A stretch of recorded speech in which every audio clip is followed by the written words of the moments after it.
Welcome back to Warhammer 40,000 Rogue Trader, where last time we had just been made the Lord Captain of the ship, the Argos, once belonging to our predecessor, Lord Captain Theodora von Valancius of the von Valancius dynasty, a rogue trader who is a sort of like preeminent well, I guess merchant, really, and conqueror, in charge of a vast protectorate under their control of worlds that they came, they saw, and they conquered, basically, and made into their protectorate and setting up like, trade deals and whatnot with other factions and spreading the word of good old Big E. And yeah, so we have inherited that sort of trade empire, or I guess trade protectorate, as yeah, we were introduced to ship mechanics, basically, ship exploration, as we got like a little projection of the solar system that we're in, and we had like a bunch of options of what we can do. We can go to Rykad Minoris, one of the local habitable planets in the system, and where the system's like sort of like governor is, I guess. We go there, ask them about like an inquisitor by the name of Henrik von Calix, who we are supposed to meet with, or rather Lady Theodora was supposed to meet with, but she's dead now. But us, as her inheritor, should probably meet with. We also need to find a tech priest, which I think was also there. Or there was a mysterious ship in the void that was derelict. Or a little planetoid that hosted a prison. The idea for visiting that basically being that maybe that Inquisitor guy is there. There was also like another uncharted world that we didn't really have any information on. But there was also a little station called Urok 5 on a planet that is home to the Navis Nobilite, or Nobilite. I don't know how it's supposed to be pronounced. I like saying Nobilite because it sounds fancier. And I feel like the Imperium of Man likes to fancy up their words. Which is basically owned by a family of a dynasty of navigators who are the people that you need in order to travel through the warp modestly safely. Not really safe. A lot of things can go wrong during a warp transition, as we saw at the beginning in the prologue. So I decided we're gonna go to Urok 5, the station that the navigators had gone radio silent, or rather Vox silent, to use the in-game terms, and we're wondering, like, why the heck is this happening? There was also some debris outside of the station. So we went in, and we kind of saw this little cutscene of basically these guys, led by like a Felix or something like that, led by a name called Felix, basically executing a bunch of people. And when they turn and see us, they're like, "Who the fuck are you?" And I'm like, "I am Rogue Trader Media von Valancius. We are looking for a navigator." And he's like, "Well, we can't do that. We're in the middle of a civil war, kind of." Where he then basically went on to explain that there was this Lady Cassia who had been taken hostage by another keeper of the station by the name of Theobald. And And Lady Cassia is a particularly skilled, like, navigator in training, who is very sensitive to the energies of the warp, and is a bit of a prodigy, I guess you could say. And so he asked us, like, hey, could you help us rescue Lady Cassia? And we're like, all right, sure, we'll look into it. I was kind of getting bad vibes from this guy since we had just seen a cutscene of him executing a bunch of captives. But like we were like tentatively like, okay, I'll look into this. And he was like, all right, we just need to get this elevator open so that it leads to the upper decks. And in order to do that, you need a control rod and to use the Vox systems, Vox control systems, or cogitator control systems. That's their name for computers.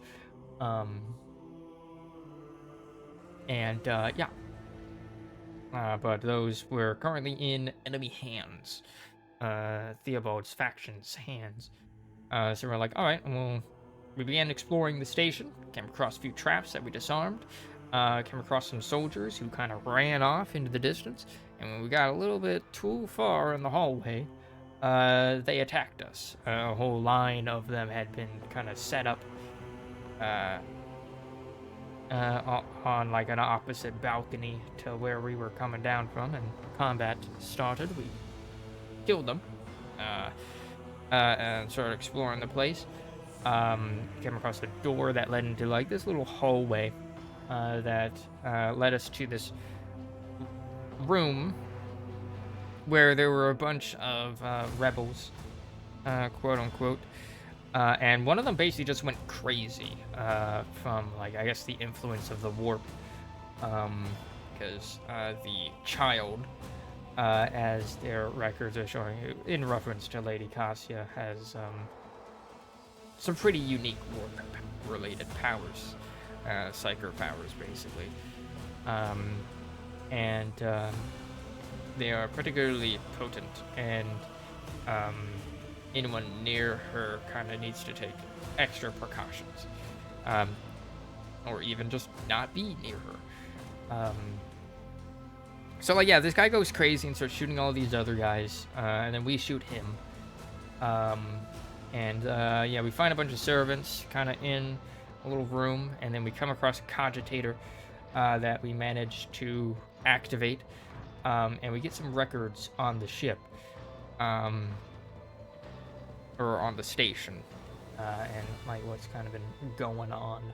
And we kind of learn a lot of it has been corrupted, but we get some like data logs of like ships that have come and gone, a log of some recent access of the cogitator or the systems or the ships or the station's controls rather.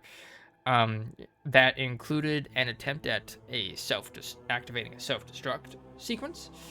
Yeah, like a bunch of other like shady shit. And like we'll learn a little bit about the history of the station. We had also kind of come across some notes of basically a transcript of a Vox caster call.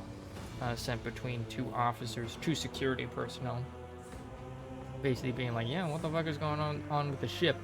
It's like, well, let the nobles do what the nobles do. It ain't really our problem.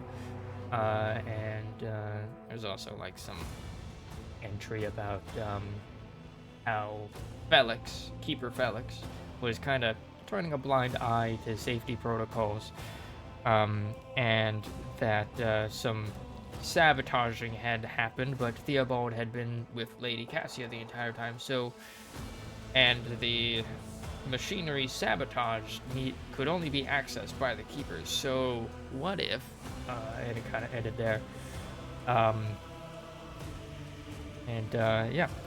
We then like hacked into the computer. We got a bunch of like binary text that we translated to get options to like unlock some doors.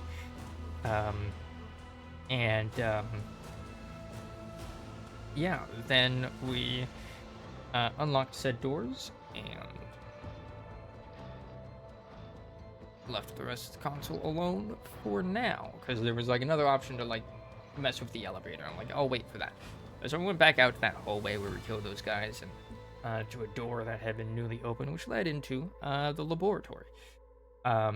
We looked around, kind of found some data things, data slates, I think they were called, which we needed to insert into a particular thingy. And we came across this like room that had a cowering Medicae in it of Lady Cassia. They weren't really doing anything, but we had collected a bunch of things basically through our explorations of the place, and we could use those things to create things at a computer device thingy here using the data slates that we had found. We had found like 3 of them. And some logs that kind of went over some experiments that had the data, or whose data was on these plates. So we messed around with that for a while, and after kind of getting 2 successful recipes, we kind of left it alone.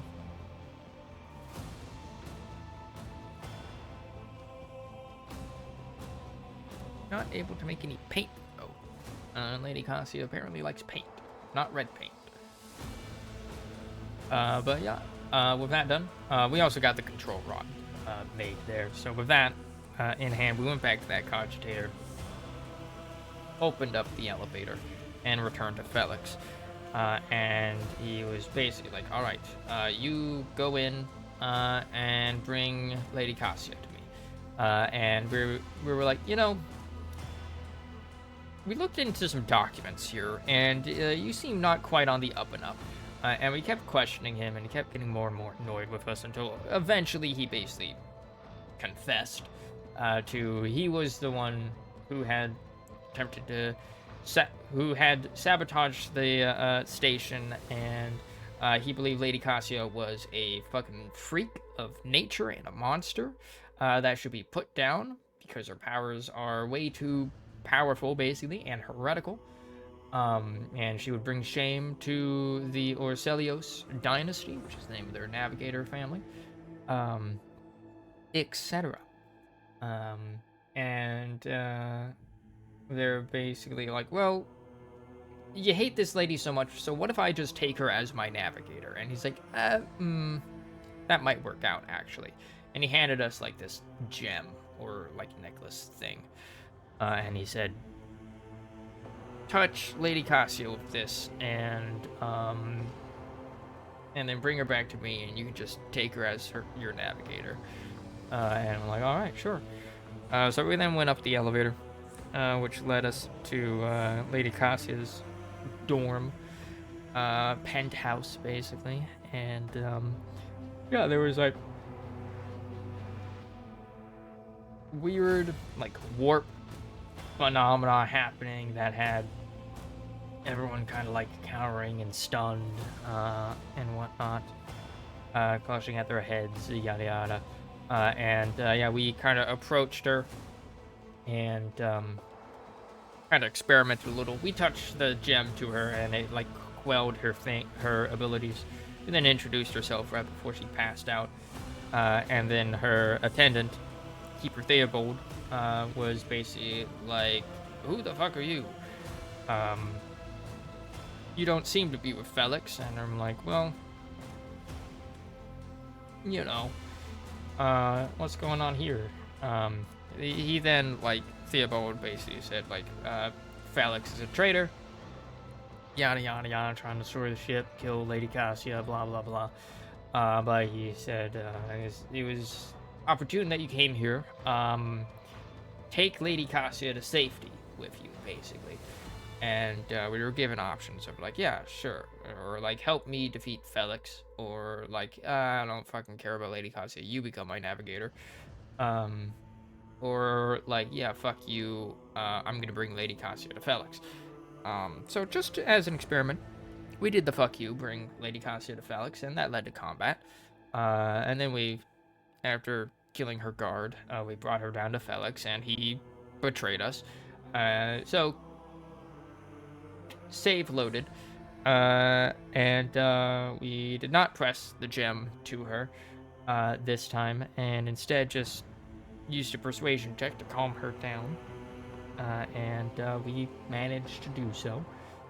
And yeah, she still passes out, and then the whole talk with Theobald happens, leading to the same conclusion. And this time we were like, all right, we'll help you defeat Felix and regain control of the station.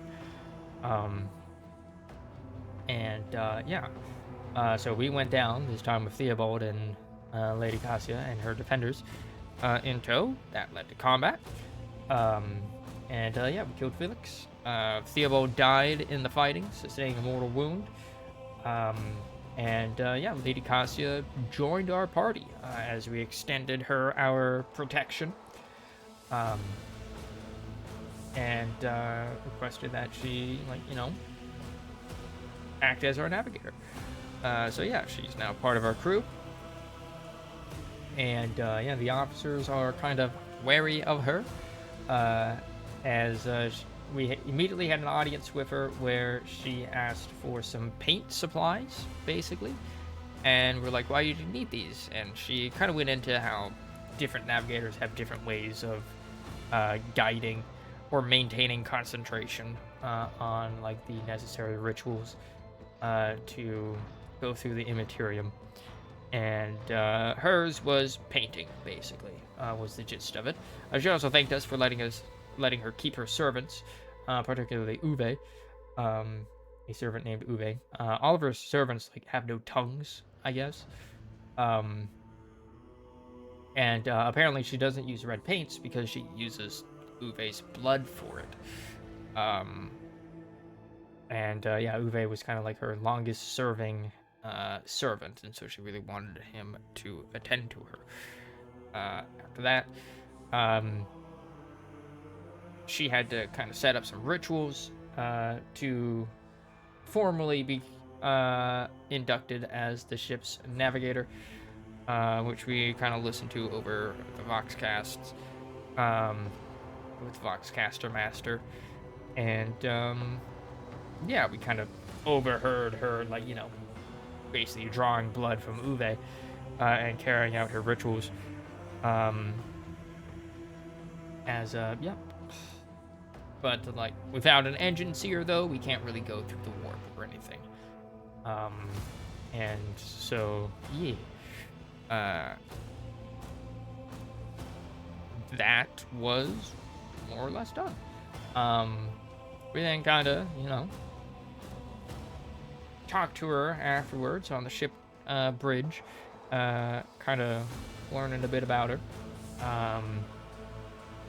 about her training, what being a navigator was, what her psychic powers are etc. About her focus on art, and her kind of insecurities with some of the other people on the ship, because she noticed that they kind of avoid her. We had the opportunity to flirt with her, calling her beautiful, which we took, and that caused a little bit of a little minor warp phenomena, as apparently her emotional state very much exuded out into her environment, as kind of harmless, well, not really harmless, hallucinogenic warp phenomena. Yeah, she got embarrassed, and those emotions were projected onto everybody around her, as they too experienced that embarrassment. Yeah, we left. Then we kind of started traveling towards Rykad Minoris, and along the way, we had a bit of a random encounter, involving Cassia, where we had been informed that, there was some talk amongst the officers about her leaving her navigation quarters. So we went to go investigate. We found her in a kind of library on the ship, and we're like, hey, what are you doing here? And she's like, oh, I just found these books and wanted to read them. And we chatted with her, basically, very casual. And she, like, by the end of it, she was kind of questioning, like, you know, why would you doing this? Why you talking friendly to me? I'm used to, like, people being very, like, quiet around me and not talking and avoiding eye contact and whatnot, but you seem very personable. And I'm like, this is just normal. This is just normal human interaction. And she's like, that's weird. And she's like, well, why, like, the library had a bunch of people in it when I arrived, but now they're gone. It's like, well, they probably wanted to leave you alone. She's like, yeah, or avoid me because I'm a mutant. I'm like, I was trying to be polite. And then the dialogue ended.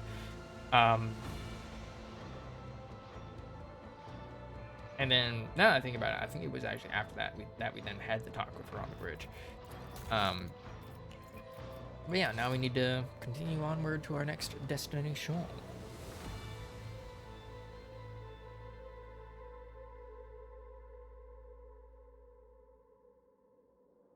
And so we continue.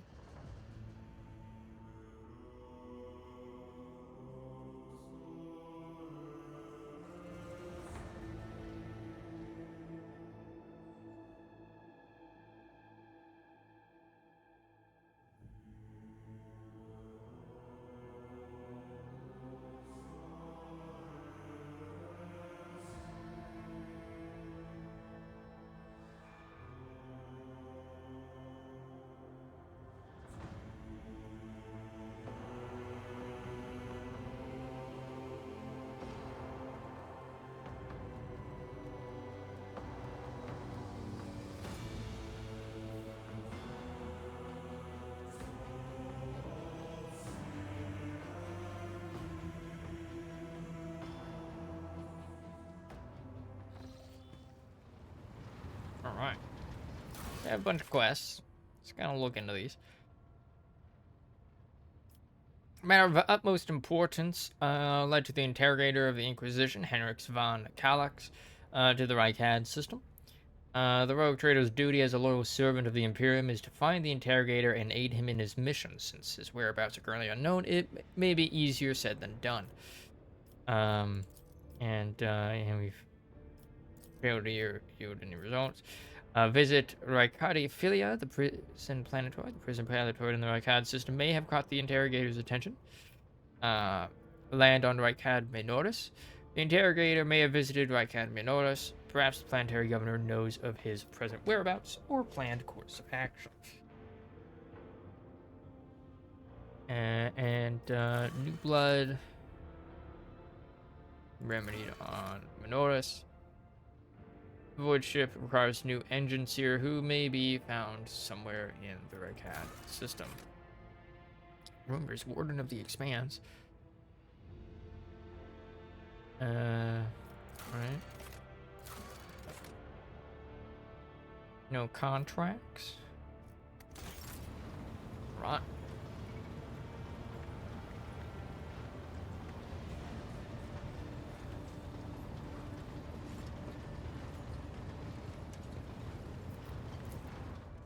Alright, we're kind of on our way to Reichad Minoris.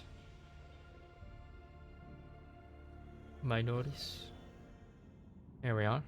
Kind of going that way. Let's see, we got this artificial facility. That's the planetoid. That's that. There was also a big update. Like, I think it was like almost half a gigabyte. Update that was, like, you know, mostly a bunch of bug fixes. So the game should be running a bit smoother. Voxmaster Victus. Lord Captain, sorry to disturb you. Victus pauses as if listening to something. It's pandemonium outside the bridge gate. One of the officers seems to be demanding an audience with you in person. I think I hear Master Rosarian's voice. In any case, I want to warn you in advance. Alright, what is happening? We can't make a single trip without a bunch of things happening, can we? What is happening on my ship?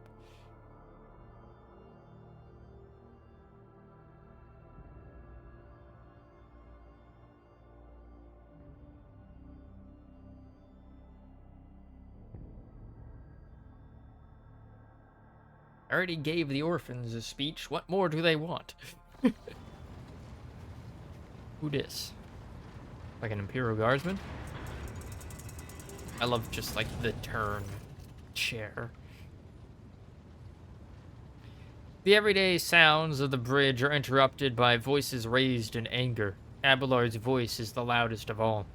This is not the conduct of an officer.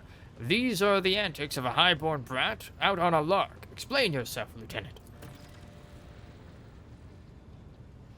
Avrilla Vent. The young woman standing before Abelard strives with all her might, not to quell under the onslaught of her superior's anger. She falters, but then manages to look him in the eye and say, I apologize, sir, but I must speak to the Lord Captain. Very well, Lieutenant. You may address the Lord Captain, not least because I see you have already seen fit to disturb her. Your unauthorized appearance on the bridge and display of belligerence towards a higher-ranking officer will be logged on your personal file without delay. Lord Captain, Lieutenant Avrilla Vent requesting permission to speak. Vent falls silent, then adds rashly, on a matter of extreme importance and urgency.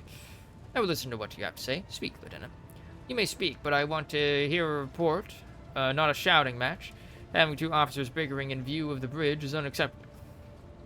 I will not tolerate this kind of conduct on my ship. Abelard, assign the lieutenant an appropriate punishment. Lieutenant, you have 1 minute to state your business. Yeah, go ahead. Speak.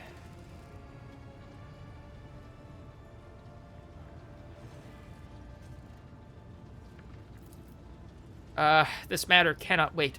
Any minute now, an assault unit will be dispatched to the lower decks on orders to crush the workers' strike by any means necessary. But, oh god, the workers are trying to unionize. But I am convinced that this step is unwarranted, and that the crisis itself was provoked by the actions of one of the senior officers. Vent is almost trembling with tension as she delivers her speech, her face extremely pale. Abelard, in no hurry to intervene, lets out a skeptical huff. Lord Captain, I urge you to investigate the actions of Seneschal Bressarion, and to intervene in what's happening on the lower decks, because very soon we will have a mutiny or a massacre on our hands. Vent reels off the last words as though she knows them by heart. She has clearly been preparing to say them for some time. When she's finished, she casts an anxious glance at Abelard, then at you. There's an insurrection in the making aboard my ship, and no one has informed me. How did all this start? The situation could boil over at any minute, so I'll give you the condensed version. It all began when the enforcers found a cultist amulet on the body of someone who'd been killed in a drunken brawl. We reported it up the chain immediately, arranged for a cleansing rite to be performed, and opened an investigation. No heretics have been found alive, but the search has brought tensions between enforcers and workers to a head. There's a fucking insurrection in the making aboard my ship? What the fuck? I would not deem it a problem worthy of the Rogue Trader's attention. The lower decks, as it so happens, are in revolt. 30-some years ago, we even had a revolutionary leader rise up who dared to establish workers' rules across the entire ship. It took a month to restore order, but even 8 years later, we were still battling rumors that the hero had survived his execution and was on the verge of gathering people to fight against tyranny once more. Abelard scoffs. Needless to say, the rumors were baseless. As for the current situation, we have sufficient enforcers to deal with it. But on this ship, the word of Lord Captain carries more weight than a salvo from 100 bolters. I'm sure that if the Rogue Trader addresses the malcontents directly, she'll quell the unrest. I dread to think what problem you will disturb the Rogue Trader with next. Perhaps you will ask the Lord Captain to break up roles in the mess room? I have already given you the means to resolve this problem. You simply need to use them. If I may, your lordship. Sending a hit squad to crush the rebellion is a means of ignoring the problem, not solving it. Alright, so like real talk, this is actually true. Like using force to put down a rebellion or a revolt or a insurgency or even just a protest, even a peaceful protest, right? Like, using force to break that up will only cause more people in that show of force to become sympathetic with the rebelling or protesting faction. Because it will, more often than not, play into exactly what the rebellion or the rebels are protesting against. And it basically serves as a case in point. It's like, see what our rulers do to us? All the innocents that get tangled up in this. So that is actually true. Avrilla is very smart.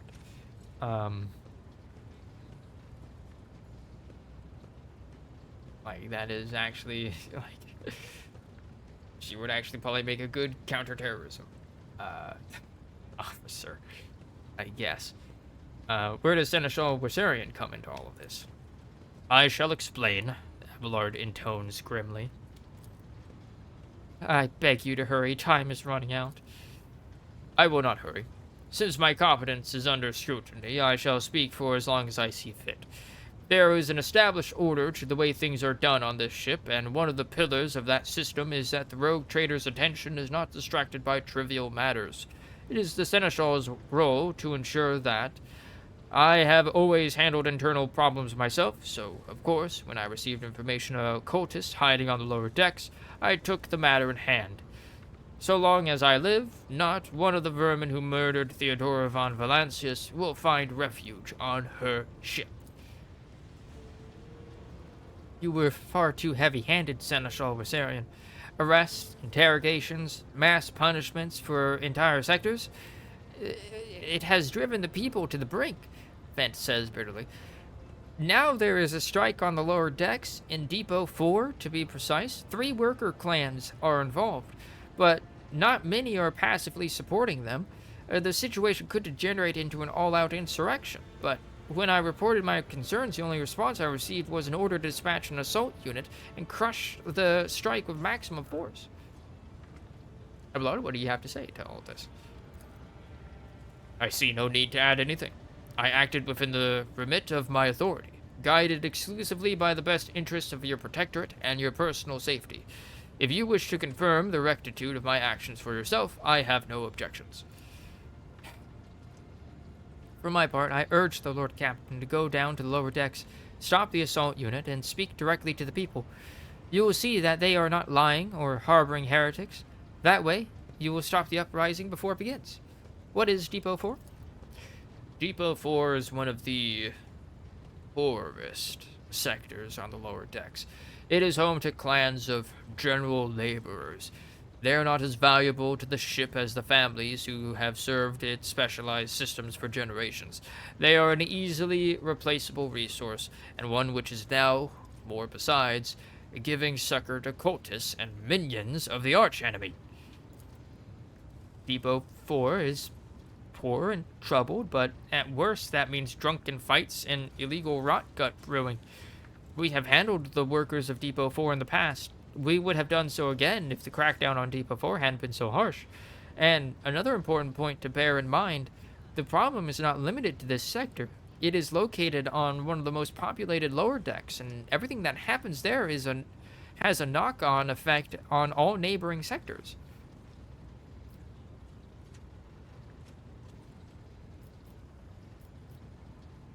I mean, I'm playing as an iconoclast, right? So, like, my player don't do things by the way the Imperium normally do things, right? Like, we're not outright heretical, but, like, we're not, like, we don't exactly jive with the authoritarian way that the Imperium usually handles such things. So we're gonna be a bit of an unorthodox rogue trader. I've heard enough. I'll go down to lower decks and deal with the problem personally. Praise the Emperor. Vent cannot contain her relief. Thank you, Lord Captain. Abelard grits his teeth slightly. An enterprise bordering on sophomoric, but please yourself, Lord Captain. However, I categorically insist that I escort you. Yeah, bring all our friends. Man, we're like 2 days in on us being a Lord Captain. Maybe 3 days. I don't know how fast ship travel works. Like, we're in our first month and already we've got unionization happening. Fucking peasants, dude.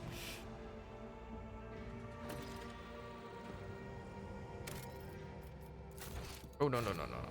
Hit load there. Alright. Put up.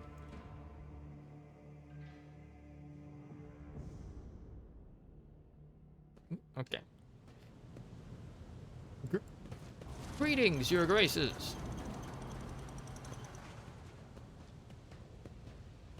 Hey, Swissarian. Take that, scum. Look how it is. This is all his fault. All of it.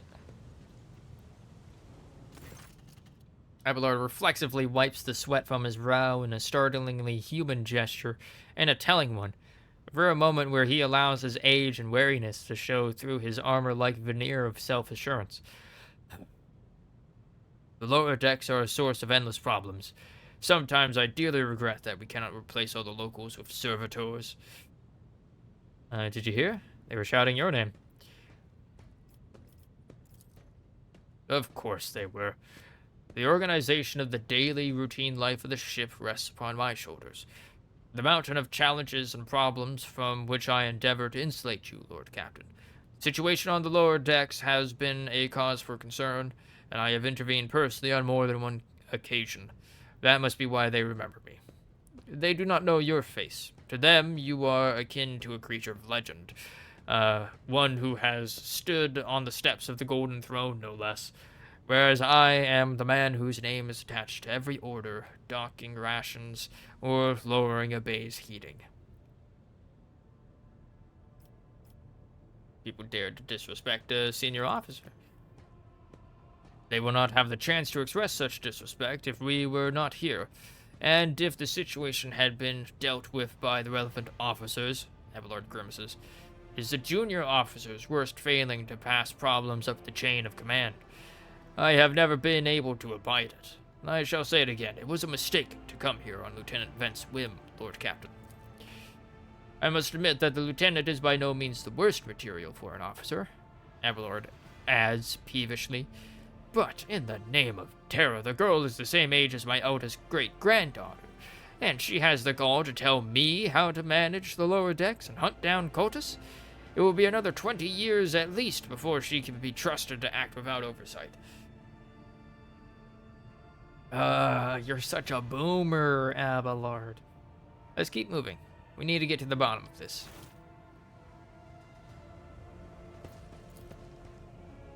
Something resembling a nest made out of thermal insulation material. This must be where the workers sleep between shifts. A nest, they call it. Can we? Okay, I was actually kind of wondering, like, can we talk to our companions? Patience. Oh, my nerves are frayed. Valve?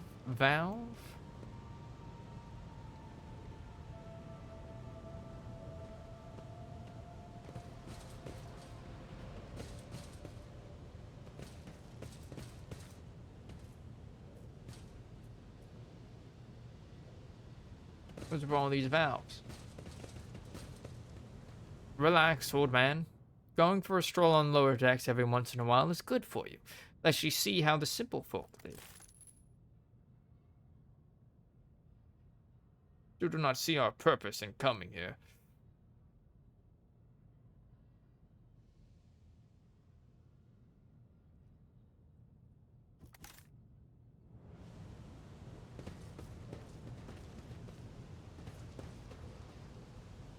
Oh, what lies beyond?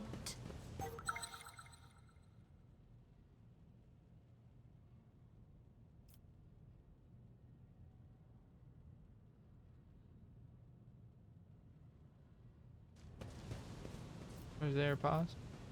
Love to see how they live on the upper decks, even just once. Container can be seen beyond the massive bars. Perhaps examining the pipe will allow you to reach it.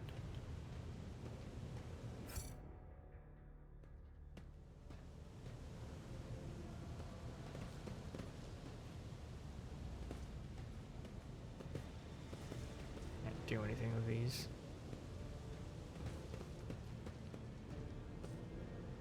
Emperor, save us and keep us. This is depressing.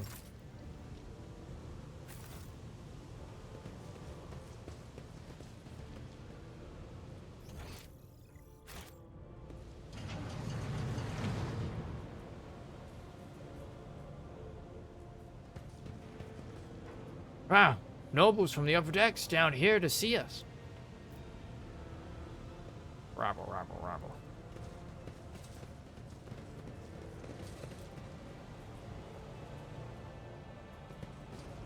They will see.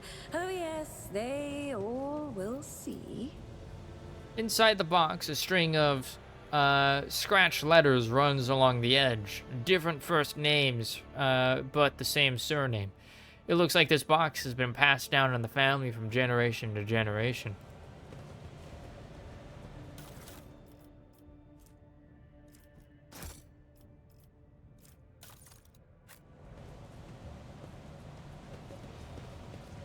What is with all these valves?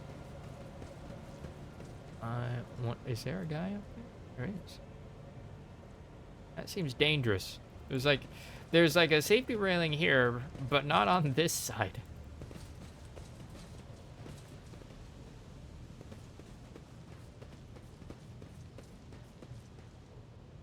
In this tapestry of a world, I am the rogue thread.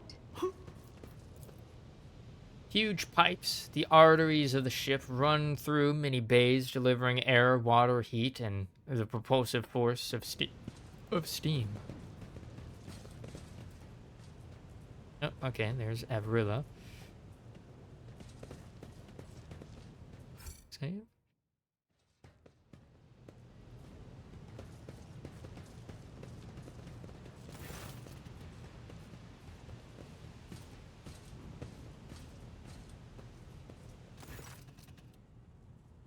The sounds of a heated discussion reverberate through the ship's bays. Lieutenant Avril Vent of the ship's enforcers is barring the path of a heavily built assault unit officer, and judging by their expression and tone, the standoff has dragged on for some time already, and has now reached a boiling point.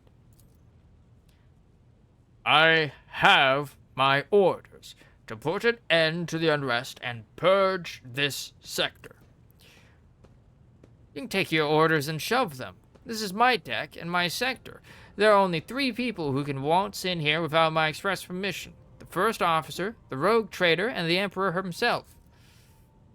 So not all my lessons fall on deaf ears. Abelard mutters in crabby approval. He does not clarify whether he means Lieutenant Vent, the officer looming over her, or both. Your ladyship. Nosing you, the 2 junior officers snap to attention and salute. Their subordinates following suit in a moment. Got some locals on our way here. Their conduct was outrageous. They even tried to throw things at us. I want to speak to the strikers. What's the situation? Your ladyship, my people have locked down the bay where the strikers are, including their leaders. We have the situation under control as far as resources allow.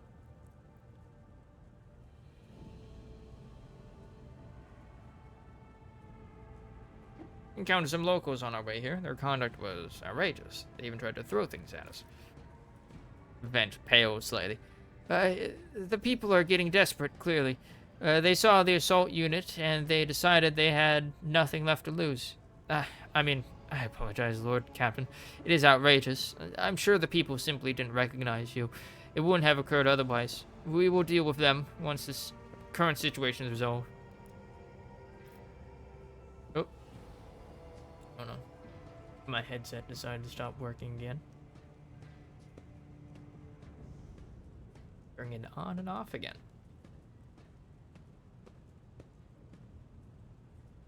Alright, sound is back.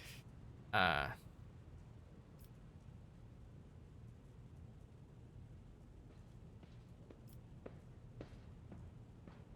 want to speak to the strikers. Abelard's mouth twists, but he restrains himself and says nothing. Right you are, Lord Captain. Allow me to wish you good luck. Hope gleams in Lieutenant Vent's eyes.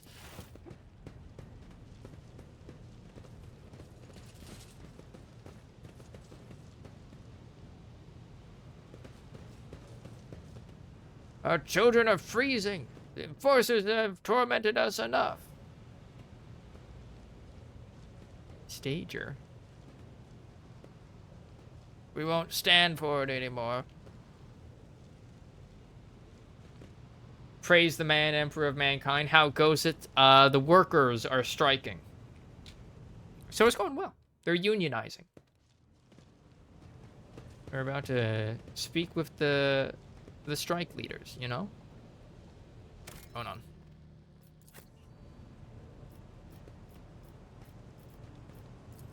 Triangle formation.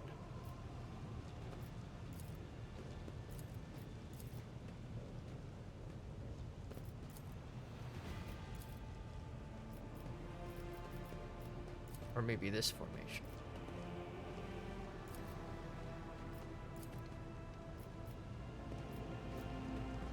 One should act with tact and forgiveness. 100 lashings for all.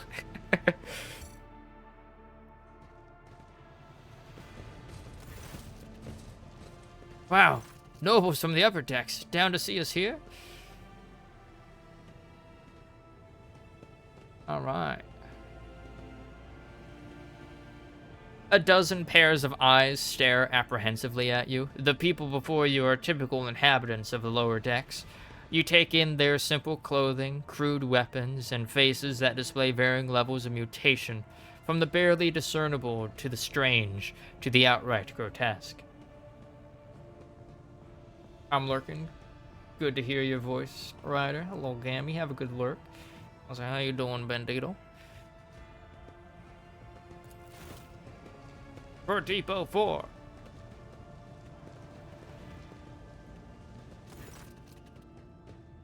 The strike leaders. There we go.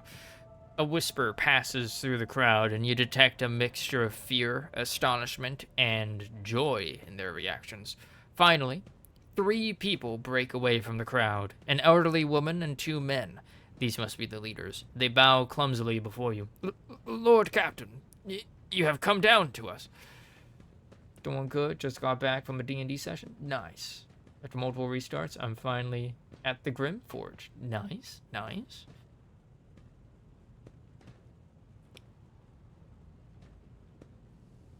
Tell me what is troubling you.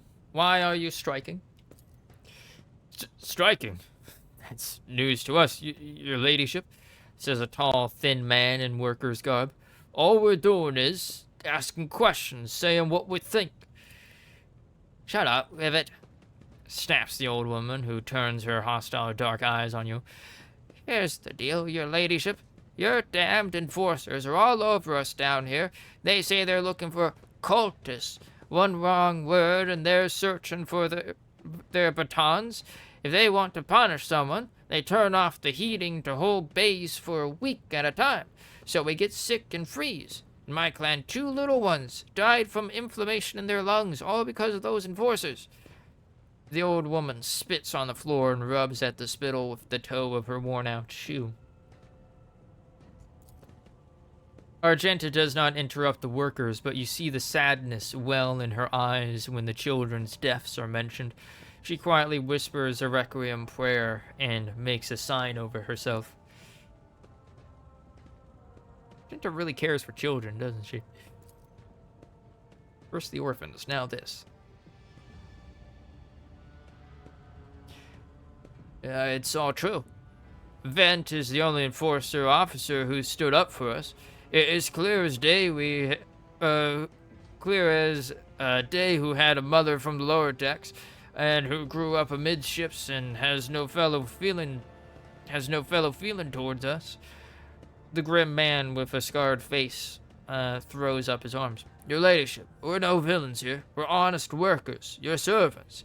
We've plotted no disorder. We went on strike openly, and now we've got guns pointed at us. All we're doing is asking to be allowed to work in peace, without being harassed.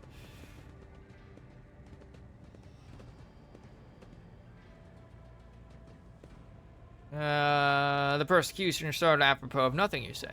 I was told that one of you was found in possession of a cultist amulet, and that there are heretics hiding here. A cultist amulet? What's that? The gewgaw they found on the dead drunkard? If it was something evil forbidden, we sure didn't know. The enforcers just said they were looking for heretics among us, and anyone obstructing their investigation will be punished. But how could there be heretics here? We know our own people. There have been no new faces around. Definitely not. And if there were, we'd be the first to report them. And as for this amulet, or whatever it is, they took it off a dead body. There are no cultists still breathing in our sector, that's for sure. But when that fight broke out, some enterprising folk looted the bodies. The boots they came back with.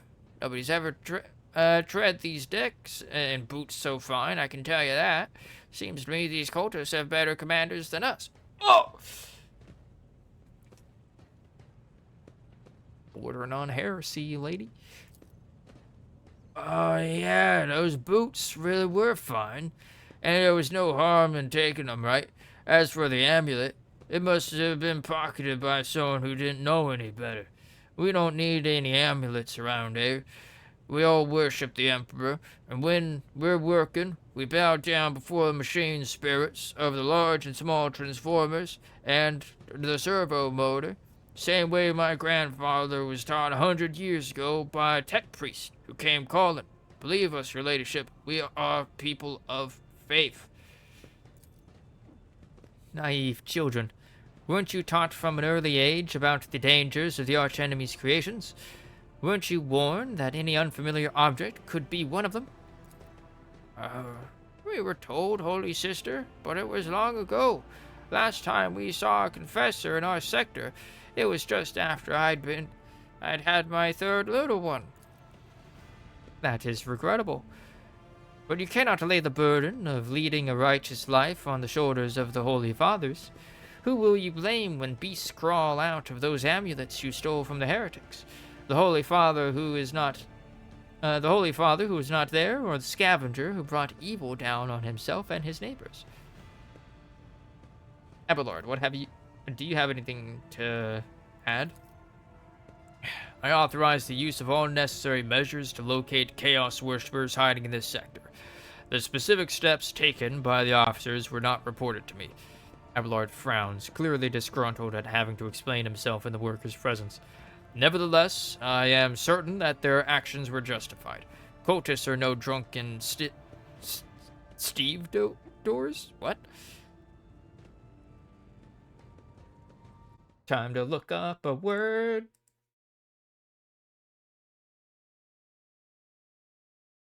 Stevedore. Stevedore. A person employed or a contractor engaged at a dock to load and unload cargo from ships. Huh.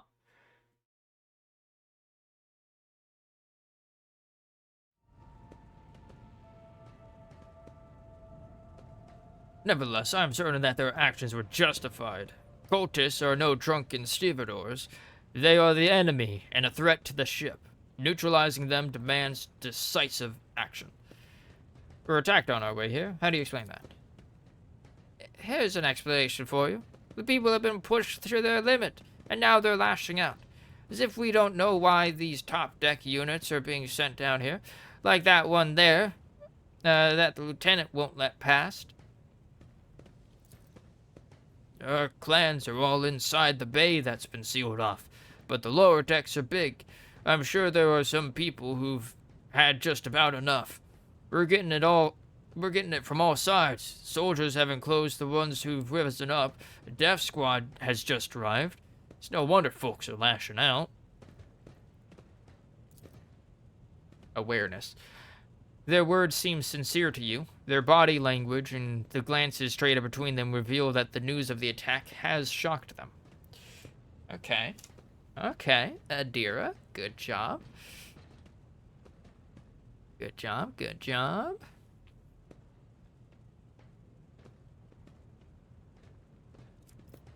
What changes do you want? Don't tell me you want safety regulations, lower work hours, for higher pay,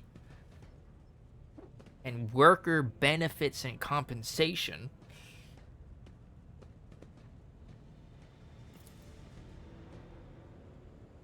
and sick leave and paid vacations.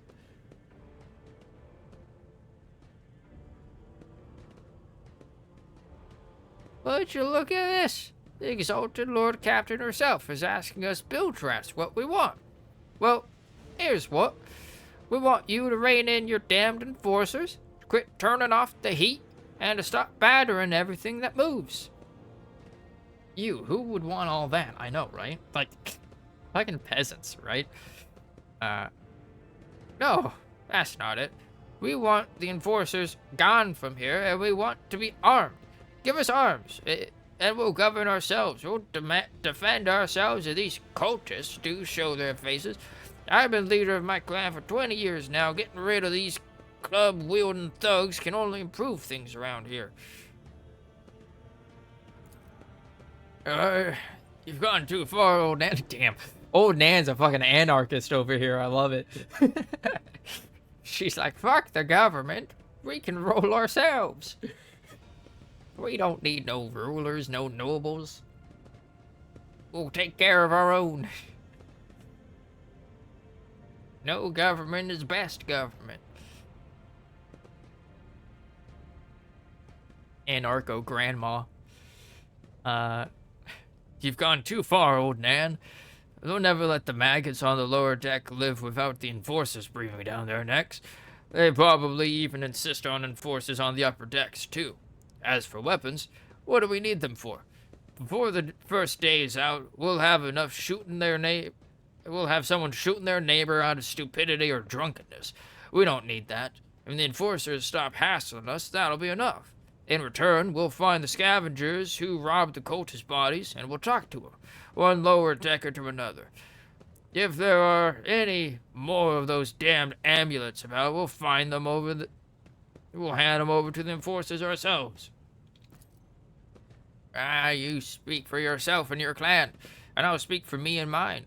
I don't want empty gestures. I want real change. They'll promise us the world now, but as soon as the Anointed One turns her back, these brutes will be on us even harder than before. All because we dared to speak out. The tall worker's eyes dart between the two arguing leaders. Every few seconds, he opens his mouth as if planning to agree, but each time he falls silent, simply making a few vague noises of approval. Thoughts, Abelard? Spreading anarchy on the ship is the first step toward embracing chaos. Putting weapons into untrained hands would be even worse. What's more, the enforcers are needed to maintain oversight and order. Without those demands, draw those commands, and we will consider the rest. Fine, I'll give the order for the enforcers to be withdrawn from this sector. You have failed to convince me. Thoughts, Abelard? Story about going scavenging for boots and accidentally picking up a heretical amulet doesn't convince me. These people were moments away from rebelling and possibly become minions of the archenemy.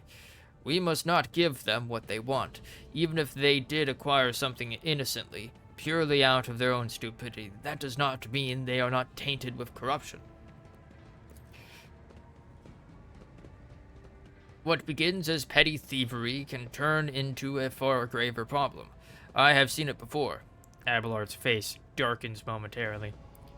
In my second war, there was a sergeant in the Imperial Guard regiment that was stationed nearby. The sergeant took an ordinary pocket knife from the body of a heretic, and his whole unit lost their lives for it. When they finally managed to break into the barracks, they found not a single survivor, only the pocket knife, which had grown through all the rows of beds like a metal choking vine. So, when it comes to scavengers, malcontents, strikers, or whatever, they'll turn into next. My verdict is simple. Give them no quarter. Everyone who is involved will be eliminated. God, we can go true fast right there. Workers' rights? Fuck that. Okay, what do we got here? 95% chance of success on this. So basically we have a 5% chance of being excommed, which means it's not really 5%.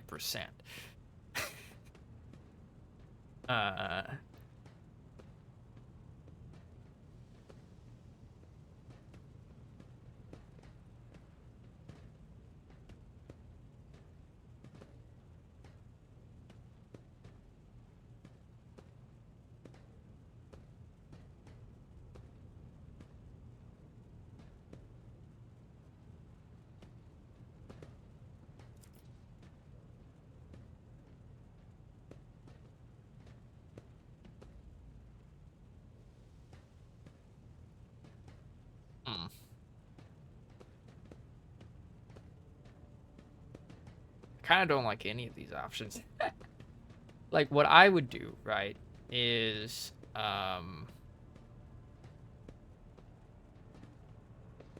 right, we take in volunteers, to basically join the enforcers, and then have those volunteers be the ones who enforce in this area. Basically make it so that their police force is local to the deck, itself. Rather than have, like, enforcers from, I presume, the upper decks be the ones in control of, like, law enforcement and stuff here. So basically, like, local police officers.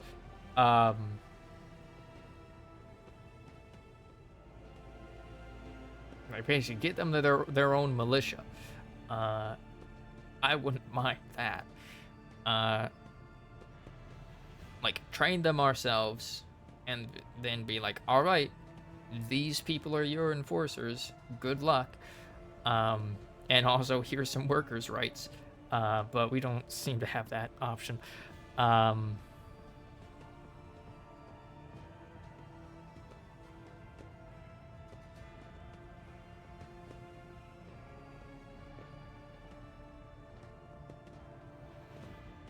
made a hard save before this, right? Like at the beginning. Okay, yeah, like right there.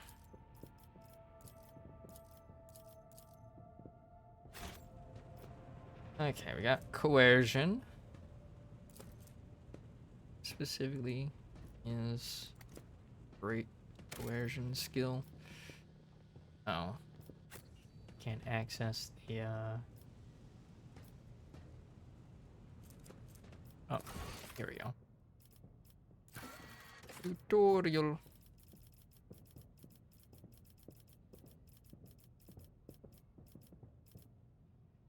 Oh. Mechanical dictionary.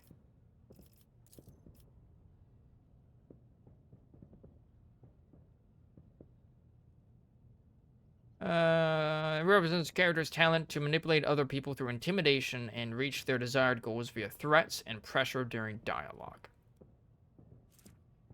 See, I don't really like that. So that's exactly what I thought it was.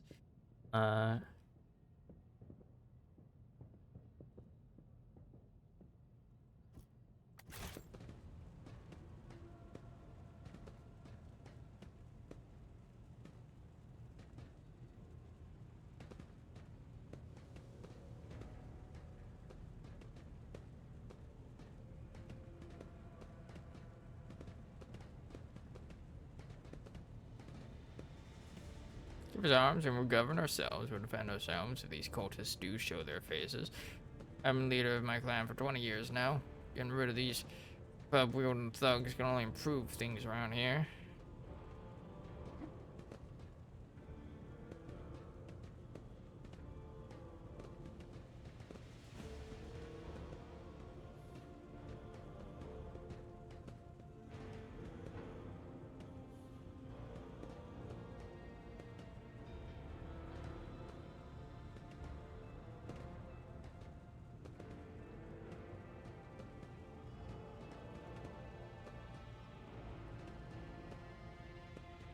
Then Abelard be like,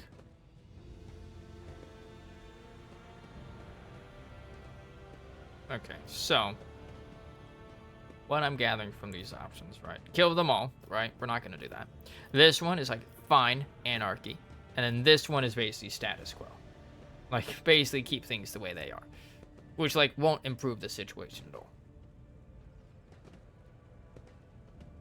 And then this could either go very good or very bad. And considering this is Warhammer, that's probably going to be very bad. Alright,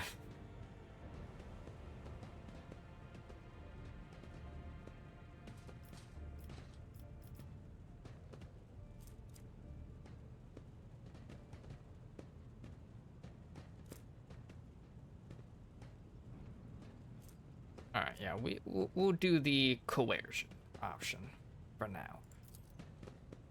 Coercion. The tall worker they call Rivet shrugs and casts a sidelong look at the old one. Oh, Nan, listen. Lord Captain herself has come down to us and is offering concessions, and I don't know a single person in the whole of Depot 4 who's ever stood next to the Rogue Trader, let alone talked to them. Back down. Now's no time for you to be a stubborn old crone. Listen to us, old Dan. The 3 clans of Depot 4 ought to act as one. We've made our minds up. It's your turn to decide. Don't ask them to disband the enforcers or give us weapons. We don't need any of that. The old woman hisses in dissatisfaction. You 2 are ganging up on me, is that it? So brave you are against an old woman? But I'll shut up. I will indeed. I won't go against 2 clan leaders on my own. If you want to make peace with the enforcers, make your peace. That's great. Just fantastic. Lord Captain, we're all agreed. It's decided. The persecution will stop, and I will expect you to assist in locating any remaining amulets or weapons left by the cultists. God, now I'm like really curious what the fine, govern yourselves thing option is. We can always make an alternate save, an alternate timeline save. Your ladyship, thank you. You have not abandoned us lower deckers. You came yourself and settled everything. I'll tell my grandchildren about this. Of course, your ladyship. We'll root out any nasty business faster than the enforcers, and we'll leave no stone unturned. This is complete bedlam. Are you satisfied, Lord Captain? Then may I suggest we leave this circus and discuss everything en route?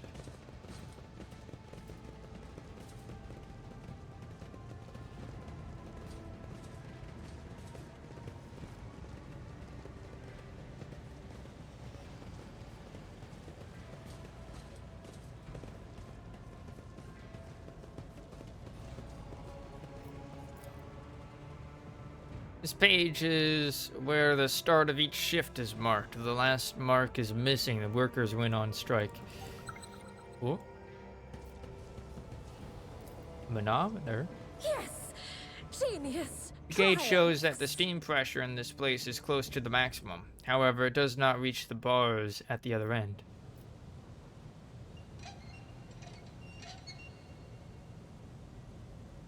Huh?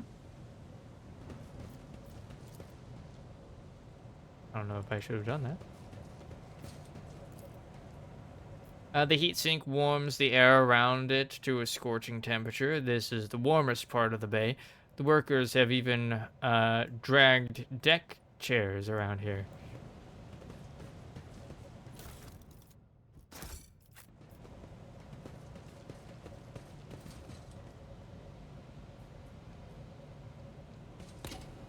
Nothing is happening. Perhaps turning a different valve will work.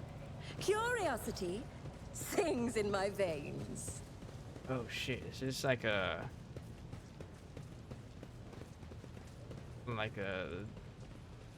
turn the valves in the right order kind of thing?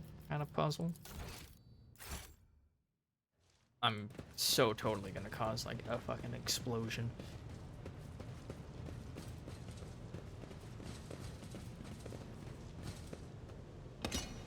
Nothing's happening.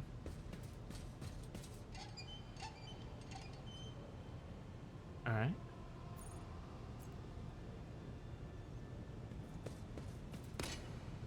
Not that one. There will be no peace in my wake.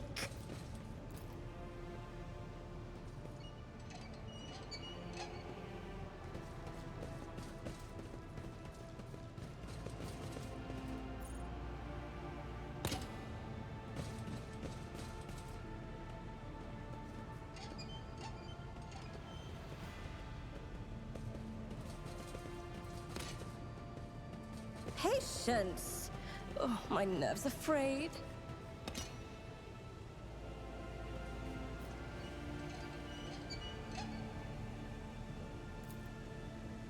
Container can be seen. What lies beyond?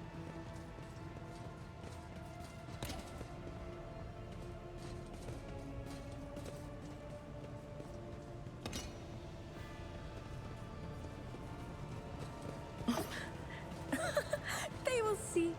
Oh, yes, they all will see.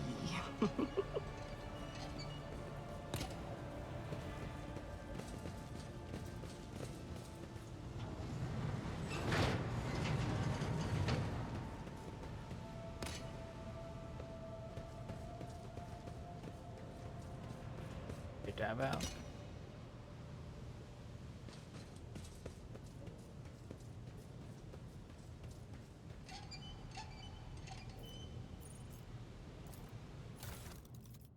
Ooh. Force grenade, crack grenade, melt a charge.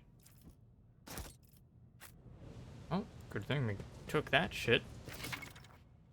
Consumables, yes. One step at a time, amidst the madness. The good old madness.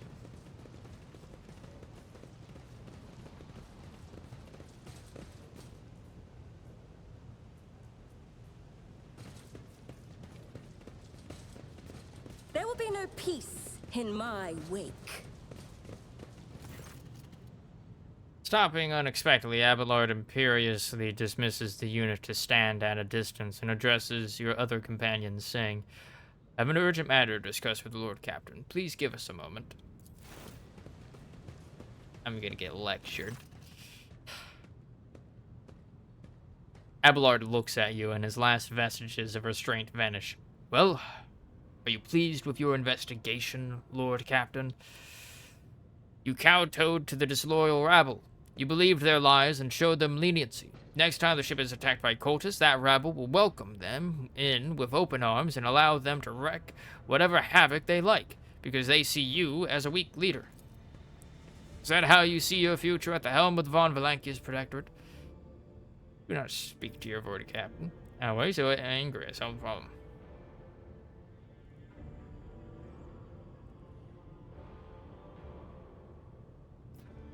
Okay.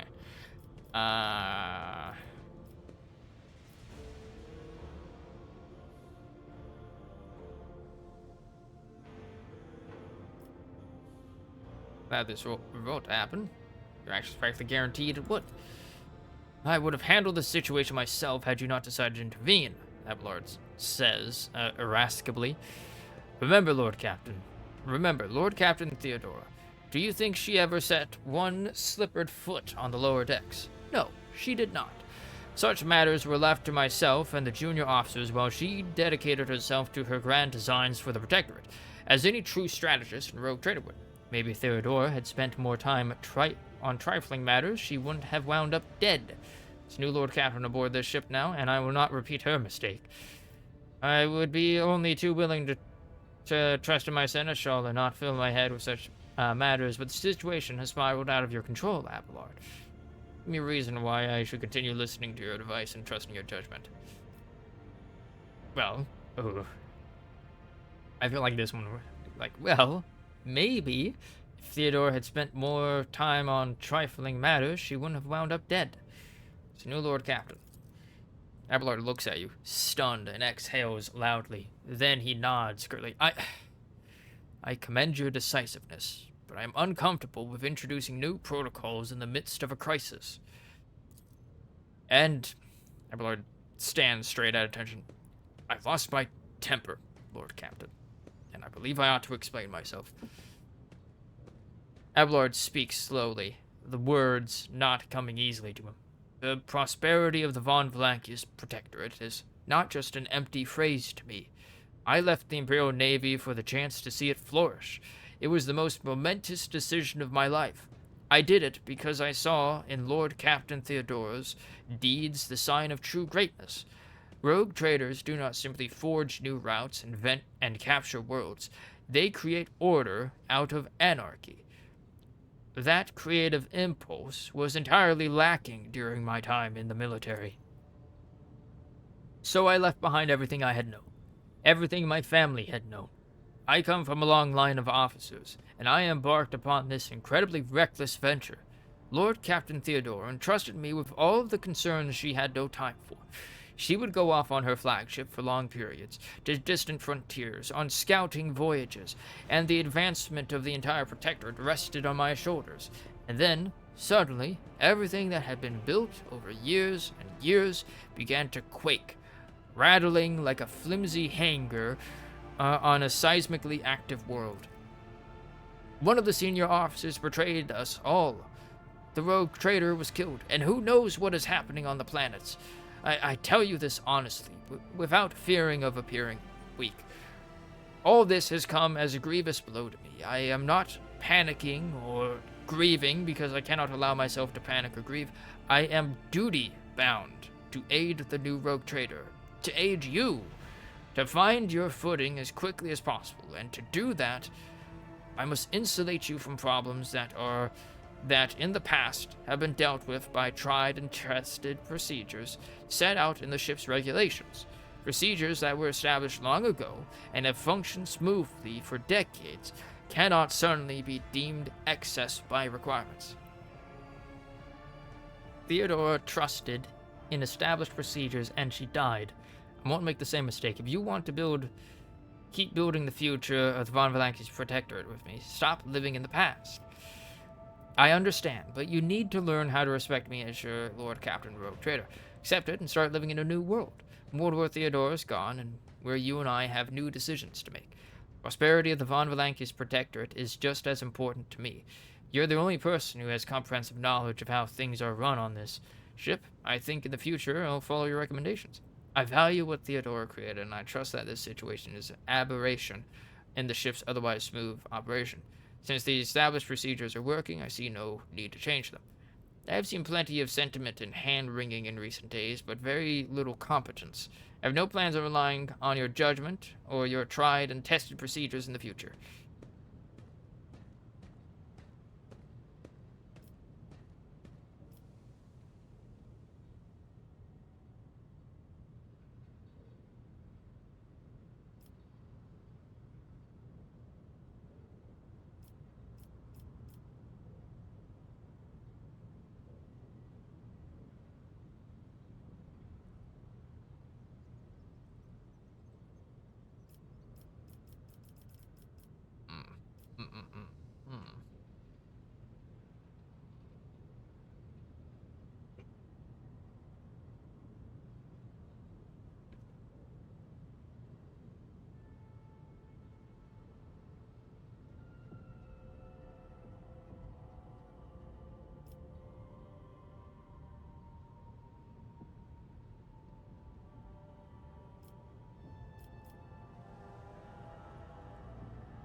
Okay, these two seem like the same option, but this one's just more gently worded.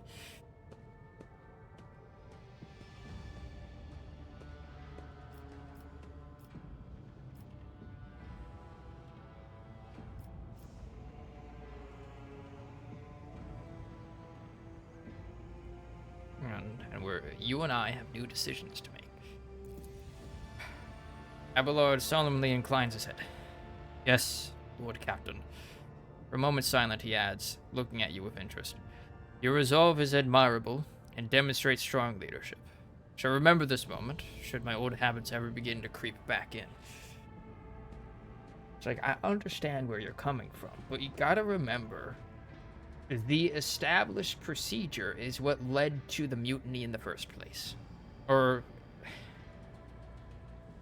perhaps Voigtfear had been planning that from the very beginning, but he might not have had as much support if not for the way things currently are, for the status quo, and people being upset with it. So we have to change the status quo. And now, please, let us leave the lower decks. If the rogue trader desires to stretch her legs, there are far more suitable places. Dark echelons. I'm sure we won't see the consequences to this anytime soon. Ooh.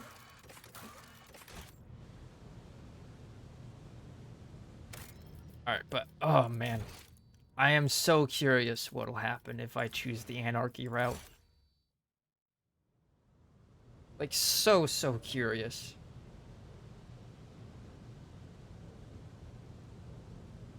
Oh, hey, we leveled up. Leveled up from stopping a strike.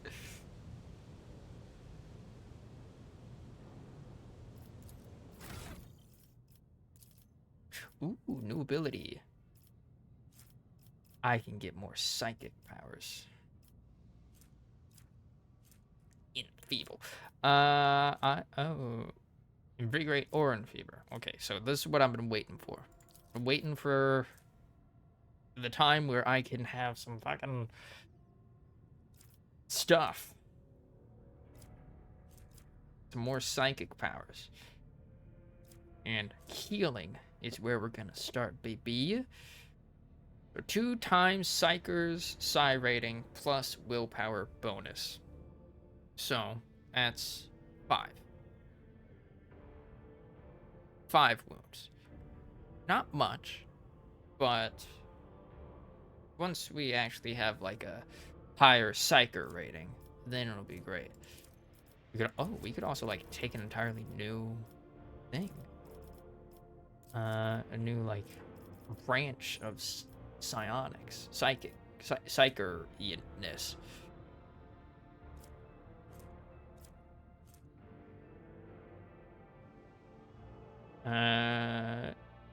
Okay. So gain temporary wounds.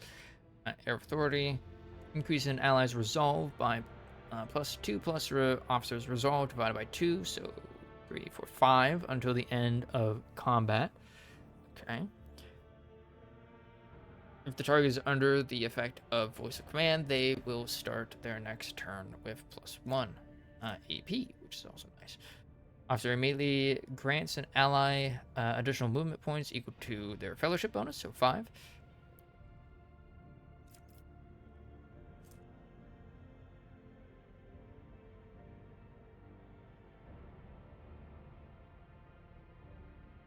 Okay.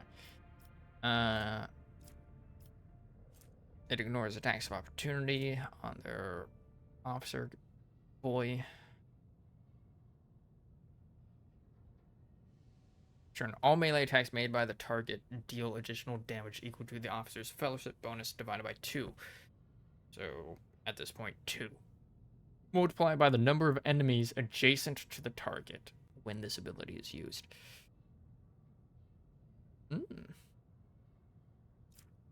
That'd be really good on Abelard. All right. Yeah, we're gonna go with Invigorate. And then now that we have that, we can what the fuck? What happened to that? Oh,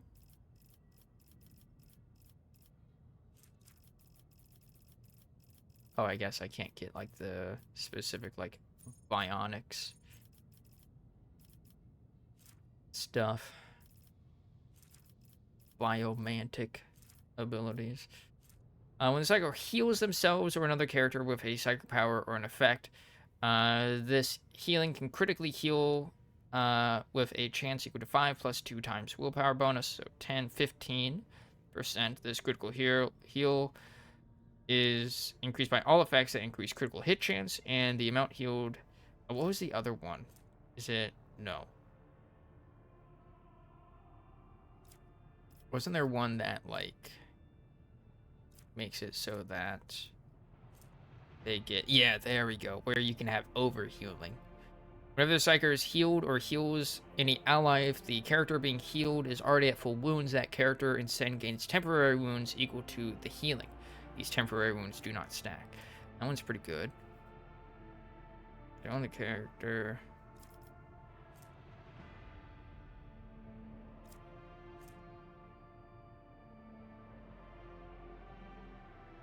For each such effect, strange vitality would be good.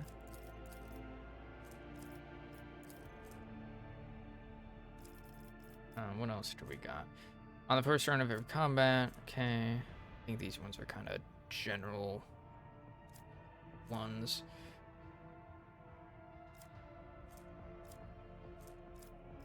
Oh, how much veil degradation does this cause?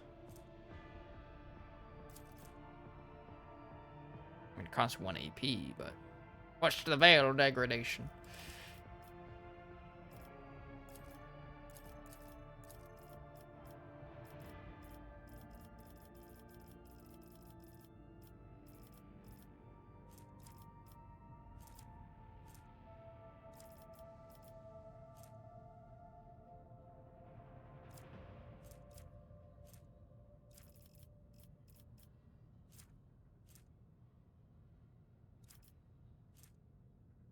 Or if I was a chance to regain that Blade of Light, force attacks, degradation by 4, second barrage. Alright, yeah, I think we're gonna go with confer immunity. Or do I want the crit heals? I mean, we can eventually get both, I guess. But for now, we'll get the overhealing. And then as for Lu, they get characteristics. We'll go with toughness. Make you more tanky. And let's see. Do not falter. All allies affected by brace for impact do not suffer from negative effects of melee superiority. Scatter. Suffer only half damage from all attacks of opportunity. Get off. What's this one? Perfect timing? Already have it. Okay. Not being brace for also allows the Navy officer to use any ranged weapon in threatened areas. Well, he's a melee build. All allows gain an extra turn with 0 AP and 3 movement and increase their cover efficiency by plus 20%. Ooh, pretty good. Strong. Together strong.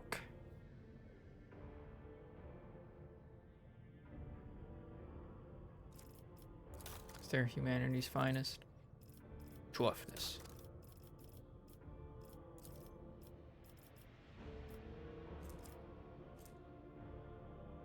No melee superiority. Chain weapon attacks. Plus 4 max damage. That'd be pretty good on him, actually. Movement points. Will not die.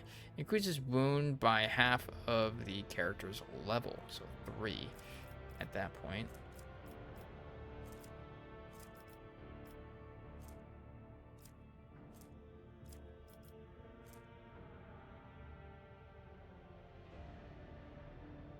We give this man like a plus 10 to his thing.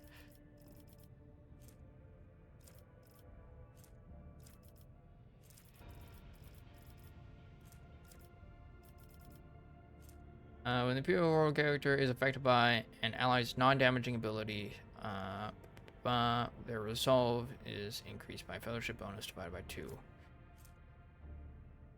While under 40% wound, the Imperial World characters gain plus 10 bonus to and plus 2 resolve. Doing my part. If no other character in the current party has the same archetype as this character, the first use of any ability from this archetype in combat costs 1 AP less. Gain plus 10 crit chance and plus 10 armor penetrations on Xenos and demonic creatures. Their allies gain half this bonus of that. But their lore becomes dog shit.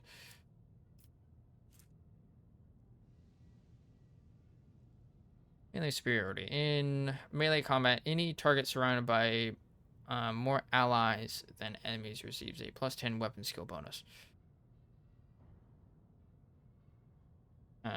Larger creatures need to be surrounded by more than 2. Only half damage.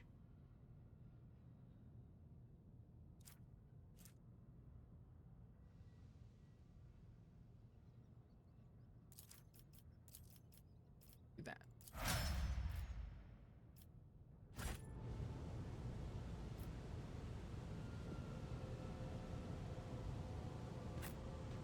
Patience. My nerves are frayed.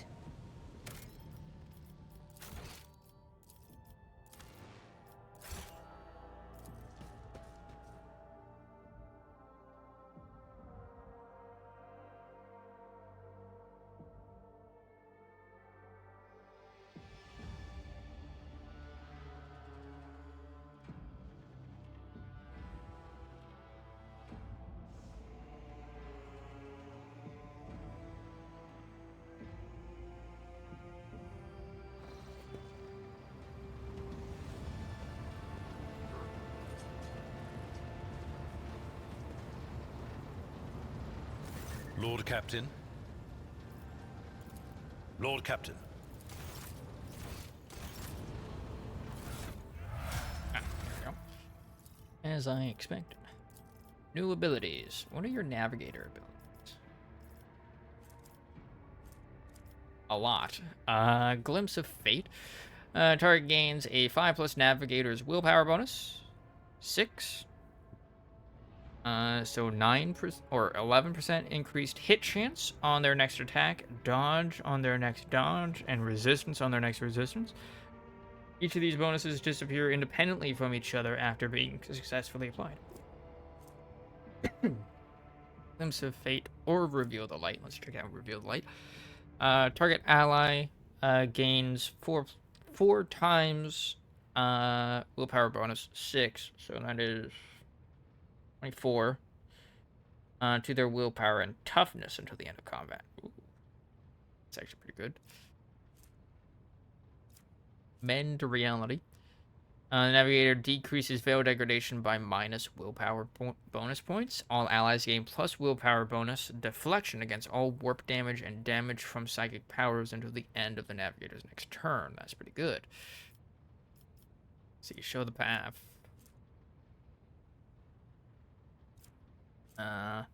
This ability can only target allies that have at least one melee weapon in one of their weapon sets. The target immediately gains an additional turn during which they gain the ability to use charge, and only this ability. Veil Beyond Time. The first use on any target marks it with the Under the Navigator's Watch effect. Enemy targets must pass a willpower resistance check to avoid this. The second use returns the target to the position where it was during the first use and restores its wounds to the state they were at during that time. If this cell is occupied or unreachable from their current position, they move to the next closest cell in the direction of the navigator. So like literally a turn back time ability. That's pretty cool. Held in My Gaze. Navigator deals from 1 plus 2 times willpower bonus. So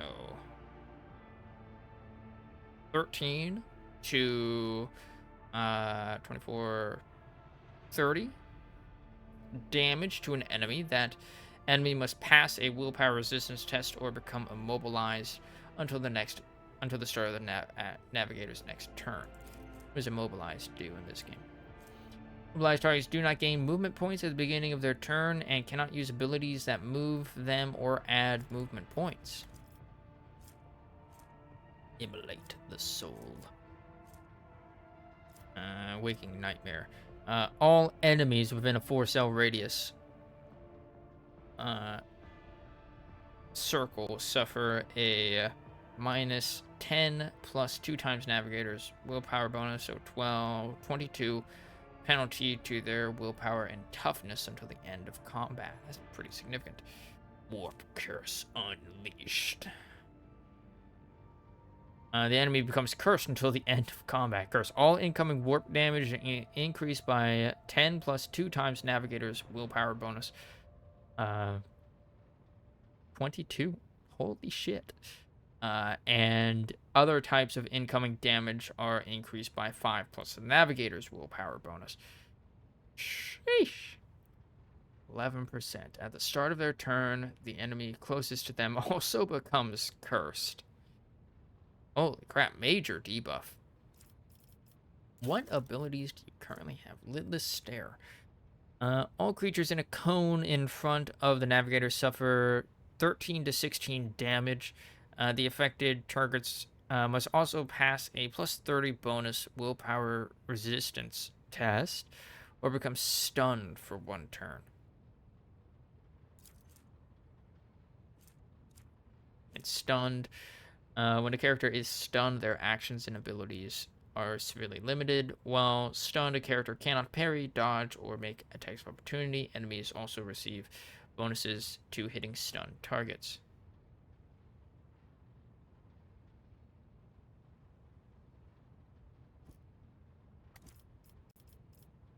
Okay.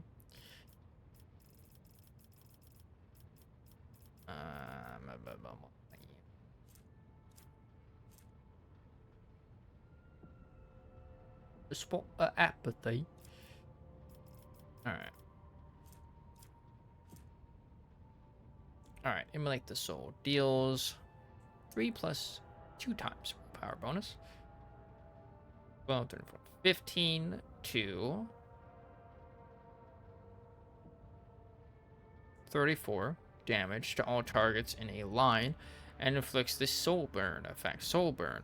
Target suffers 3 plus navigator's willpower bonus, so 9 damage at the start of their turn. At the end of their turn, they must pass a willpower test to remove the flames. When burning, psychers suffer additional damage every time they use psychic powers, and demons every time they attack or use psychic powers. Scourge of the Red Tide. Creates a 3x3 zone. Every creature that is in it enters it or begins their turn in the area suffers from 1 plus Navigator's willpower bonus, 7, to 16 damage. The zone remains for 3 rounds or until the Navigator casts it again. Do I get to place where it is? All creatures within the area of effect within a 16 cell radius. Okay, so it sounds like I get to pick where that goes. So that's a good first round thing before like all of the enemies get to move.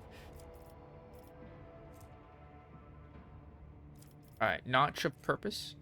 Navigator designates a square. The enemy closest to that square immediately moves up to 4 cells toward it. If multiple enemies are the same distance from that point, all of them move. The targets move even if they are stunned or immobilized. So like you hit them with that, right? And then you can combo that with like area of effect effects. That's pretty cool. Zone of fear. All units in a 3x3 zone must pass a willpower resistance check or immediately move out of the zone, even if they are stunned or immobilized. This movement triggers attacks of opportunities from the Navigator's allies and that have passed the test or that are outside the zone. Such anger. All enemies in a 1 cell radius around the target point must pass a willpower resistance test. Those who fail, even if they are stunned or immobilized, immediately gain an extra turn where they attack their allies. Every time an enemy becomes the target of this Navigator power again during the same combat, they gain a stackable plus 20% bonus or plus 20 bonus to willpower resistance tests against it. Okay. Point of curiosity. All enemies in a 6 cell radius around the target point must pass a willpower resistance test or immediately move 3 cells towards the point. The targets move even if they are stunned or immobile. Okay, so a lot of these are very much crowd control abilities. And like literally crowd control, like controlling where the crowd goes. The Navigator creates a circle in a 3 cell radius. Any creature that is inside of it enters it or ends their turn inside, not under the effects of apathy, makes a willpower failure, applies apathy. The target's immobilized. After 1 round passes under the effect of apathy, the target must make a willpower resistance check. Success removes apathy. Failure stuns the creature for 1 round, removes apathy, and makes the creature immune to further effects of spot apathy.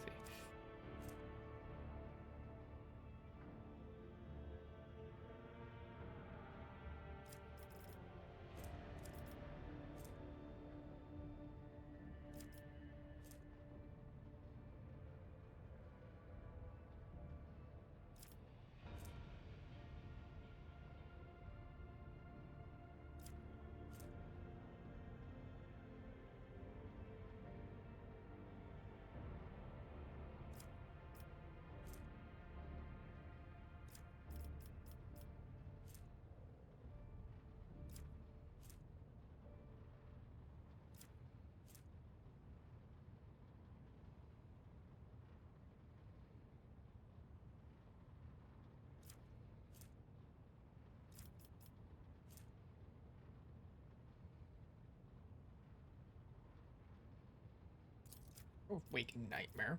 Or like a debuff ability.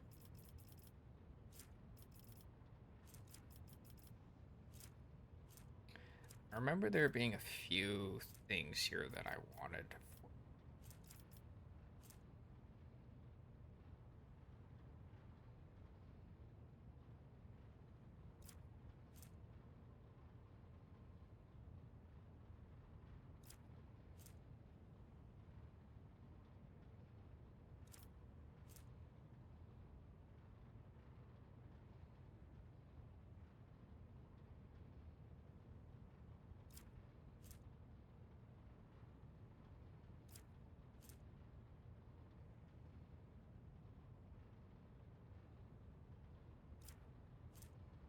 I gotta find it.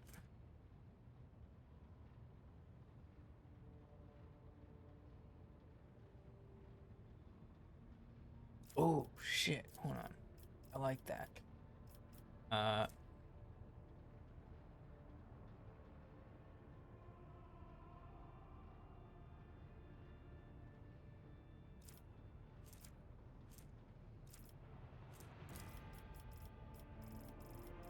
let's see.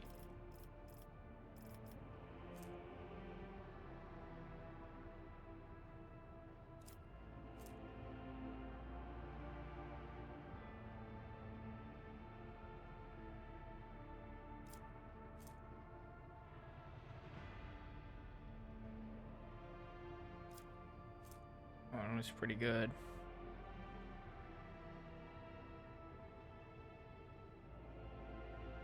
Ooh. Dodge and hit chance reduced. That's pretty good.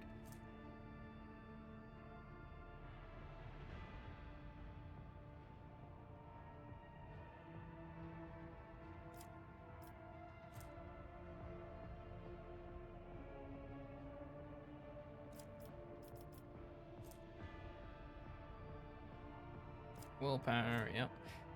Inspired by the navigator's ability, suffer a stacking 10 penalty to the next resistance check.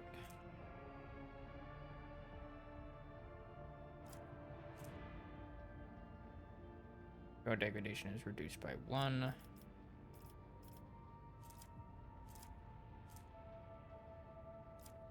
Was the one? This one.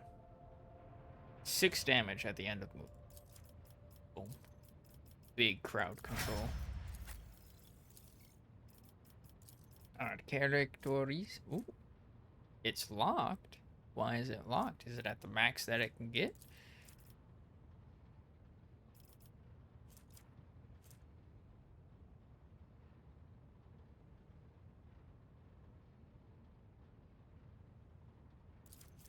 Why locked? I already have this feature.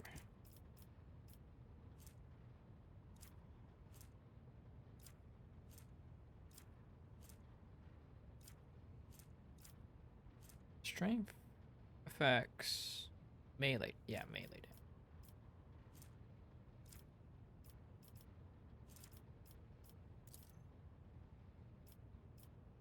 Agility effects. Initiative, dodge, reaction. And demolition.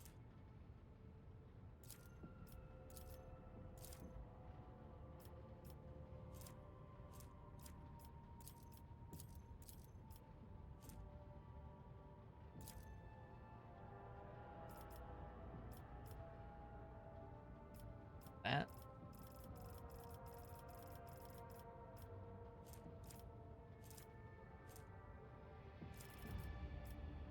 The purification.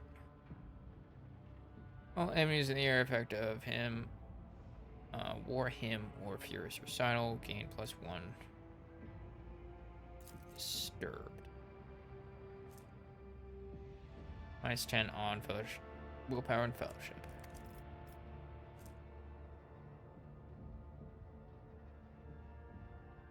Suffer damage equal to the momentum restored while using this.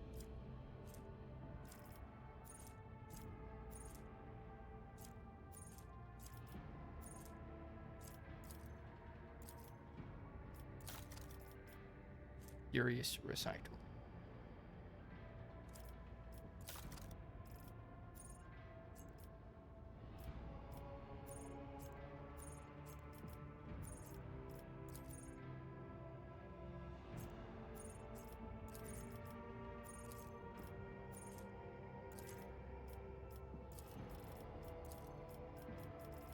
immediately up. It's from Daka Daka.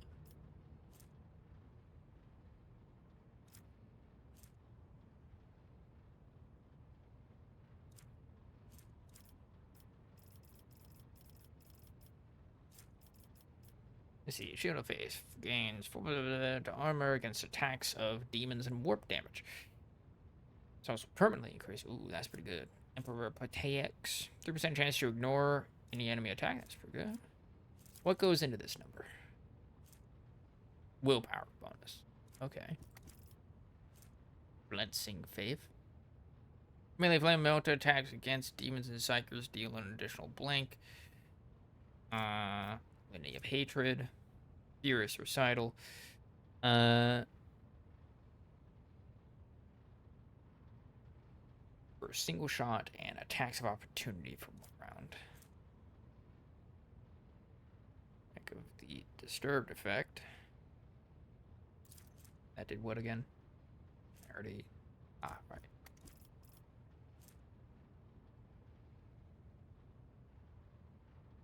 I like Shield of Faith. Taking less damage, always good. Ooh, ability.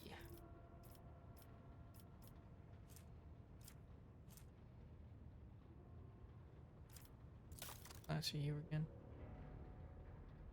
Office. And the next attack against the target affected by the exploit. Okay. Prescience or Foreboding.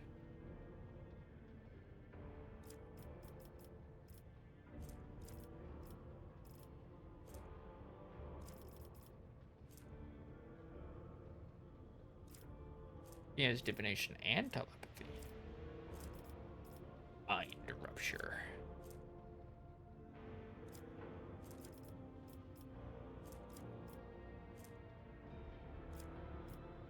Okay, Foreboding. Like, wait, what?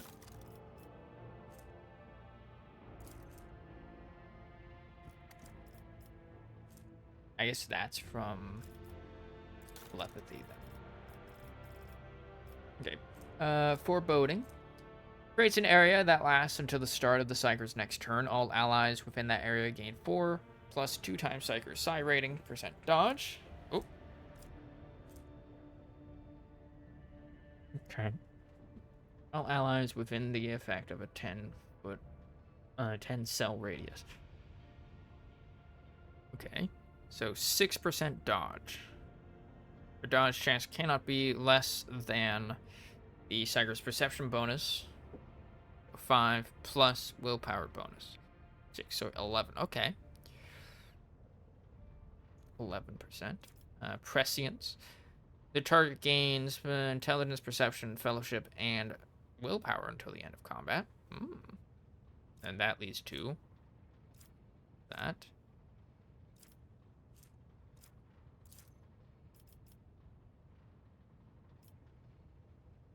Timing or precognition. All allies that are currently affected by any of the Psyker's powers gain the perfect timing effect. When an ally under this effect dodges or parries an attack, if this ally has a weapon capable of reaching the attacker and has an attack that costs 1 or less AP, that ally immediately counterattacks with this weapon and the perfect timing effect fades. Prosthetic intervention. Or precognition. Precognition. Once per round, the Psyker's next turn is moved up by 2 turns in the initiative sequence. This ability may allow the Psyker to have 2 turns during 1 round. And then prosthetic intervention. Whenever an ally suffers damage that would make them fall unconscious, the Psyker immediately gains an extra turn. During that turn, the Psyker can only use prosthetic intervention. This power can only be used under these circumstances. Restores the allies' wounds to the amount they had before the attack. However, Psyker's Psi rating is reduced by 1 to the end of combat. This power can only be used by Psykers with a rating of 3 or higher. Okay.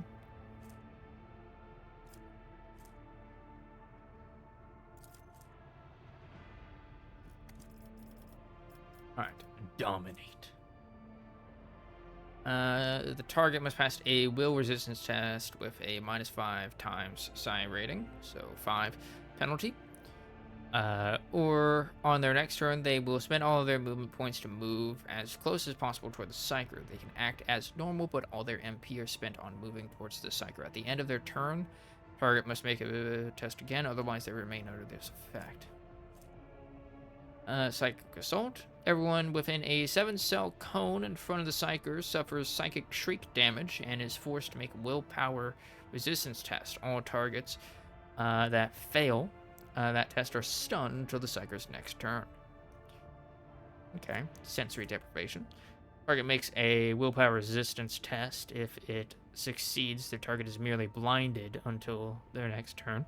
Target fails the test, they become blinded and suffer an additional -5%, -5 penalty on all characteristics reduced by blindness.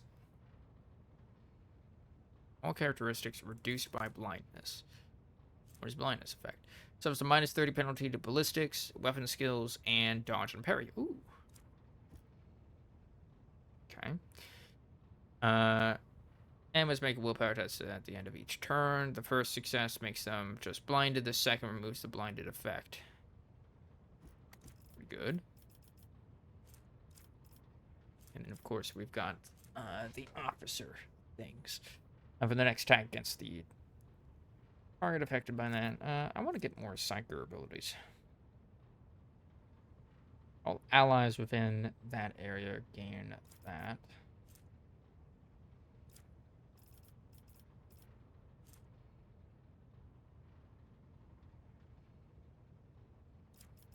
Let's see, Psychic Assault. Mind Bond. Dominate or Sensory.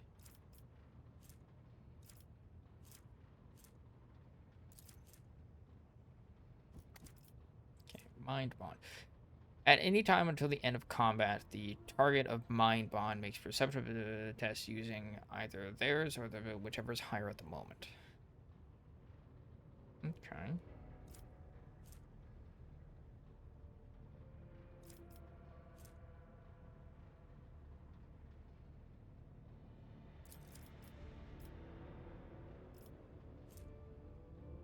Oh, she can get tech use. Logic.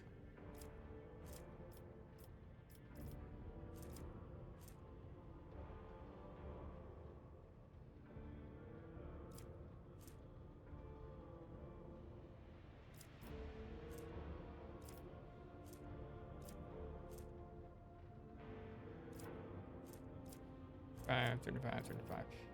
You awareness.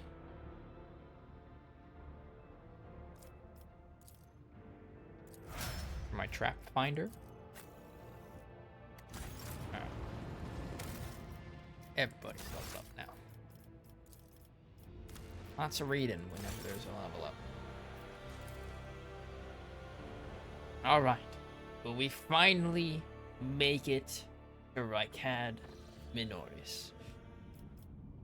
Let's see. We made it. We finally made it.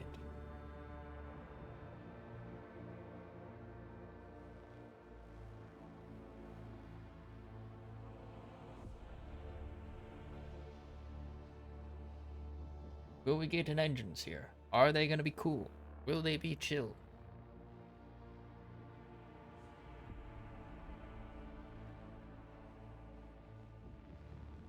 And oh,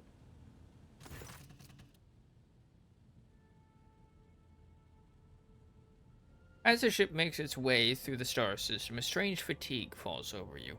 Your eyelids grow heavy, and the quill you have been using to draw up yet another order falls from your hand. Oh. Oh.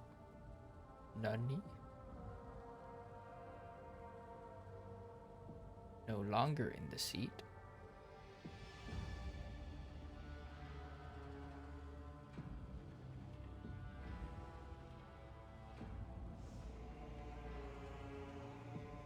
Okay.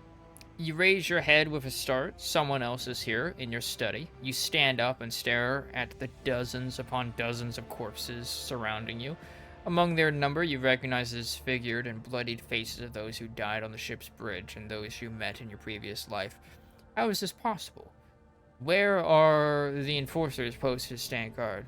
It matters not. You are alone against a horde of heretics risen from the darkness to take your life. As if of its own accord, the shard lying on the edge of the desk, the sole remnant of Conrad Voigtvir's weapon, slips into your hand. The metal is searing cold. The dead sway from side to side, closing in around you in a nightmarishly slow advance. Step back, or else. Kneel before the Rogue Trader. Your lives belong to me. I do not wish for any of you to die. The dead remain deaf to your words, creeping ever closer with the inevitability of death itself. You belatedly realize that your trembling hand has found the shard when its razor-sharp edge cuts into your palm.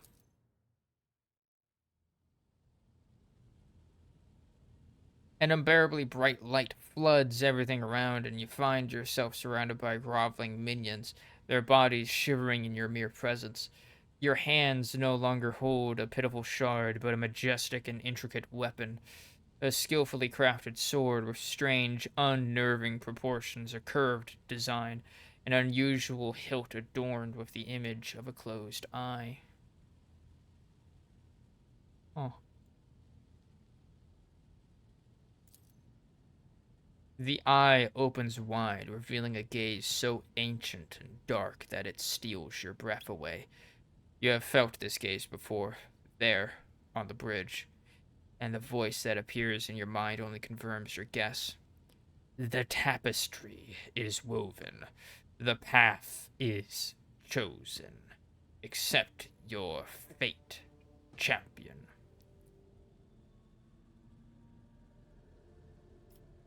No. Heresy! Your body refuses to obey your mind. The handle feels as if it has become one with your hand, and the gaze of the demonic eye sets your very soul ablaze. Resisting your fate is futile. You scream as you feel your soul burn away to ash.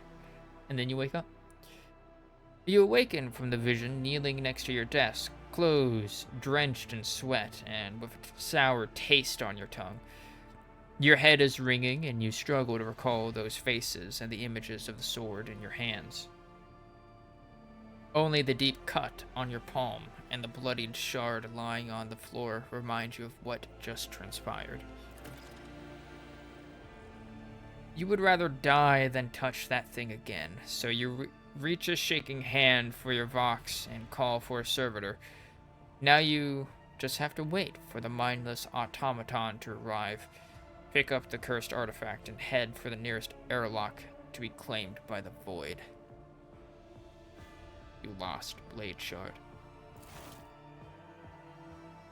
Interesting. Interesting. Can I change these? I can't. I'm powerless to act.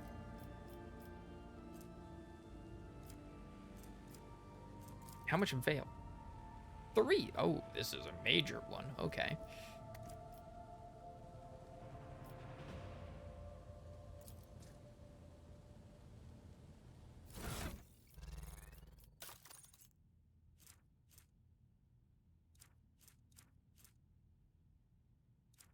Master Game 5.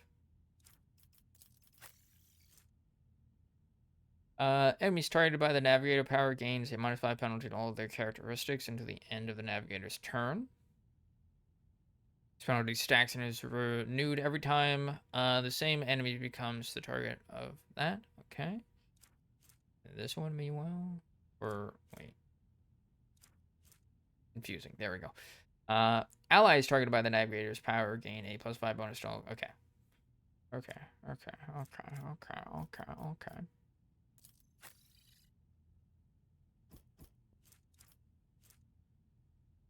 Deadshot stub revolver.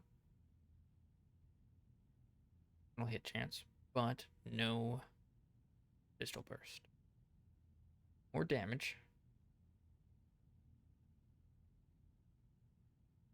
Higher chance to hit. Ripper auto pistol. Less damage. Very little damage.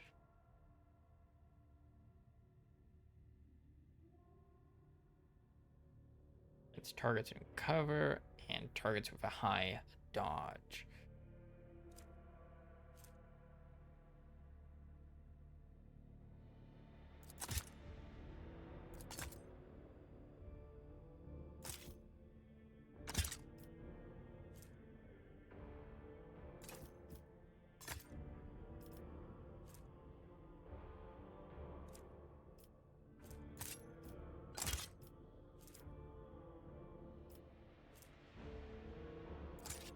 Yeah, well, I can't.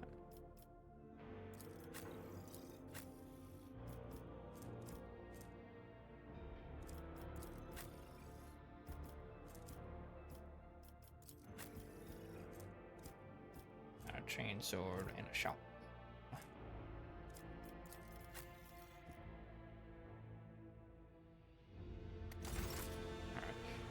You've thrown away some heresy. Good.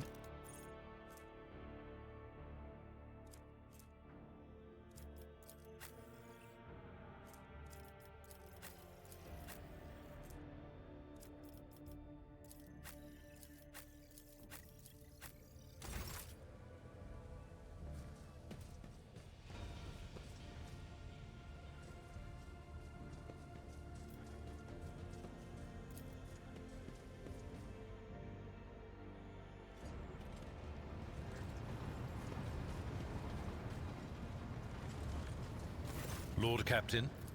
Lord Captain.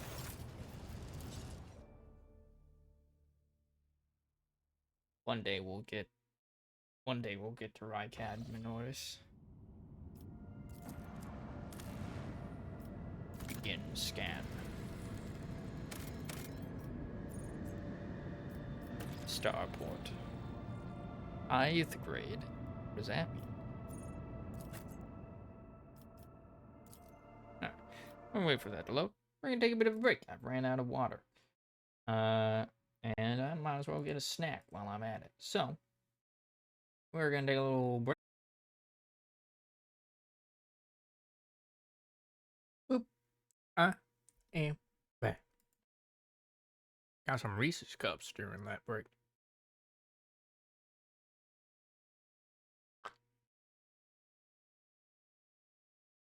Which I have just now finished consuming. Alright. All psychers have two types of psychic powers, minor and major.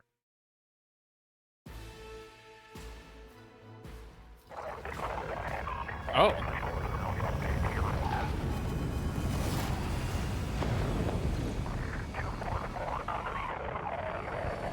Shit's going down here, apparently.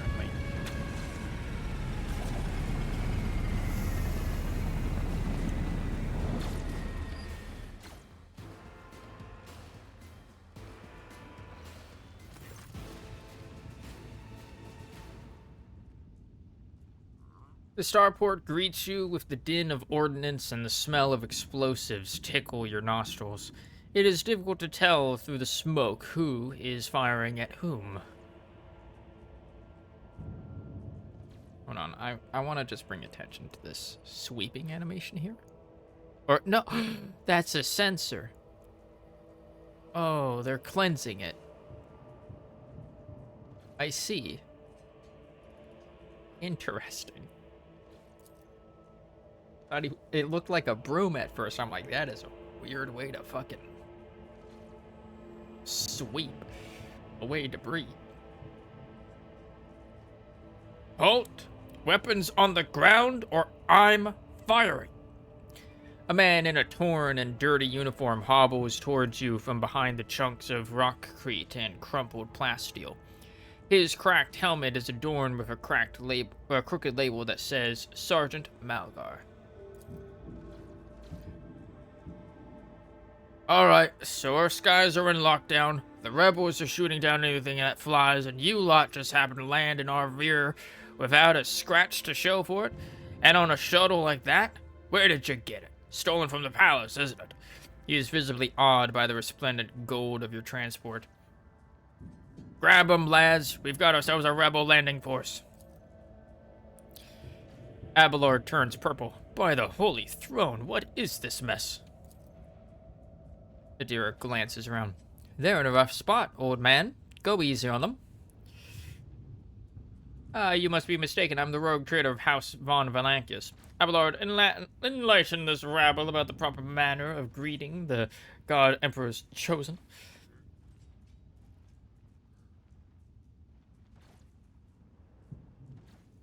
You must be mistaken. I am the rogue trader of House von Valancius. Soldier grows more and more pale with every word you say. As soon as you are done speaking, he falls to his knees. My mistake, your ladyship.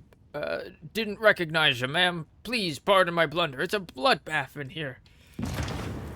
Boom.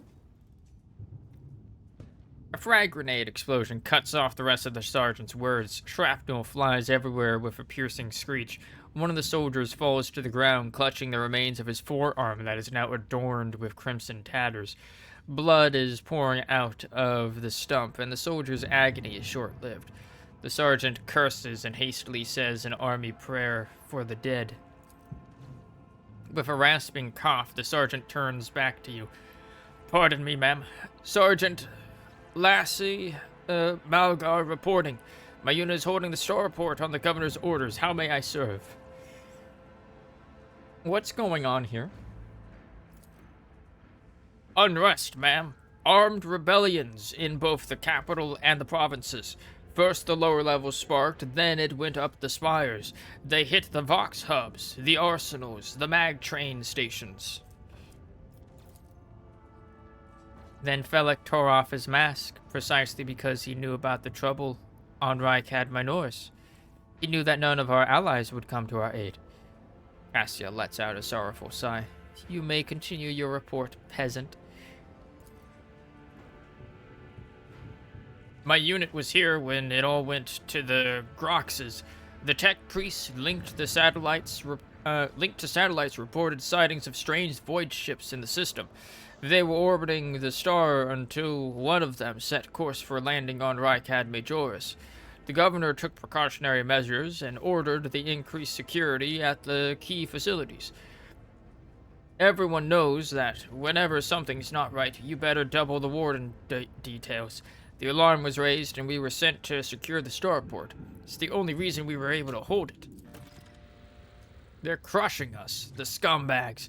There's been a whole turn since the last reinforcements came in. We're running low on ammo. Every other fighter is wounded. I don't know how bad it is in the streets, but they'll drive us out of here any minute. Who are you? Sergeant Lass Malgar, ma'am. 11th generation, loyal soldier of House Winterscale. Awarded 3 commendations for faultless service. Ever since the olden days, his lordship, the rogue trader, has recruited soldiers and shipwrights on Rykad Minoris. So there is no greater honor for a Rykadian than serving his lordship with diligence. What caused this rebellion? Ill thoughts, ma'am. We've fallen on hard times. The ground keeps shaking. Things keep exploding.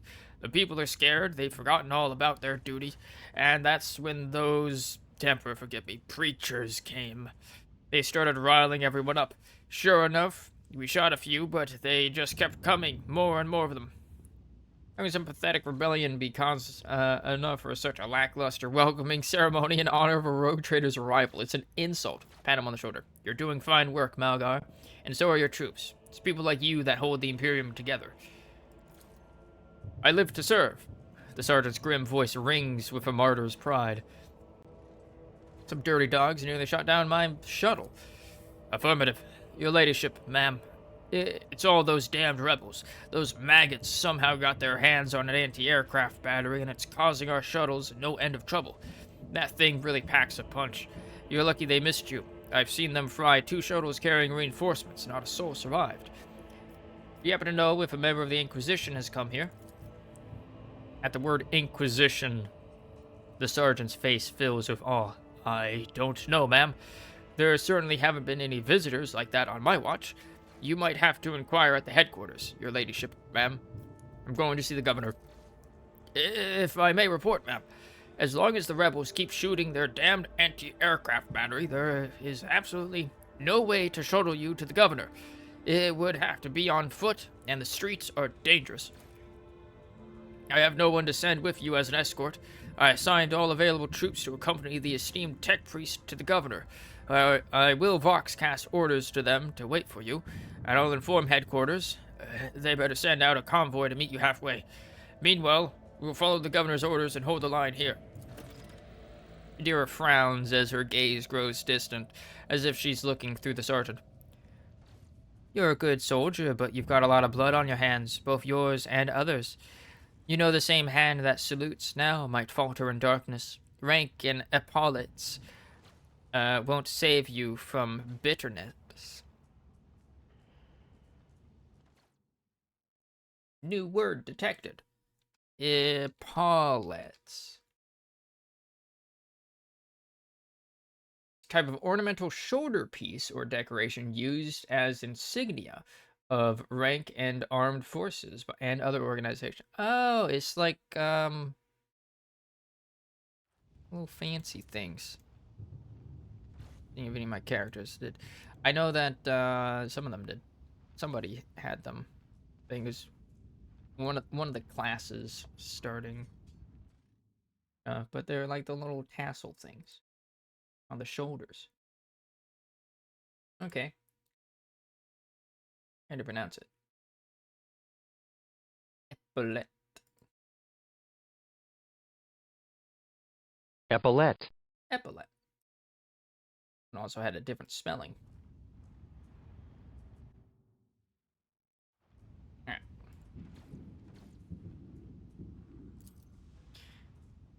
Pardon me, my lady, but I can't get my head around these fancy words you're saying. I've seen plenty of blood, but trust me, I'll fight till my last drop.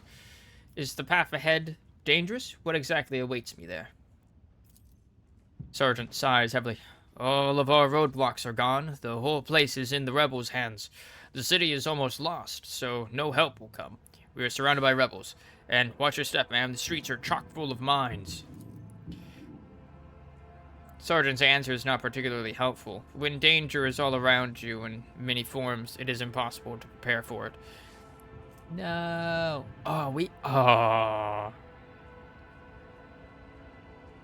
We had...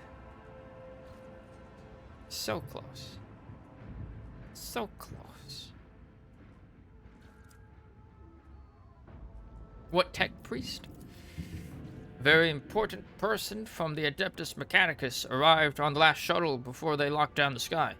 He kept on asking whether anyone by the name of Amarant or Amarnat or something like that had recently arrived. Barely answered any of our questions, though. Said he was under no obligation to tell us anything. He demanded to talk to the governor personally, so I had to send a quarter of my troops with him to keep trouble at bay. Does the game do RNG rolls, or does it just check versus your skill? I'm pretty sure it rolls. Oh, we can't, like, go back to that. I'm pretty sure it, like, you roll for it, and then it adds your skill proficiencies, and you have to basically meet a DC. Or something. Or I think get, like, 100 or higher on the result.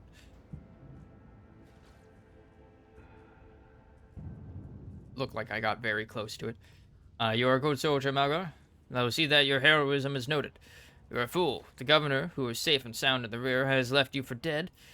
Good fighter would have long since reclaimed the starport. Move out and attack, you cowardly knave. Verily, 'tis the work of Tzinch.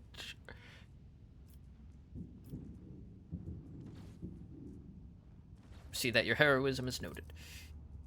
Sergeant blushes slightly. I live to serve. Another explosion interrupts the sergeant's words. With a sigh of relief, he turns to his soldiers and spits out a booming series of commands. Rumors. On your travels, you will hear many rumors. Those of them that are deserving of the rogue trader's attention are logged in a separate section of the journal. J. Sometimes rumors are just that. Other times there is truth to them, and in some cases there may be even more. To verify a rumor, travel to the place indicated in the rumor's description. While traversing the Cornus expanse as a rogue trader, you are bound to hear rumors regarding your own deeds and exploits, some of which reflect the reaction of the expanse's denizens to choices you have made. Alright, good job, soldiers. Let's fuck up these rebels.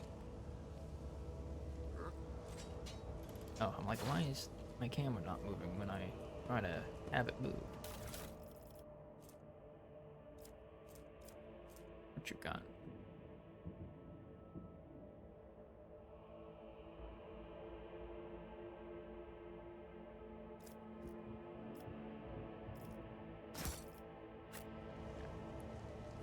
May his light harden our hearts. New trials await us in this place.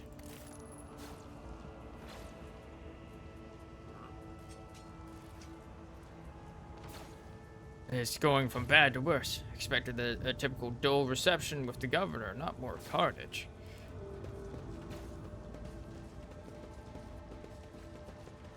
Yeah, I mean, what's the worst that can happen? What's a little rebellion between rogue traders, you know? The grand viaduct for receiving esteemed guests is buried under the rubble.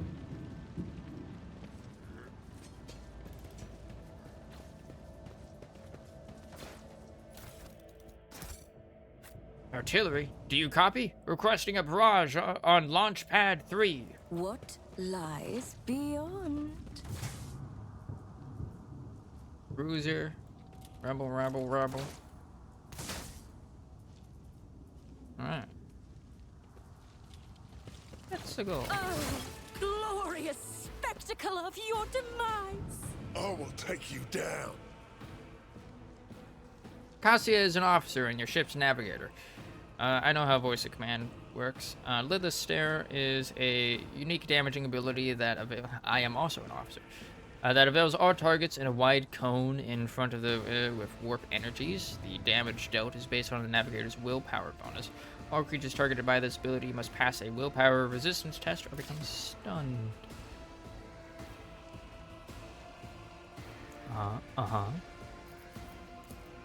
Abelard.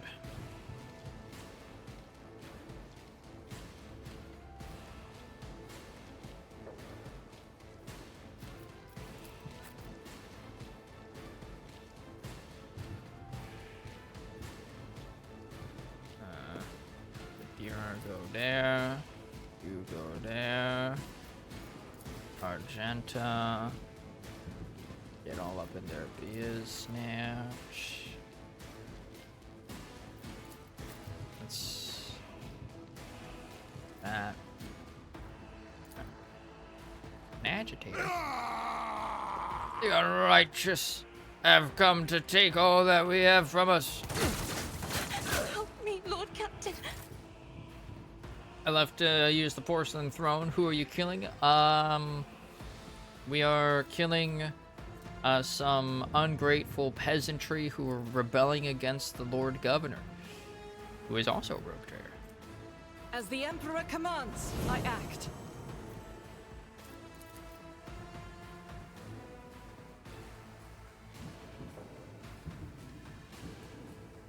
Total cover. Not so total cover. 1440.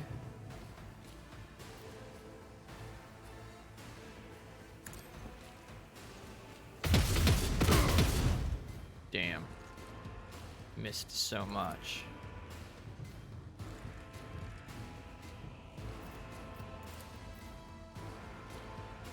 I'll do it.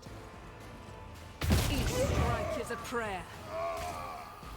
There we go. For not all the companions are romanceable. Sad. Rip. Truly a travesty. It will be done.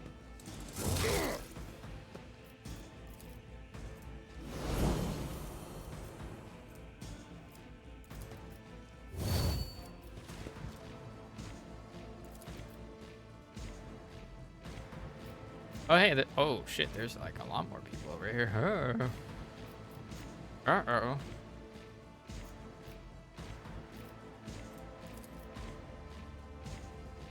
A lot more people over here than I expected.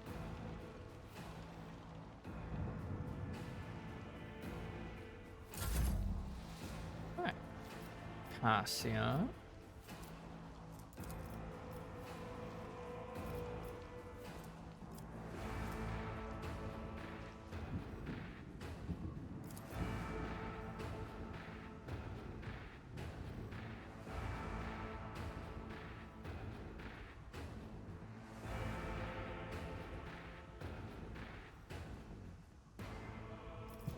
Alright, alright. Hey, I have a guard on my side. Alright, hold on. Bidip.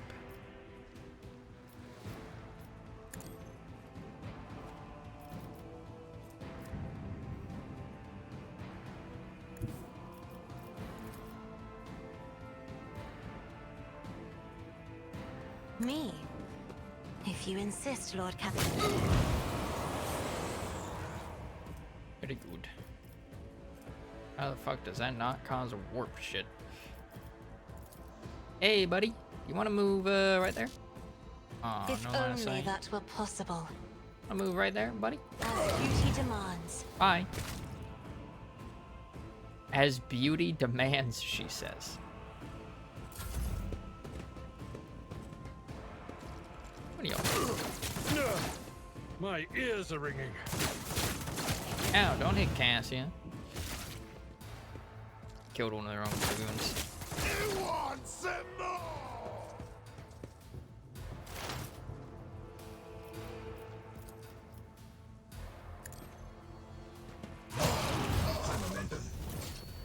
Spooky. No line of sight. I should have had her move first. I always forget to do that. But of All right. course. More tanky.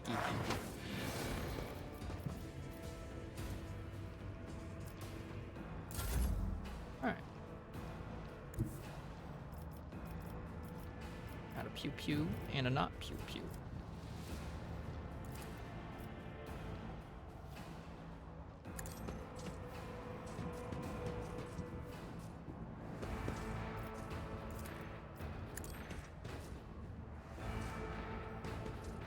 Alright.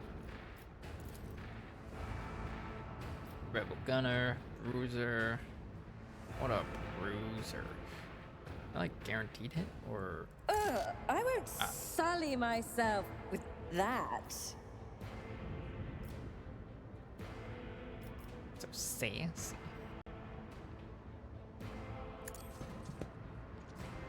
Phew. Missed.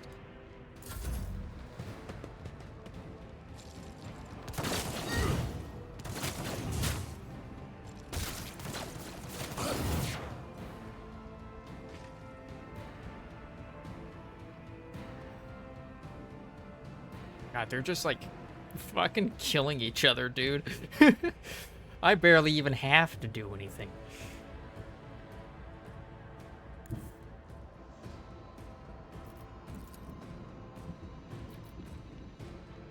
Like, they're just ganking each other.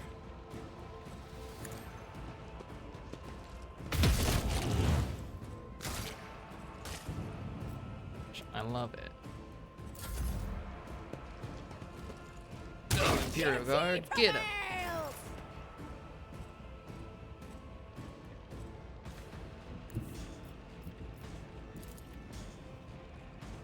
Aw. Victory is imminent. Indeed. Blind madman? Why are there madmen over there? Oh, she has a melee weapon.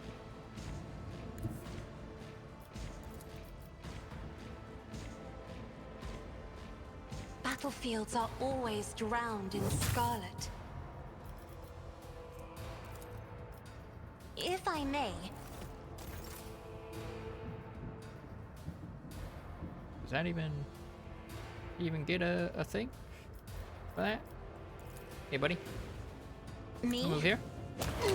Goodbye.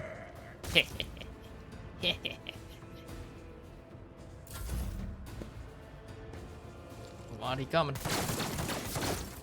Hey, don't miss and hit the madman. It's rude. Won't you be able to? On it. Yes. Get him. In All right, this everybody. tapestry of a world, I am the rogue threat. Overexerted apply. And oh, okay. Yeah. There we go. Carapace. Nodders.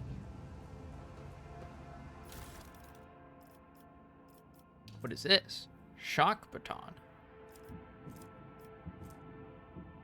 You can shove people with it. Ooh, they got an even bigger power swing. Or not power swing, but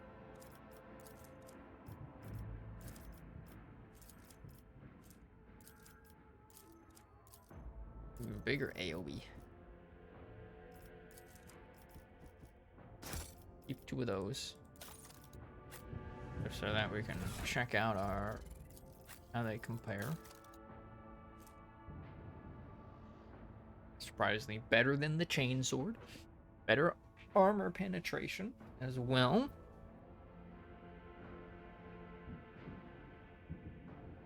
But would lose that 10 parry percent and that minus 10 to people's weapon skills. Oh, somebody else had a swear. Maybe not.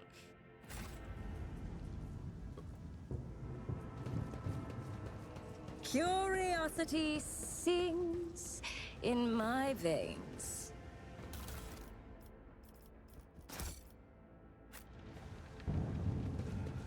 When the faithful are idle, heresy grows.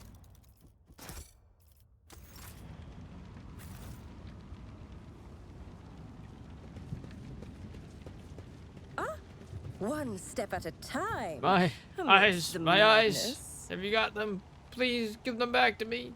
Even just one.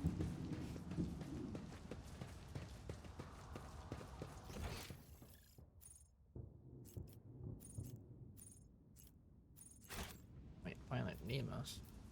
Oops.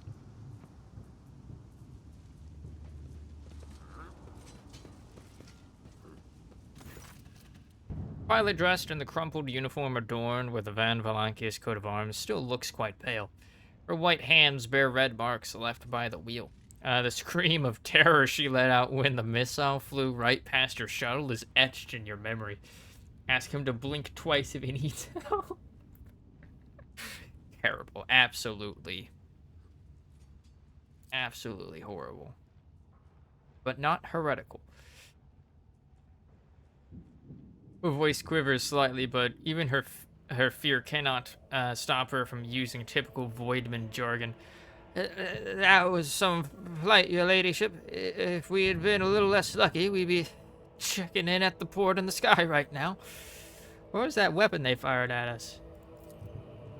Can't say I know, your ladyship, but the shots it fires certainly fly quick. I've never seen guns like that before. And they were firing from far away, almost from beyond the bar, the horizon, that is. Who gave those jobs a terrifying contraption like that? Your name, pilot. My bad there, your ladyship. Senior flyer, senior pilot Nemas, appointed by the senior deck officer to serve as your personal shuttle.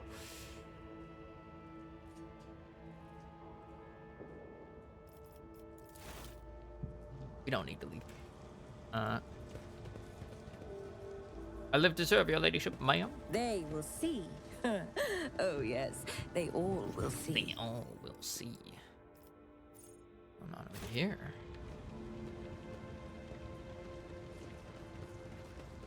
Ooh. Minutemen? from What Fallout lies 4? beyond.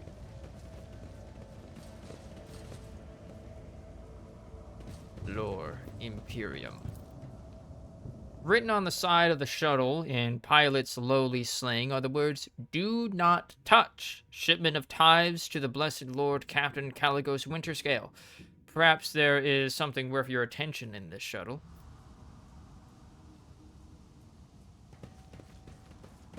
Why would it be, worth my attention, huh?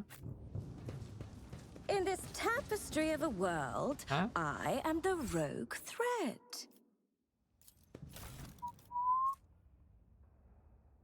Ooh. Range of all officer archetype abilities by 1. That's me. I'm an officer. Patience! My nerves are frayed. Lucky Jasper. The eyes lie, the final dawn purifies vision. Folks, how about you don't come any closer and I don't shoot you? Gain true vision. Renounce false sight. All will be revealed.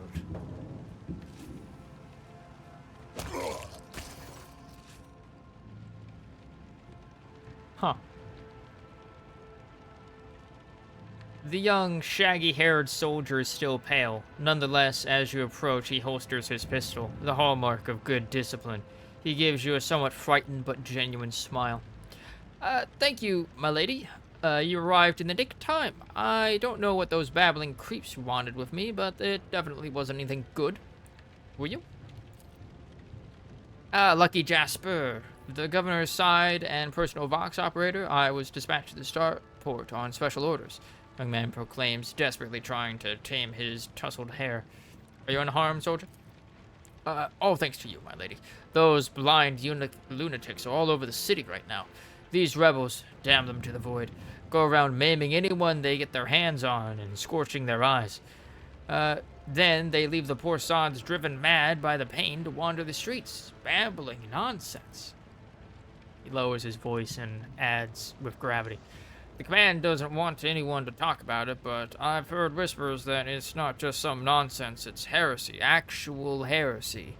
Because listening to it scrambles your brain. It made one patrolman freeze in his tracks while the blind mob got hold of him and carried him from his post off to who knows where.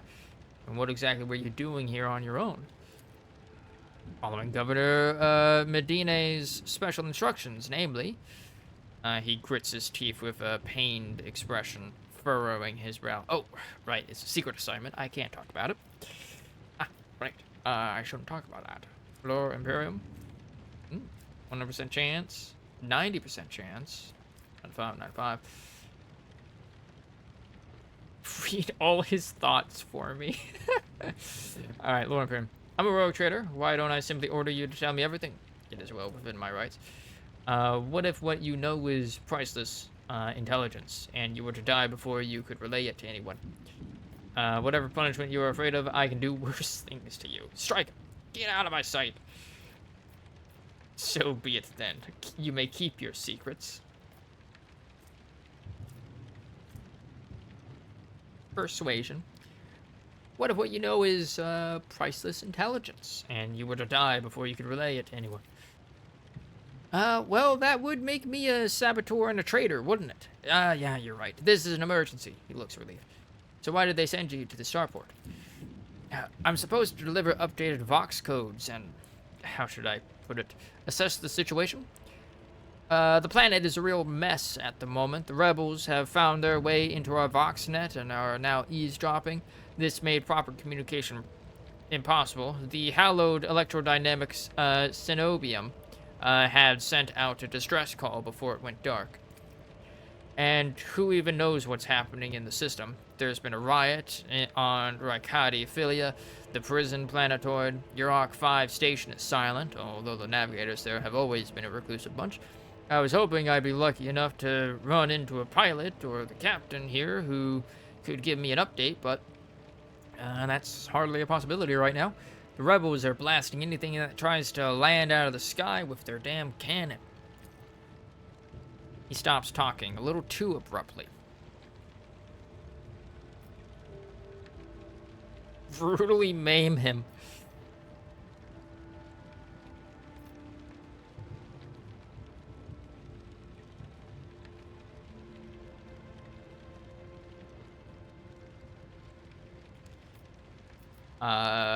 Tell me about Yurok 5. Not much anyone could tell you about it. That station belongs to the Navis Nobilite themselves. Emperor knows what they do up there, or who even lives there. They scorn ordinary folk. The only person they're willing to grace with an audience is the esteemed Yvain Winterscale. It is beginning to sound like he's complaining. That place is creepy. They say they order shuttles with servants from Rykad Minoris on a regular basis. I guess they're too important up there to change filters and clean compartments themselves, huh? Except I've never met anyone who has served there. It's like no one ever comes back. Your brothers and sister lived and died for a great cause, serving a navigator house, and therefore all of the Imperium. It is a high honor, one that few could bear. Only now does Jasper notice Cassia, and his eyes go wide with fear. He opens and closes his mouth a few times helplessly, like a fish, unable to utter a sound. Instead, he just nods nervously. Something else you're hiding from me, isn't there? More classified secrets? Jasper looks away. It's nothing classified, just personal.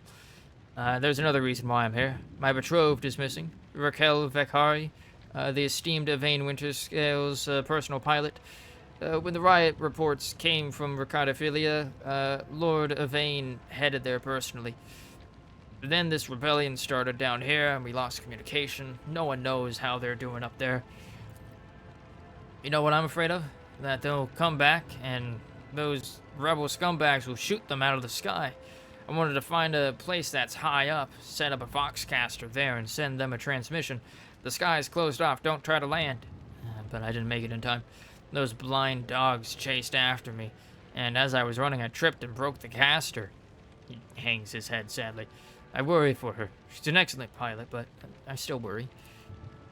Abelard shakes his head disapprovingly, but his eyes are understanding.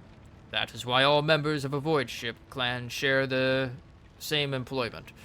No matter how devoted a servant of the Emperor is to their duty, there's always the danger that family ties might disrupt regulation and order. I hope that no harm comes to her. I hope that no harm comes to her. The Emperor protects, my lady. If someone you love is in trouble right now, may he protect them too. Who is Yvain Winterscale? The esteemed honorable scion of blessed rogue trader Caligos Winterscale, master of the Rykad system. At the behest of his illustrious father, or grandfather, or uncle, well, his illustrious relative, Lord Yvain took up residence on Rykad Minoris. Jasper's face betrays a fierce inner struggle before he blurts out, you know what I think? I find it curious that blessed Caligos didn't make him the ruler of our world.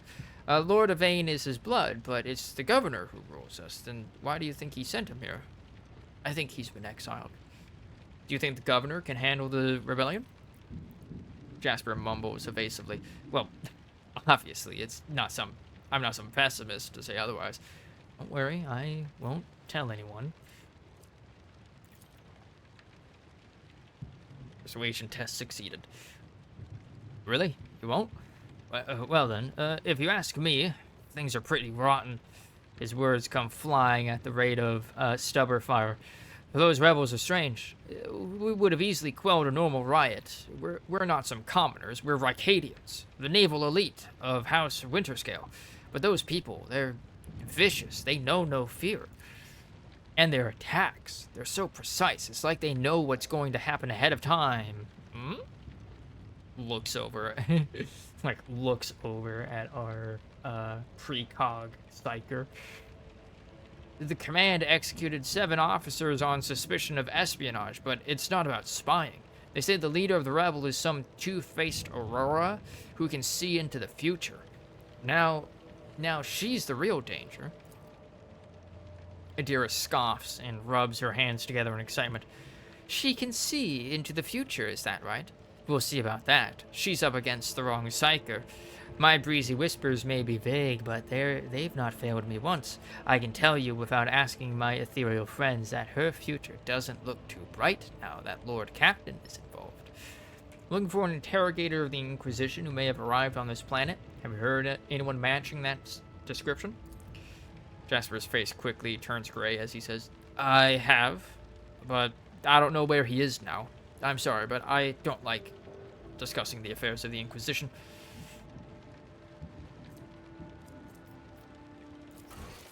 Inquisition uses any and all means to exterminate the corruption caused by the forces of chaos, heretics, mutants, or aliens. Any of the Imperium's many fighting forces may be pressed into the service of an Inquisitor.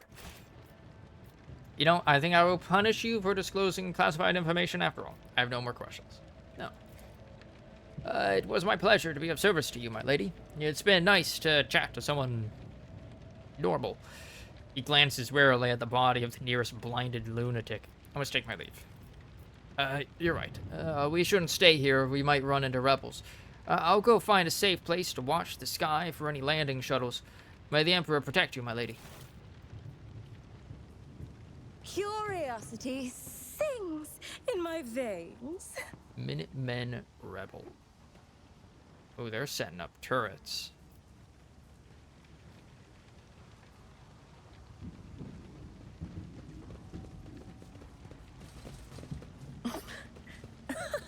They will see.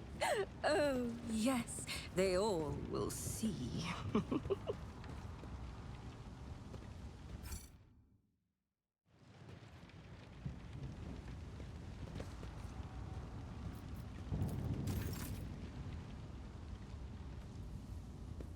Rebels commander. Fighter rebel. Alright.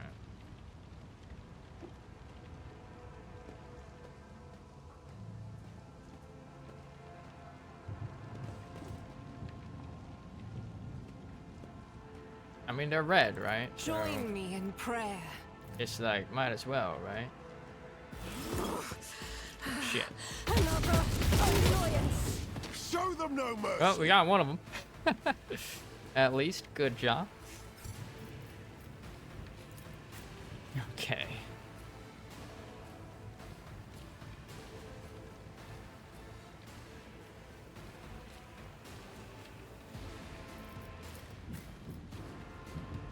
Abelard. You there. You're there. Me. There. Good sister. Used her turn already.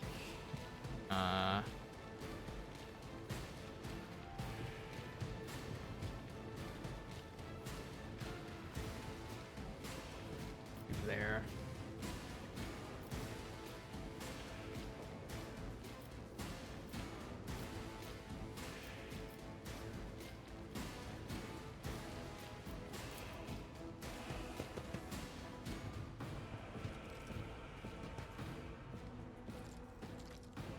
He's an ox. Ouchies. Alright.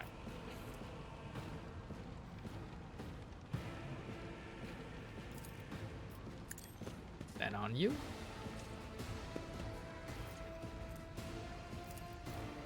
That on you. And then put this over on you guys.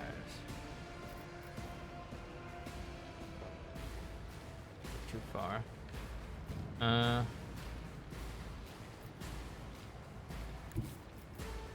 Move to there and then do this.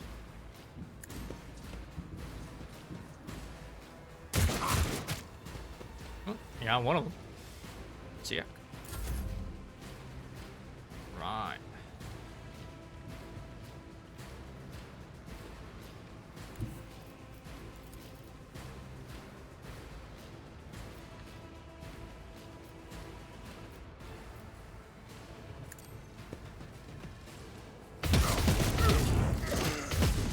Nice.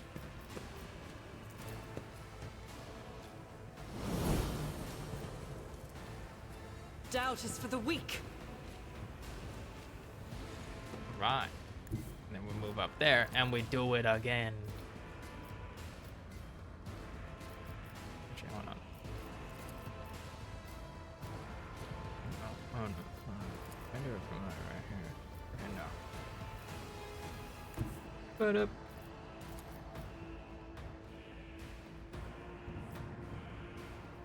I'll do it.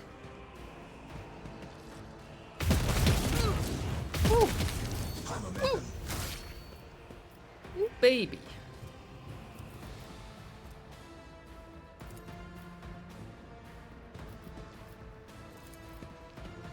Just immediately go for this. That commander down. As the Emperor commands, I act. Fuck. 35, 75.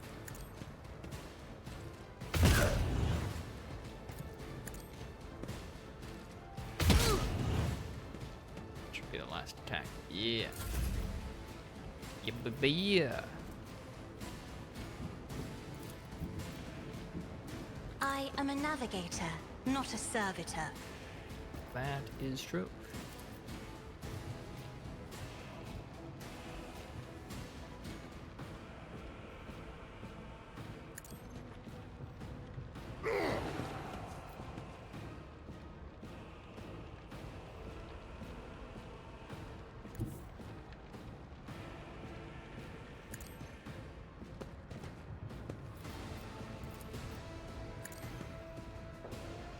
Usually have Lady Argenta go again.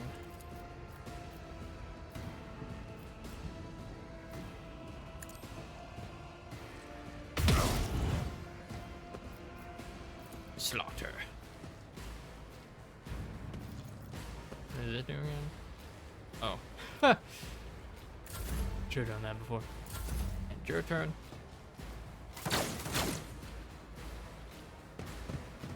On, here they come. Should we do it? Oh, shit.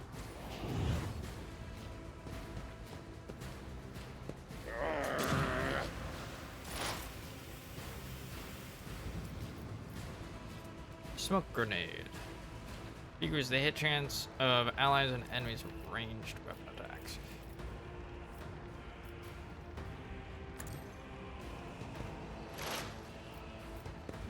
You fool. I don't need to worry about that. So much.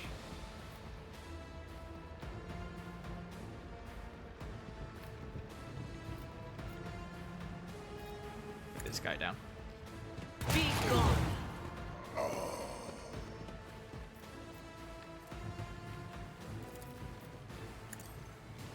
Our existence is so fragile.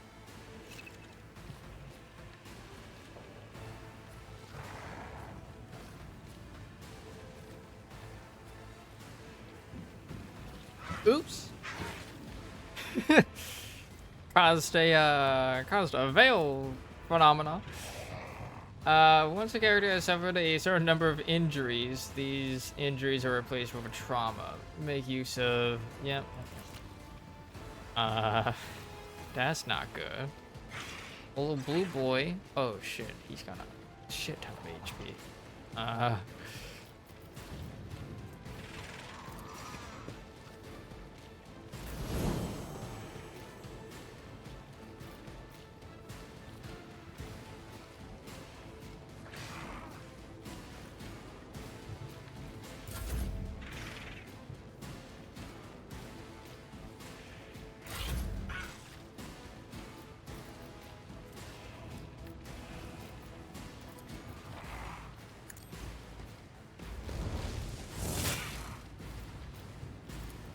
At your beck and call.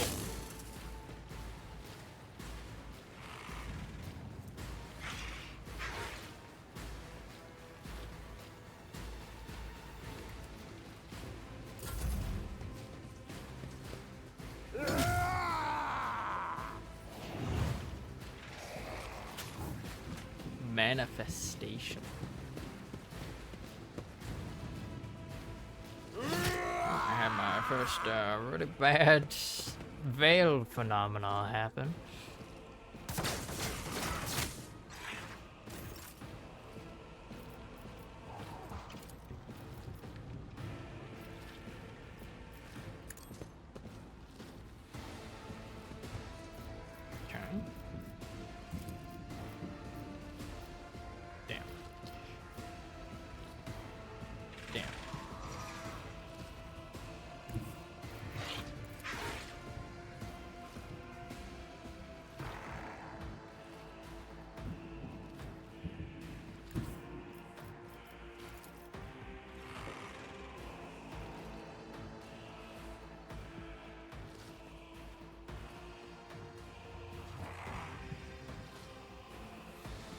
Schemes within schemes.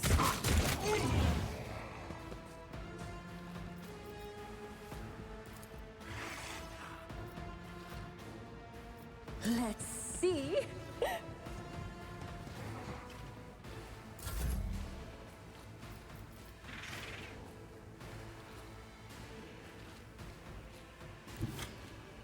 The enemies of the Emperor will be undone. Nice.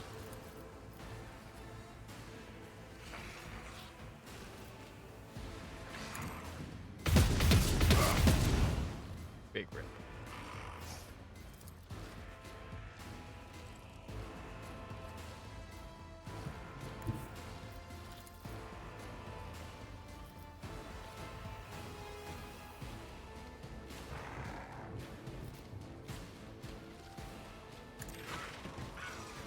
None can escape the Emperor's Nice. judgment. Ooh, triple kill. Very nice. Fuck yeah.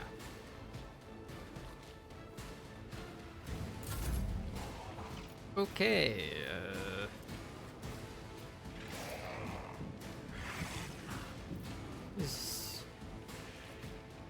let me close to that square.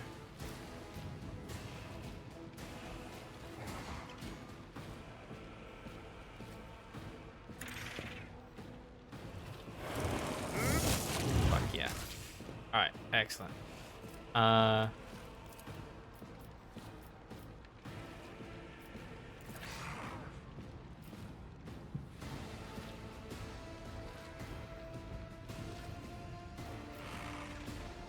Just have to be right there, eh?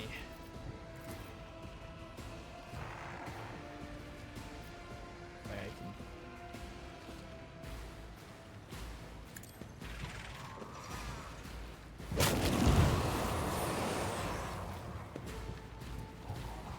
Anchors.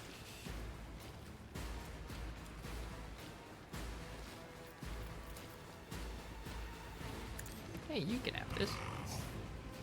We're voice of commanding each other. Wow.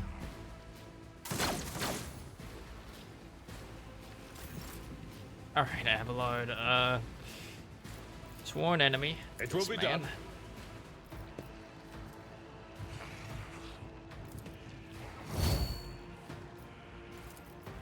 I will do my duty.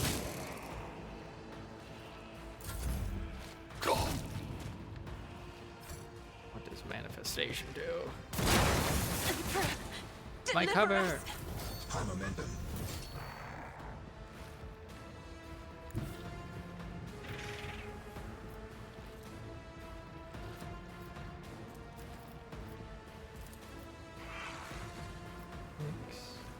Six.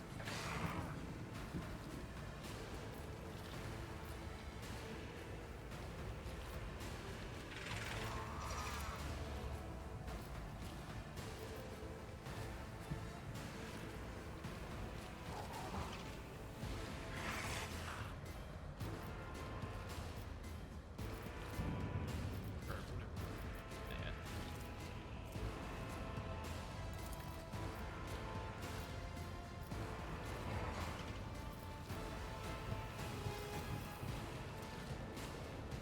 Finally, an extra turn, full iffy empty. There is no attack limit.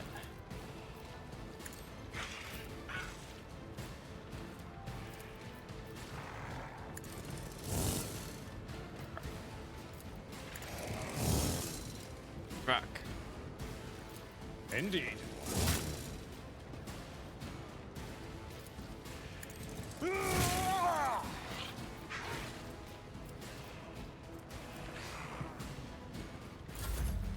Okay.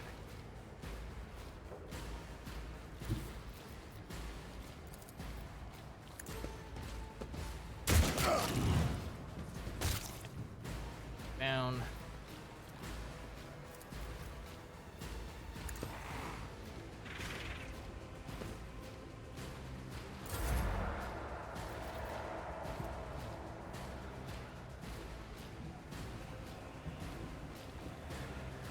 End of combat.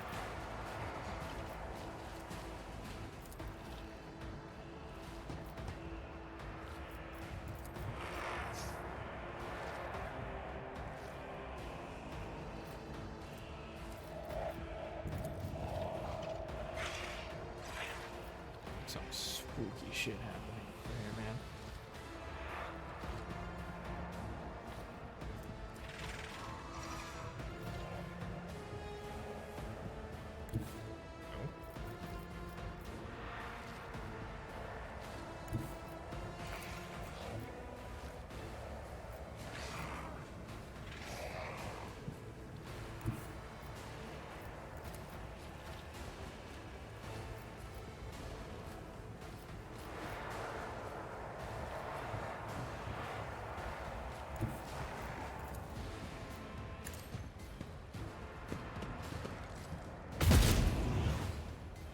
Not where I wanted to go.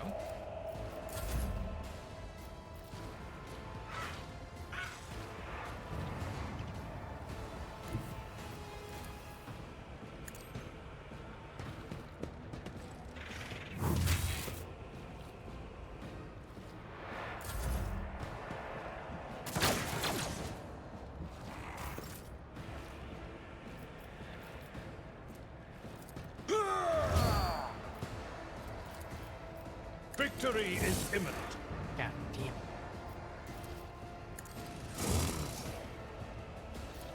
At your beck and call.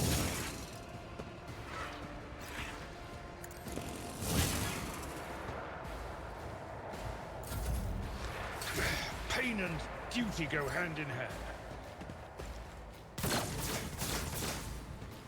I'm about to have a really bad time.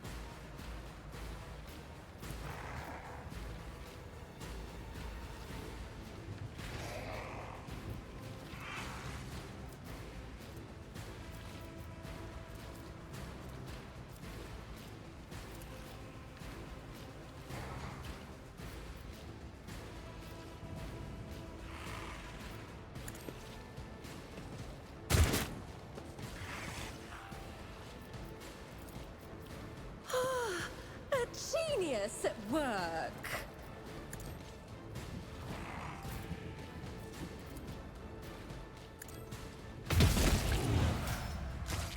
Alright. Level up.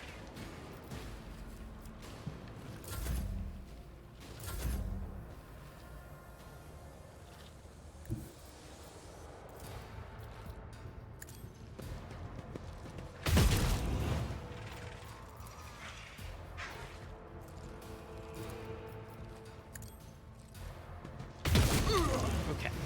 Rebels dispatched.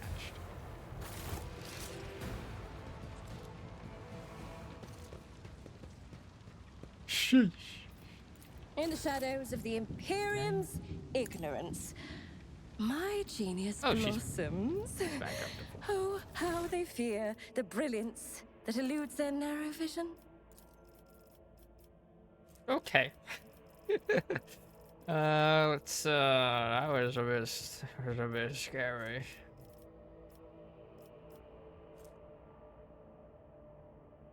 Used each turn increases veil degradation by 2 less.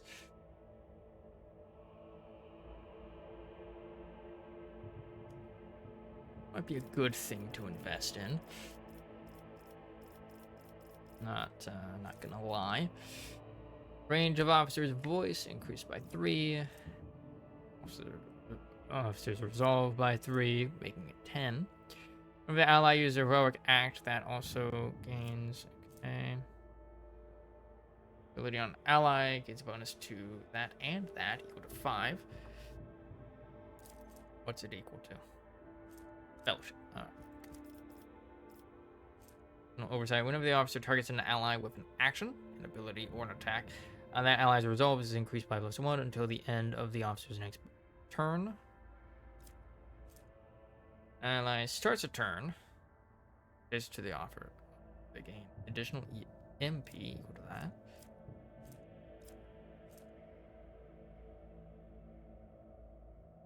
All gain resistance. Might be pretty good.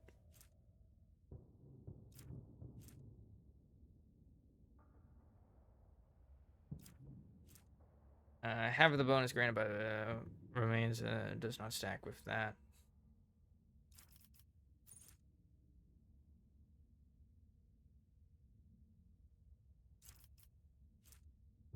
That might actually be pretty good to have. Alright, lasting impression.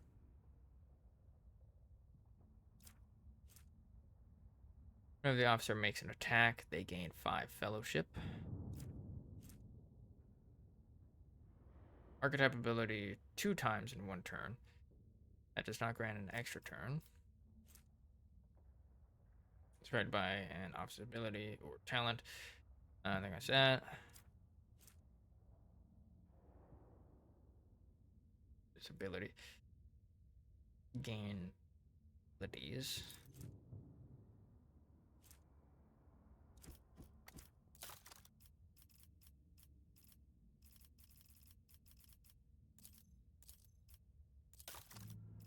They have to be officer abilities? Let's do their weapon skill.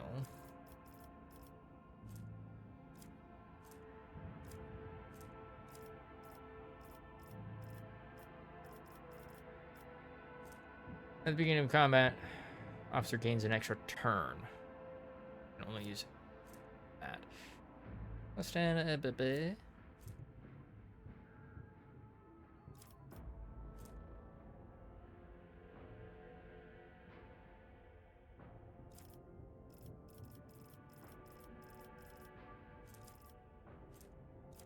Almost leveled.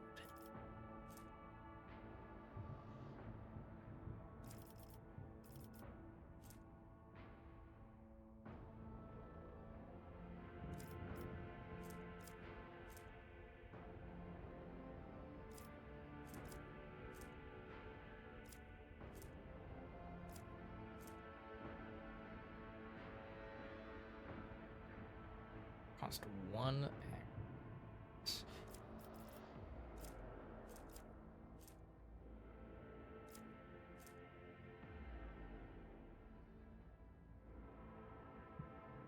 Psyker's allies or the Psyker themselves are under the effect of psychic powers. They gain +5. Pulse of life.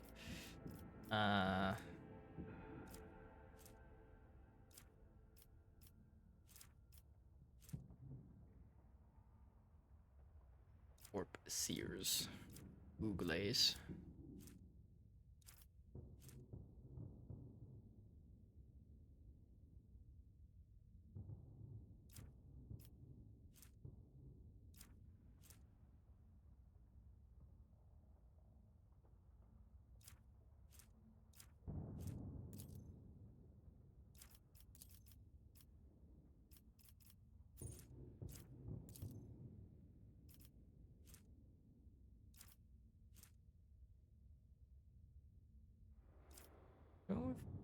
Converse.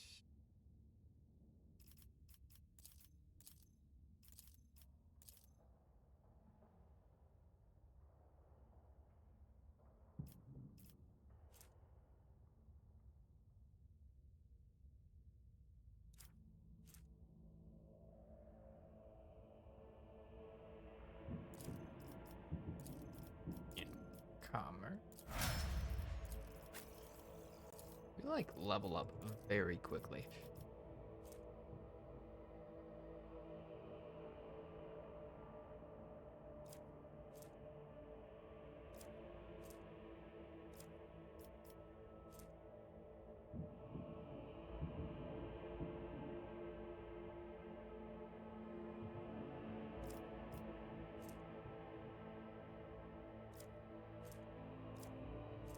is ground super high. Increase athletics. Alright, contempt. Whenever an enemy attacks a warrior, the warrior's next against the enemy deals an extra 6.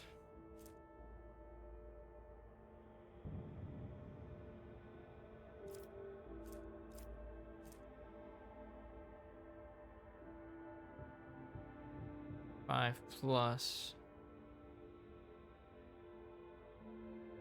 Okay, so 14 crit chance.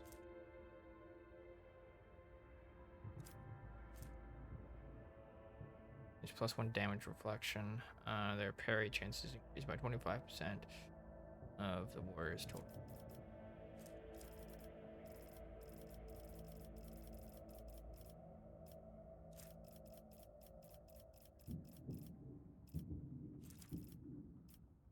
Opening strike. Charge and push increase the damage of ranged attacks made against affected enemies. As not attacked this turn, they're gonna no. Attacks of opportunity do crowd kill. Area attacks that deal an additional blah.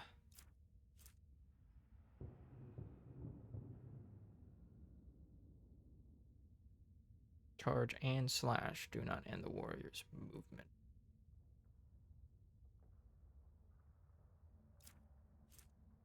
Repairs and attack. Their next warrior archetype ability costs 1 AP less.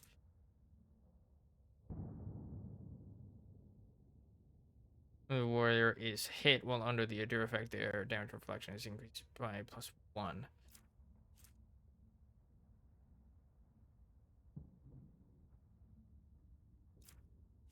Good. Like made by every enemy this combat. Pretty good for tanking.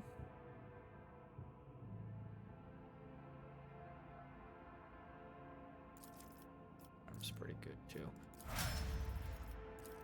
Alright. Idira. Tide of Excellence. Using excellent enemy, the operator gains +1 damage +2 until the end of combat.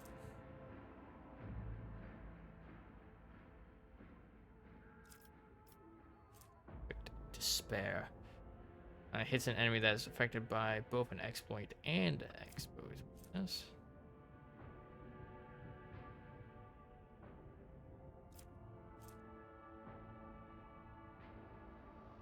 Exposed weakness costs 0 AP. Attacks an enemy that is at full wounds. That attack deals.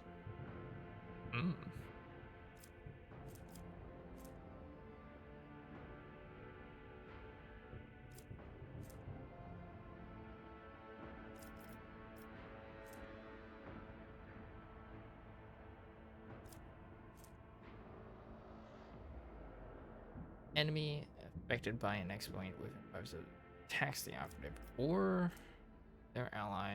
Enemy suffers +1 additional exploit.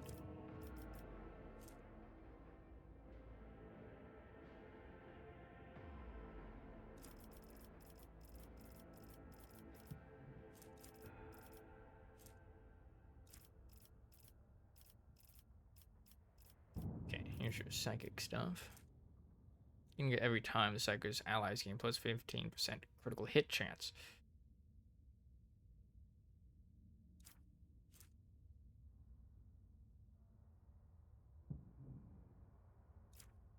Or penetration.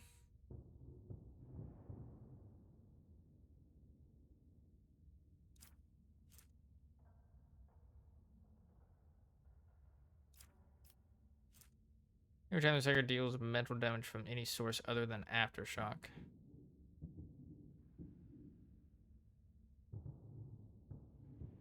As much mental damage at the end of their next turn. Mental breach. Enemies that have taken damage from the psychic at least once suffer -20.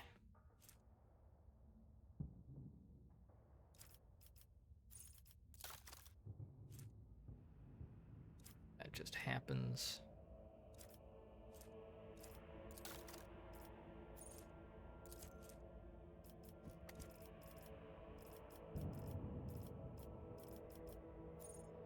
She gets 2 things.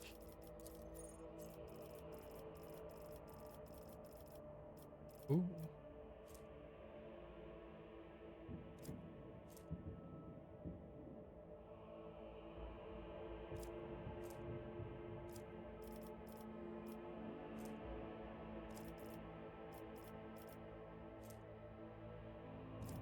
That feature.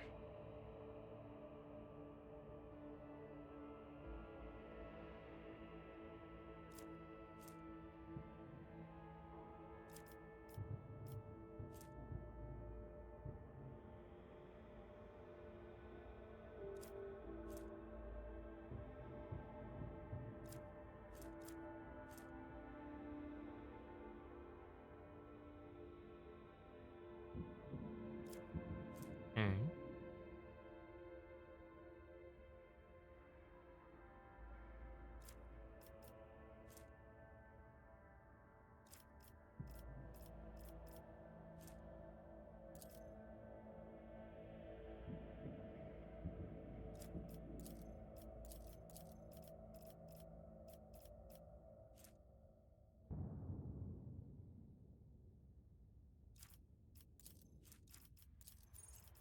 Okay.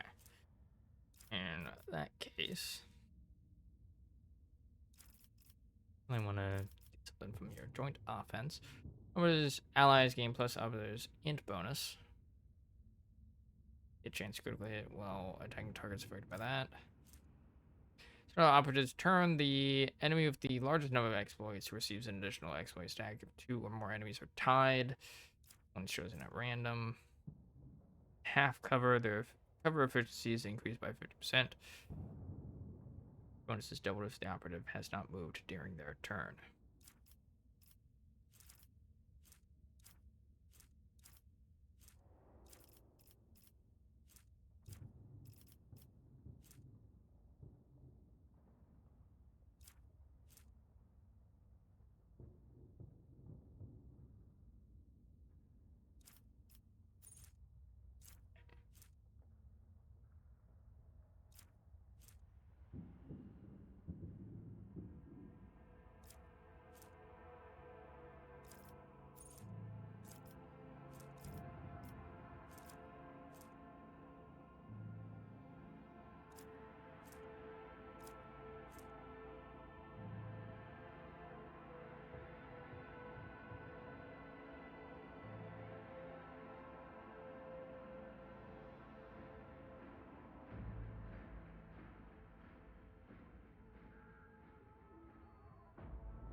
That.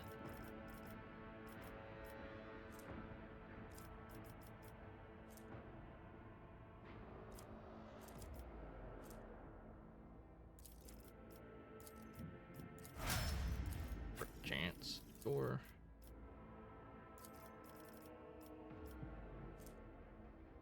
When you have that, nice.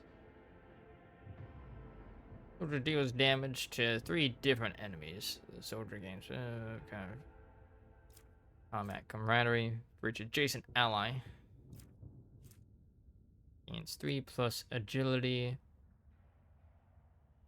8% critical hit chance. Bonus is doubled against enemies from which the soldier is protected by cover at the moment of the attack.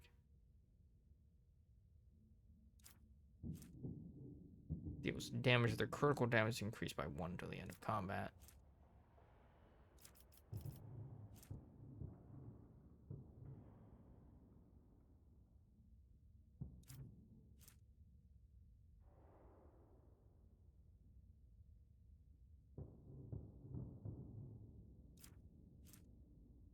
Full wounds. Most soldiers' area attacks gain against enemies within 3 cells. to the weapon's current rate of fire. Enough bullets for everyone. Second attack action. A turn. But have not suffered that.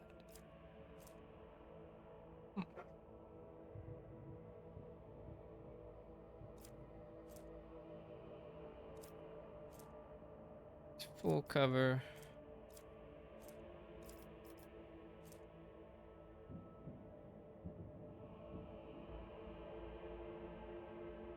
Okay, costs 1 AP less to use.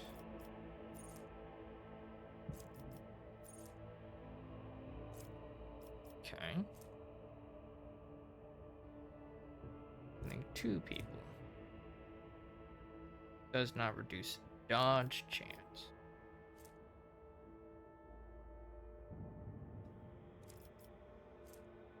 Hmm.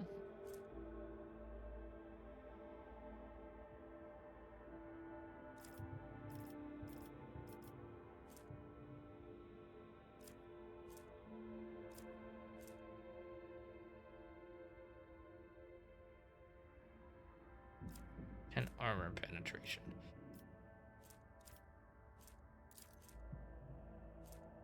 One of the main parameters of a weapon, it represents the percentage by which the enemy's armor can be reduced. This parameter affects the calculation of attack damage.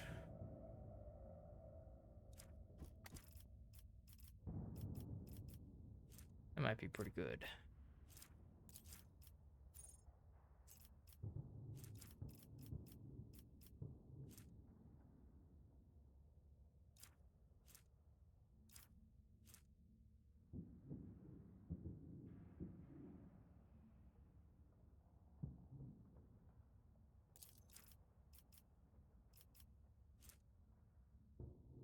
Awareness. Demolition.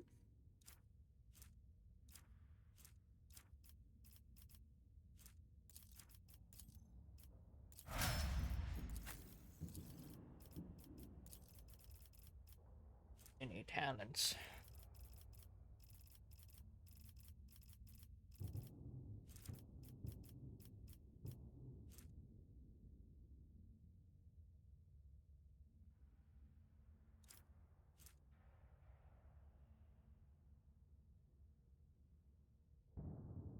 Warp damage.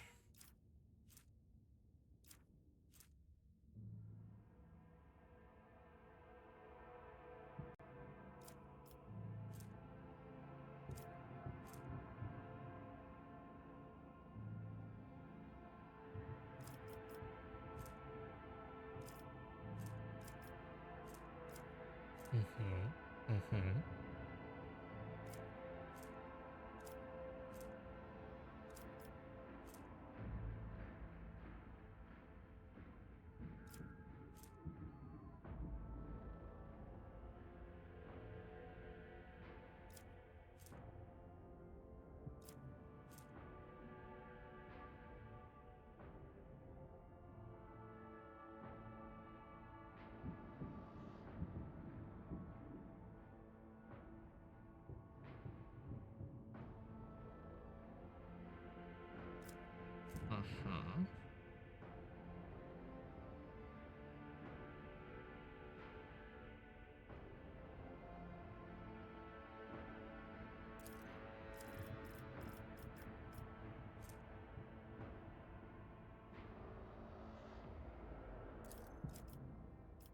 that.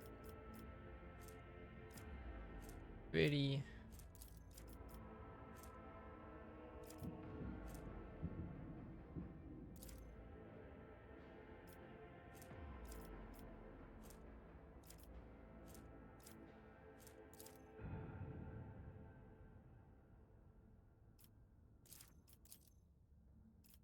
$35 and plus 10, $45.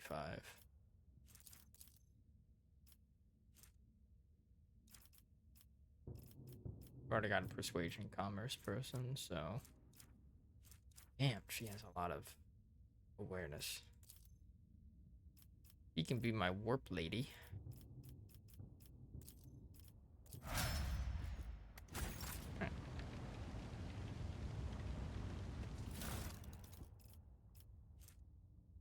knife.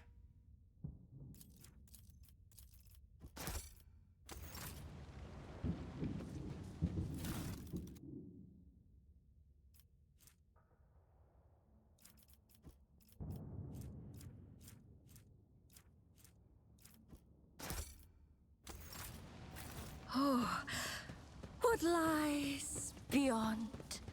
Okay. Boots.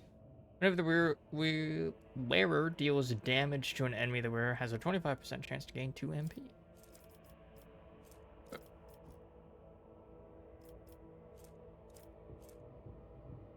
Laser pistol.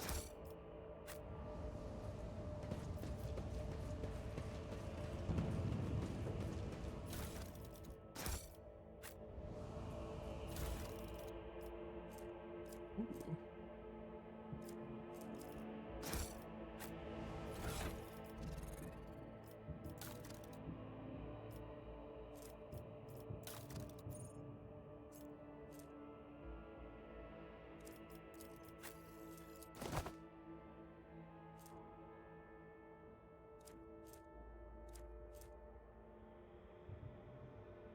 Damage. Who would that be best for? Probably Argenta. She's kind of run and gun type of lady. Yes. Alright, these two. You.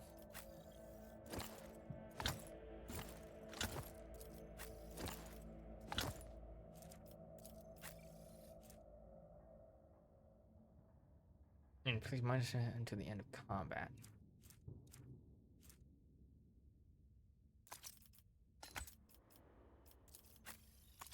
Give some grenades to everybody else. What can go wrong? What's this? Fire grenade.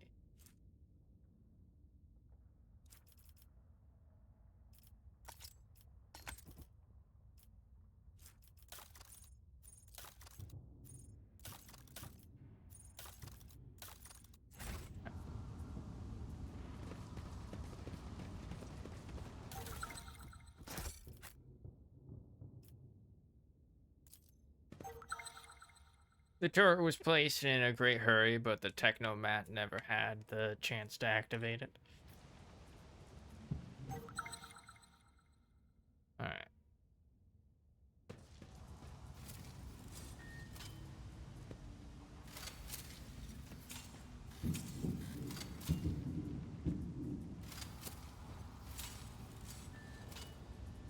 The Emperor favors me today. Insurgents walked in a crowd right across the mine barriers, seemingly oblivious to the fear of death.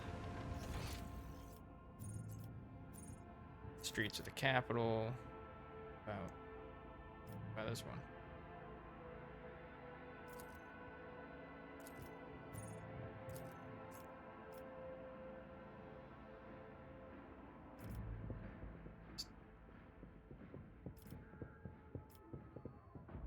Possible no.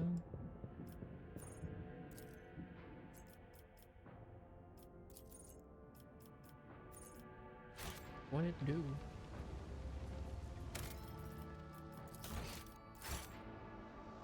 Okay.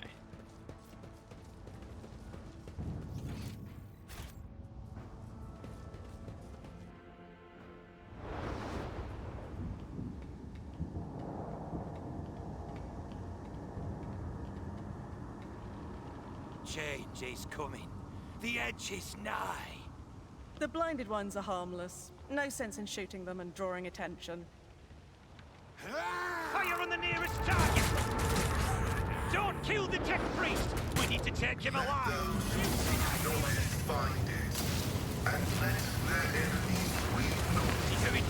Pull back!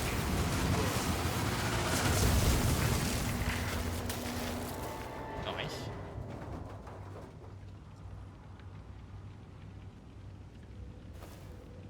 May knowledge be thy fate. Let the cycle be discontinued. Check. Priest. Check. priest. The man dressed in crimson should not have survived an explosion like that. However, he is alive.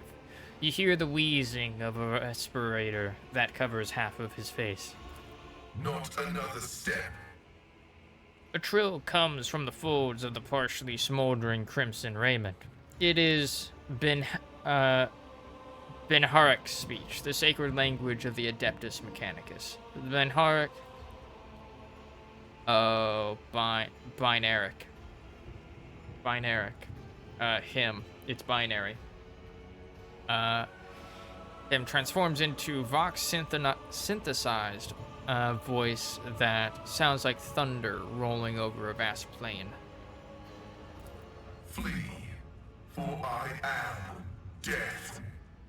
His gaunt hand rises to stop you, and immediately your Vox howls in pain and your machine equipment starts crackling.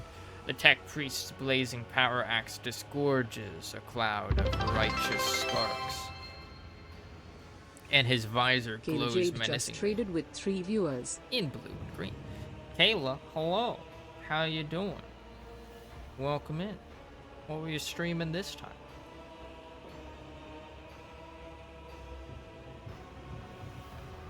Just missed a cutscene where a guy blew up some like equipment. Killed a bunch of dudes. Welcome to me reading you a story from the grim dark future of mankind. Hello. Lethal Company again, but with custom music on the boombox. Nice, nice.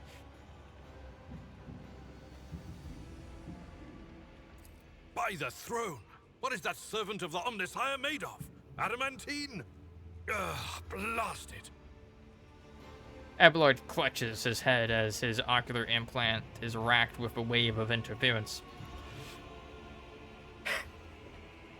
God, I love how every time in this game, like every time you have to introduce yourself, there's just an option that's like, Abelard, please introduce me to them.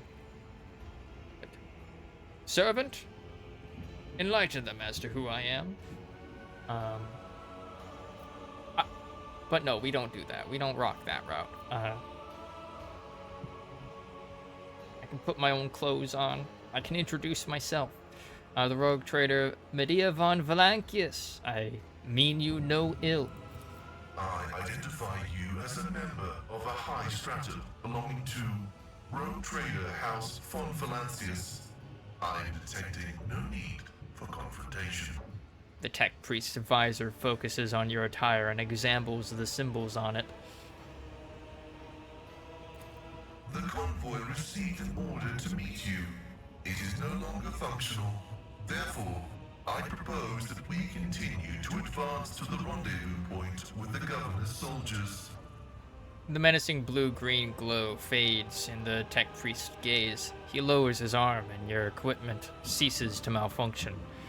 The tech priest stares resolutely toward his mechadendrite tentacles, rising gracefully around his hunched figure, which is illuminated by the flames of the smoldering remains of the machine. Yo, this lad got tentacles?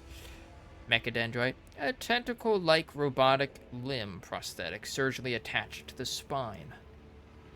So this thing. Got it. Who are you? I identify as Magos Pascal Haneman of the priesthood of Mars.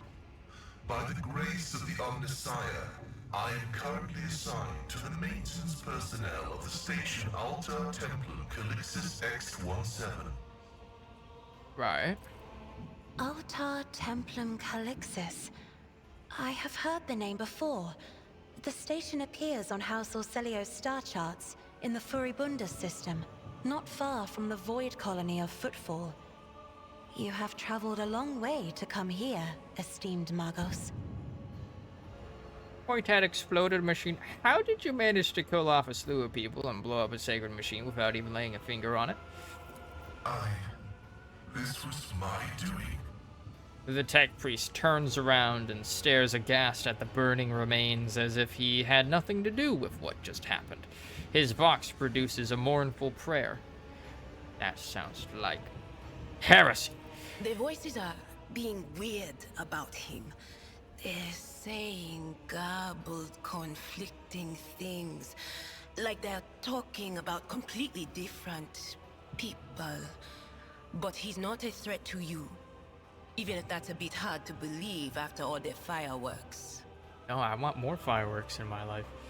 Adira has been staring at the tech priest, biting her lip. She finally leans into your ear. By the golden throne, I can't believe that the little gecko from the Rapunzel movie Tangled grew into a person.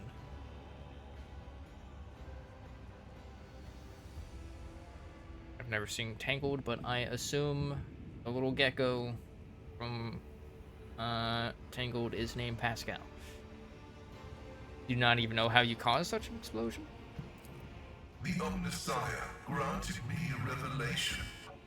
The spirit of this machine was dying, but it wished to perform a service, for such was its design. I sensed this and appealed to it. I do not know how I did it. I merely followed my intuition. The understanding granted by the Omnissiah was not permanent. It has left me. The tech priest appears shaken. Hiya, how you doing? I'm doing good. I'm chilling. I'm big chilling. We put down a workers' strike, by which I mean we made some concessions, but not as many as they wanted. They wanted full anarchy. I'm like, no. No chaos on the ship. Unless I cause it. And they were like, alright, we're fine with this for now. And then we got lectured at by Abelard. And then now we're here, in the middle of a rebellion. Yay! Why do you wish to see the governor? I came here to carry out a sacred mission. My mentor, Archmagus Amonat, summoned me, and I hastened to answer his call. But the rabble's unrest prevented our meeting, and I was on my way to Governor Medina to determine my mentor's current location. The tech priest hesitates, glancing in his mechadendrites as if consulting them. Evidently, his vox system responded. My escort was ordered by their commander to discontinue their movement and await to be merged with your group. Then, due to their incompetence, they let themselves be killed. It was an unacceptable complication to my task. If the tech priest's voice carried any compassion for the dead, the dry words that crackled from his vox system did not convey a shred of it. You must be quite devoted to your mentor to be willing to wade into this mess for him. Cessation of vital functions is an unavoidable phenomenon, and therefore an insignificant one. The doctrine of worship repudiates the fear of death. The moment I understood the weakness of my flesh. Small wrinkles gather around the tech priest's exposed eye as if he is smiling under his respirator mask. They can smile? With my mentor's words, the Omnissiah gives me the algorithm for redemption and triumph in service. I will be redeemed, and I will triumph. Yo, this dude has the power of the algorithm. And then his expression hardens and he adds cryptically. Or added cryptically. I invite you to join my retinue. Acknowledged. Predicting successful and mutually beneficial cooperation. Hooray! Check priest time, baby! 4 rank. Oh man, I gotta level this dude up 4 times. Now we have 2 officers. Or 2 operatives. We're getting too many goddamn samey things. And I gotta level this. Alright, we're gonna be on this screen for like the next hour. We're gonna be on this screen for like an hour. Increase int, because I feel like a tech priest should have that.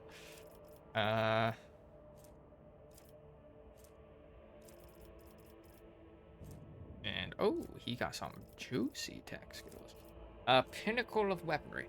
The first attack in combat with any plasma, melta, or power weapon deals additional damage. What kind of weapon you got, my dude? Omnissiah Axe. Power. Got power and laser. Plasma, melta, or power weapons. Okay. Fires of the Forge. He's supposed to be deflection against the burning effect and flame weapons. Steel of the Forge. While wearing heavy armor, Forge World characters gain 1 MP, 1 deflection, and cannot fall prone. Okay. Persistence of the Forge. Gain a stacking plus 10% bonus to hit chance and dodge reduction against any target they hit with a single target attack. Successful critical hits from single target attacks increase the hit chance and dodge chance reduction by 20. He has some extra tech priest things besides the operative. Yeah, I know. It's all about, like, you know, archetypes and origin or gems. But we don't yet have the opportunity to give him some things like that. Not until we reach, well, probably these 2 levels. Okay, that one's pretty good. Forge World characters can use based on intelligence instead of fellowship. Okay. You don't need that. You're not the face of our party, Mr. Pascal.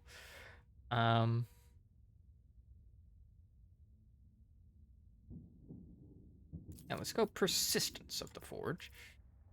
All right, next level. Scroll on down. Wait. Oh. Scroll on down, see what bonus talents you get from your origin. Calculated relations. Oh, wait, no.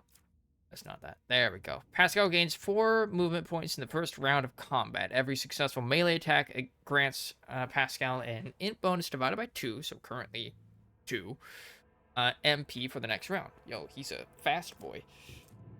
Aiming protocols. Also, hello, Eric Cray. How you doing?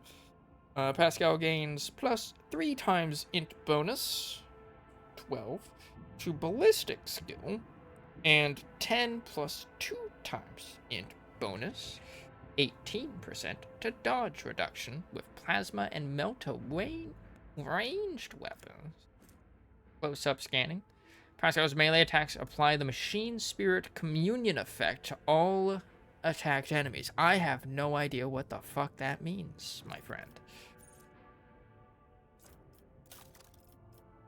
Machine Spirit Communion.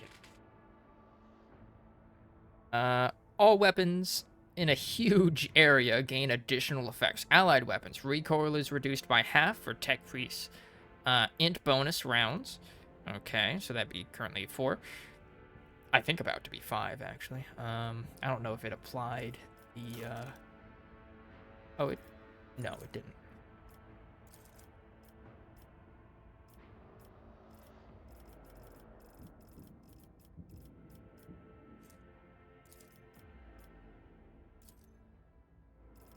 So I have to go through all of them for it to get applied. And so that's about to be 5. I didn't read what the actual thing did. Enemies suffer minus 2 times int bonus, so 8%, about to be 10% penalty to dodge for 1 plus 5, 6 rounds. That's pretty good. Enemy weapons. Recoil is increased by half of the... Okay. For half of the thing rounds, allies gain percent increased dodge. Okay, that's pretty good. That's really good, actually. How much is that? 2 AP? Machine Spirit Banishment. Reduce the damage dealt from the target's attacks by minus 26%. Let's see what that calculation's from. 10 plus 4 times... See, how come it doesn't do this for, like, the rest of things? I have to, like... I've been doing a lot of math since I started playing this game.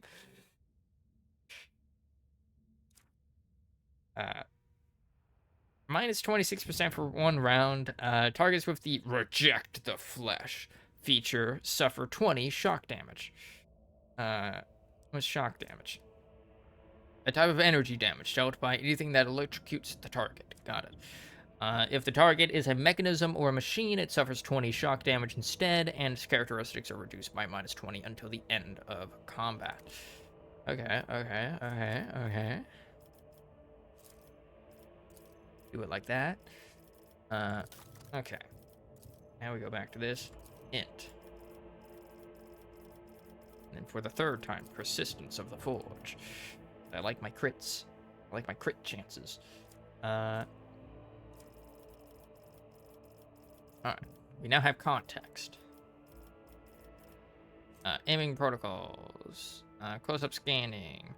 Okay, so Pascal's melee attacks apply the machine spirit on all attacked enemies. That's pretty good. Alright. Exposing communion. Pascal's attacks and effects of the exposed weakness ability gain bonuses against enemies under the effects of machine spirit communion, as if those enemies had 2 more stacks of exploits. That's pretty good too. Okay, filtering protocol. Every time Pascal uses plasma or metal weapons, he gains 1 AP. Machine spirit scan protocols. Applies 1 stack of exploit on all affected enemies. Pretty good. A lot of these kind of stack together really well. Every time Pascal uses plasma or melta weapons, his damage with these weapons increases by 2 times intelligence bonus, so that's about to be 10 stacks if Pascal does not shoot for 1 round. Are there like plasma and melta swords? I don't know much about plasma and melta. I'm new to Warhammer. Pascal gains 10 plus 2 times int bonus, about to be 5, so 30% dodge reduction and parry reduction with melee weapons. If the enemy dodges or parries his attack, the bonus is doubled for the next melee attack against this enemy. Nope. Okay. Good to know. So it's only ranged weapons that have that then, or that have that damage type. While Pascal is under the effects of Machine Spirit Communion, his melee attacks deal an additional 10 plus 30 damage. Oh boy. And damn. Plasma pistols, rifles, and heavies. Okay. Thank you. And gains a plus 30% armor penetration. That's really good too.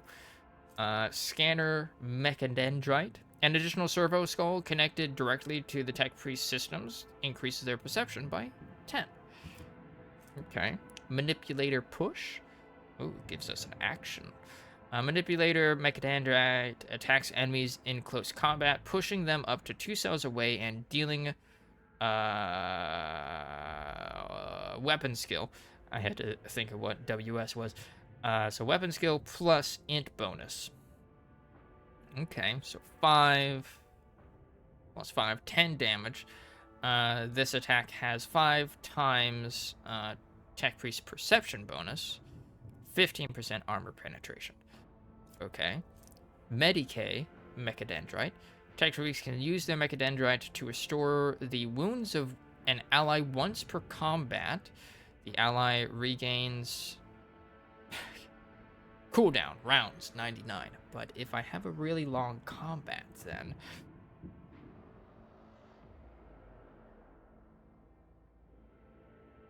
the ally regains 6 plus Medicae divided by 5 wounds. What's your Medicae? 45. 45 divided by 5 is 9 plus 6. That's pretty good. He can act as a healer as well. Utility Mechadendrite. The Mechadendrite is equipped with all kinds of tools and to communicate with machine spirits, increases tech use and demolition by 10. A lot of these are really good.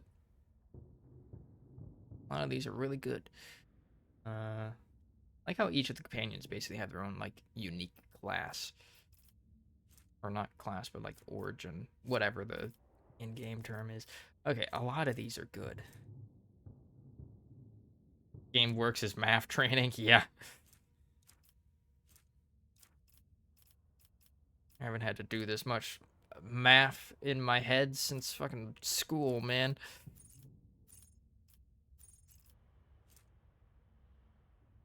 Okay.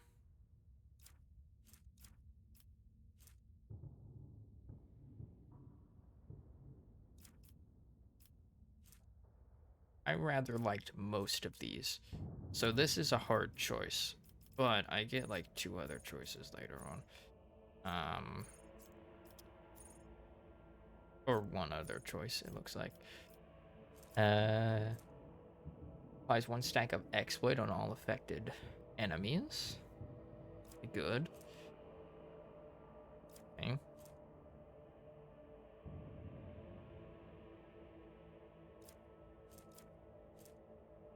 10 perception. So damage. We'll do utility first.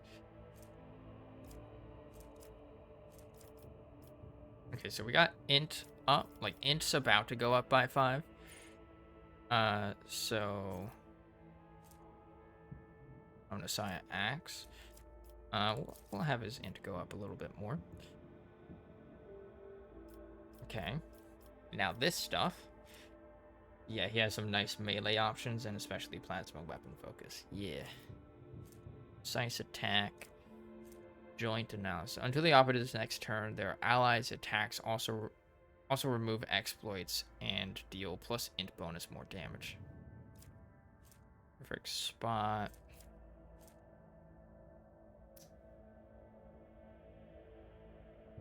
Which one did I give Adira?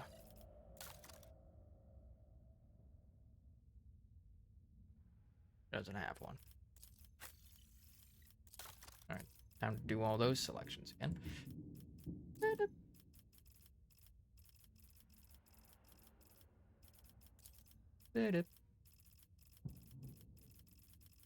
Move utility so that we got a tech use focused person. Okay. For the next attack against a target affected by an exploit, that target's cover efficiency will be reduced by -5 plus perception bonus 3 times stacks of exploits. Okay, that one I can't really calculate. Okay. Joint analysis. Until the operative's next turn, their allies' attacks also remove exploits and deal +1 int. While in cover, the operative gains a +25% cover efficiency, +15 perception, and +15 ballistics. Lasts until the operative moves, does not stack. Let's see, intimidation. Operative's next non-area attack inflicts the intimidated effect on the first target hit by the attack and all enemies in a 5-cell radius around the target. The damage dealt by intimidated enemies is reduced by 2 times perception bonus %, so 6%, until the operative's next turn. This negative effect is doubled for enemies with less than 3 times int bonus. That'd be 15% armor. Tactical knowledge. The operative removes -1 exploit from each enemy in a 5-cell radius around the point within 10 cells from the operative. If there is only one enemy in the area, the operative removes all exploit stacks from that enemy. All allies gain +2 times the number of removed exploits % armor until the end of combat. Ooh. If 4 more exploits are removed, the operative gains plus number of removed exploits damage until the end of combat. I like that. I like that. Or like we can slurp up the exploits. And like we've got 2 operatives in the combat, so we'll be dishing out like a shit ton of exploits too. So like this really stacks with a double exploit thing. Let's get our logic up because we failed a logic check earlier.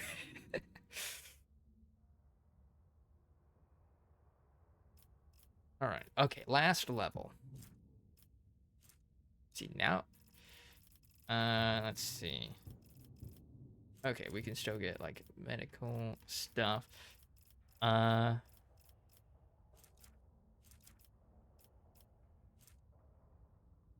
of the triggers an exploit on an enemy +1. Next enemy that is at full wounds, instant exposure. Okay, he's already got passive learning. Good. He didn't. I would have gotten that. Informed hit. What is... Oh, that requires precise. Uncanny sight. I'm sure one of these has. 3 instead of 4. The operative's damage is increased by +4. Int bonus. I wish you could click that and it sends you to that feature name. Start of the operative's turn as the enemies with the largest number of exploits receives an additional exploit stack. See, that goes well with the ability we just got.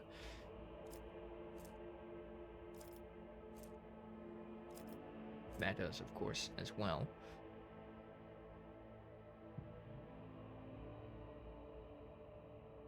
From a distance. He's melee. He's more melee focused, rather.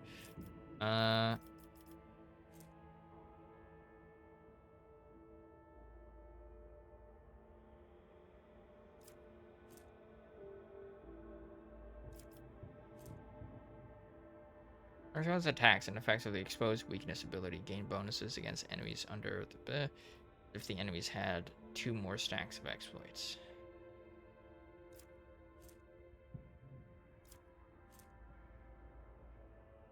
On all affected enemies.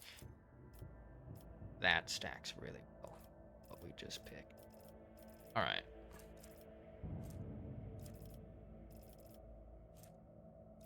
I think this guy has a power weapon and armor penetration. That might be a good thing to get.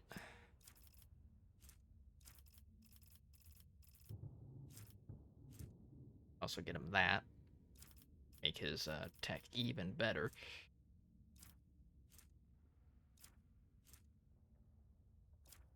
Heavy armor. First tech in combat. Okay. First grenade use in combat. I feel like this is supposed to be locked. Unless it just requires, like, having a thing in, like, tech. Character can also re-roll failed skill tests. Ooh. But, like, I feel like we're supposed to have this first because that's, like, how the rest of these work. But for some reason, this one. Yeah, it's a bug, I assume. I will not exploit the bug. I could get even more intelligence. Alright.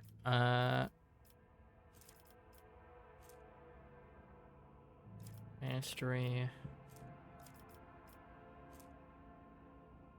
See, he had like a power weapon, right? So that might be pretty good for him.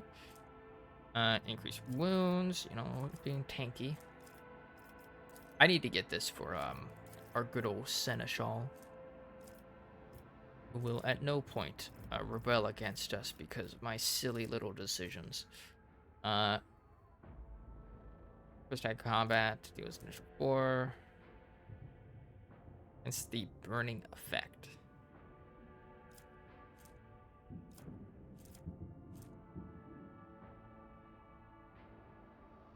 Based on intelligence instead of fellowship. Again, we don't really need that. Genos.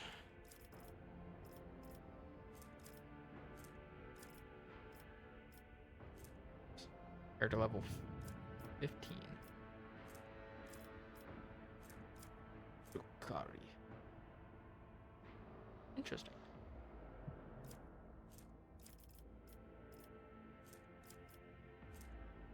Alright, yeah, I think we'll go with power weapon. Apply. Alright, welcome to level 8, my friend. Can't believe that Dira just got fucking warped to shit in that combat. Formation.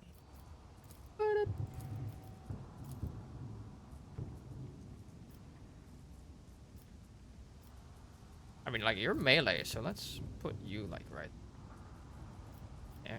Adira.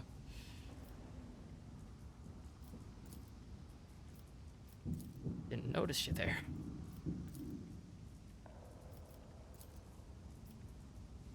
Wait, we gotta be at the front, you know, because we're the leader.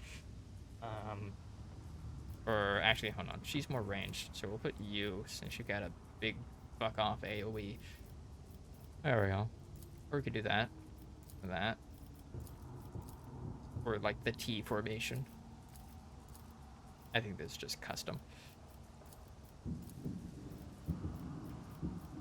I'm guessing by this we can have one more companion with us.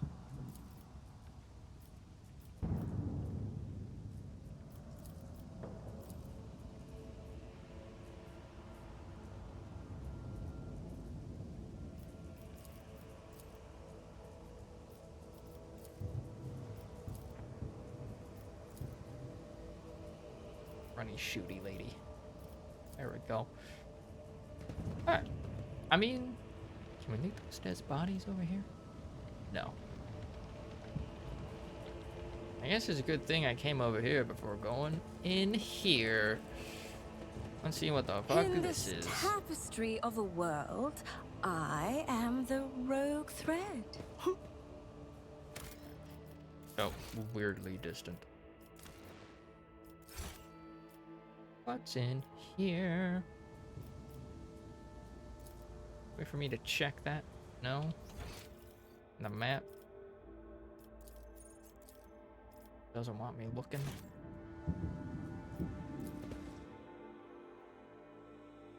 Hello?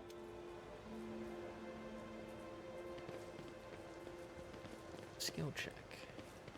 For a newly acquired friend to make. Judging by the caustic smell and oily stains, promethium was previously stored here. It must have fallen into the hands of the heretics. Oh no, the heretics got oil.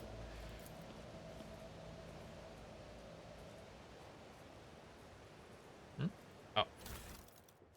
There wasn't... Oh, Deaf World origin. Light flak armor. I don't think we have anyone who's Deaf World origin yet.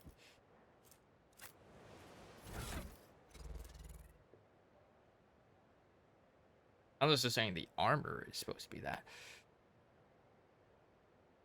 Light armor. Okay. Reduces in this chapter by 5%. Ooh. Base armor property. Plus 10% parry chance against melee attacks. World property. Plus 5. Agility. What kind of armor you got? Holy Vestment. Ooh. Plus logic divided by 10. So 6.5% armor. Plus 2 reject the flesh rank. To tech use. I don't know what that means, buddy.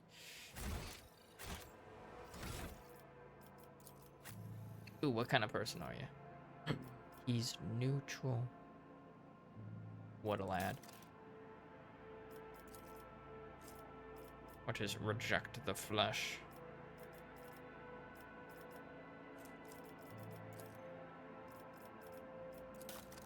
What does that mean? Oh.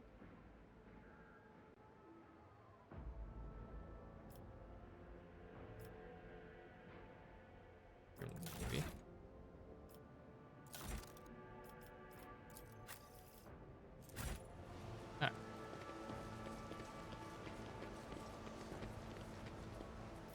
Patience. My nerves are frayed. Also, I see that his, he actually got another,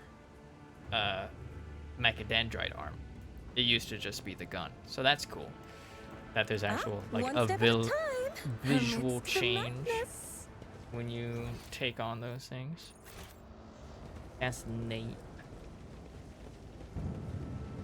Hello, Bravos.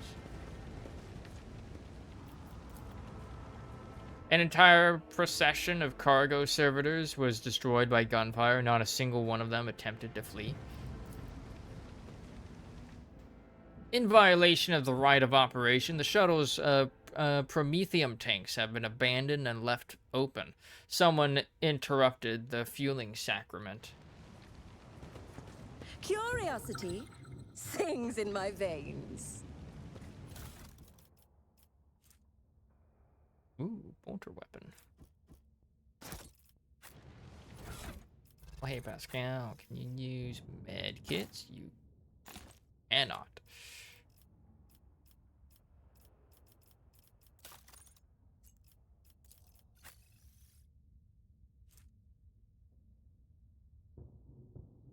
Better than what she has. Have like any special benefits? No. I mean, it has higher rate of fire. That's it.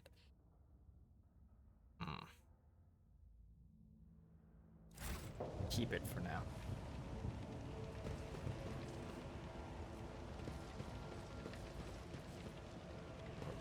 Foods over here.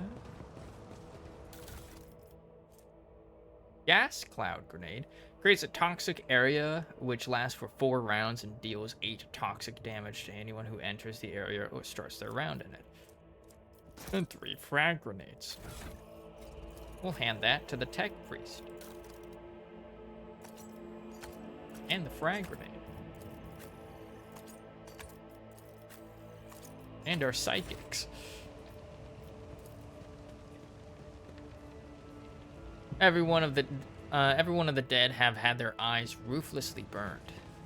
What? Idira, is there something you wish to tell me about? Namely, the mess in the wardroom last week. Ugh, stop blaming me every time one of the officers flies off the handle, old man. Not every brawl or disaster on this ship is because of me. I was expecting a butt in there for some reason. Just like for humor. There will be no peace in my wake.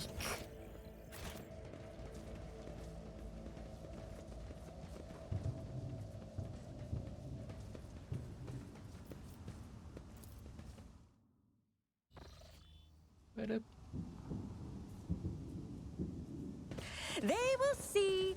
Oh yes, they all will see. Ooh, sin skin. Ooh. Plus 5% dodge bonus, whereas agility is 40 or more. Or I think really that said more than 40. Which my agility is. What it looking like?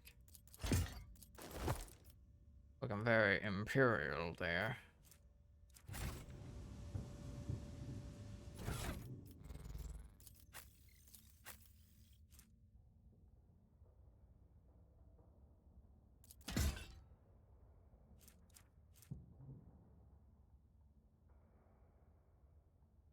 Press 5 agility.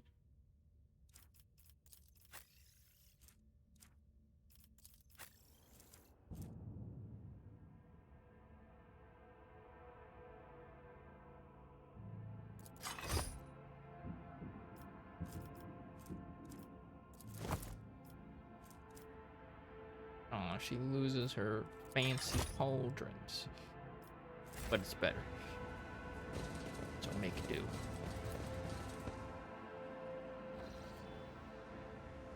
Peak save. In this tapestry of a world, I am the rogue threat. Alert. Profane violation of the algorithm.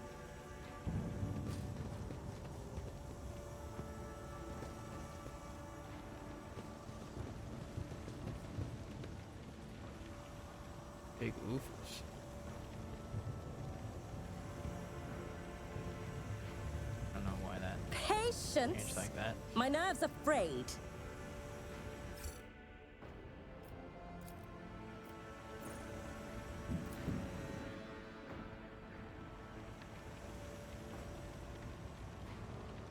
Oh. Oh, glorious spectacle of your demise. I'll turn you into corpse starch. Not gonna lie, I didn't even know they were there. Whoops. Teehee. I don't think I can.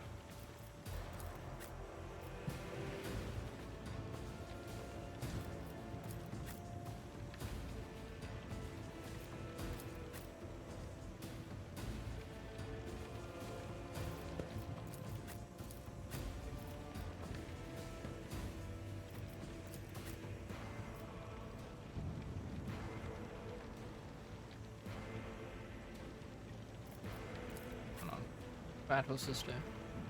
There. Adira. Get there. Cassia. Get there. Right. Milady Argenta.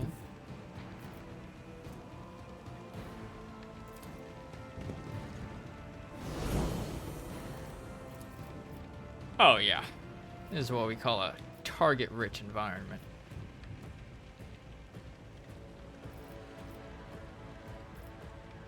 Let's see, 1, 2, 3, 4, 5. 1, 2, 3, 4, 5, 6.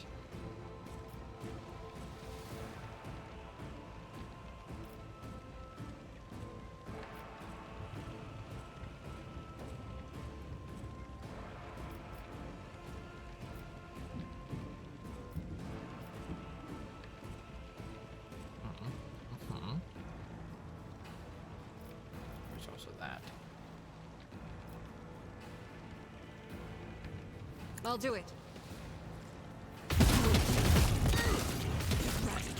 Woo, baby. That's what I'm talking about, baby. Is worthless.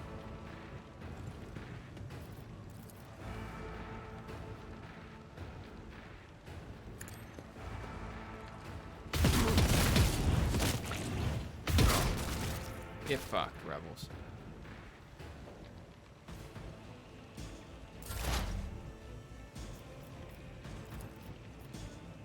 Too far.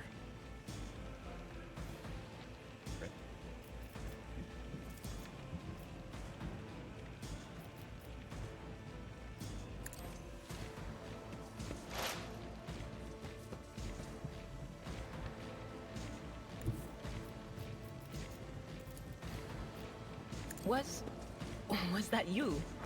Or... Okay. This time I need to make sure I pay attention to that. Whoa! Whoa! Whoa! Holy shit.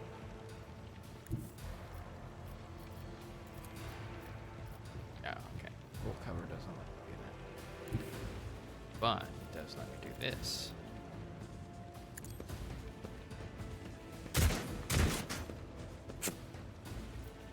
Weak. What if?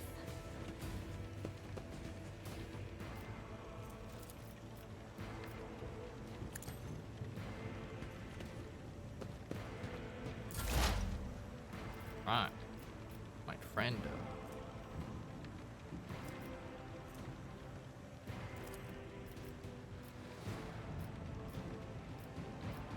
Running binary override. When exploit on all enemies in combat that makes a free attack against a target. That attack always hits. Zoomies?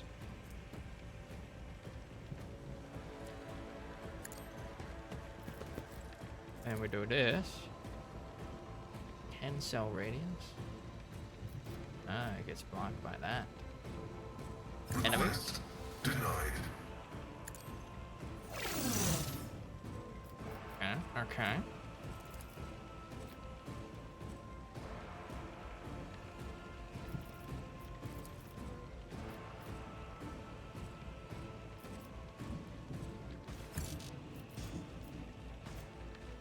effect, so this gets full cover.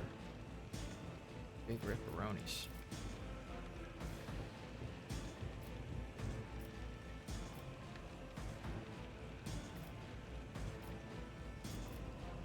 Wait.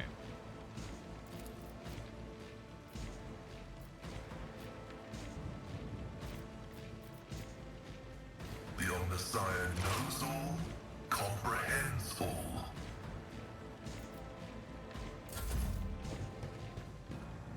Flesh is weak, yet iron knows no pain.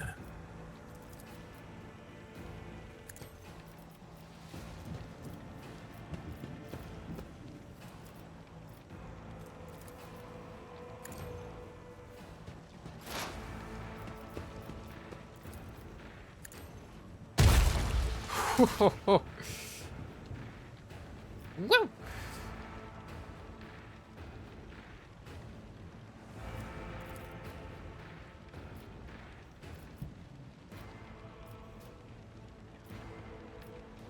There's 4.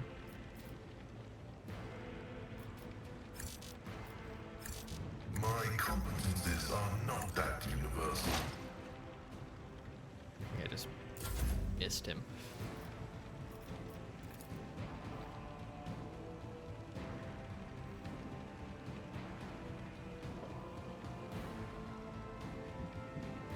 Ran. I'm not accustomed to being awed. Try to die with grace, at least.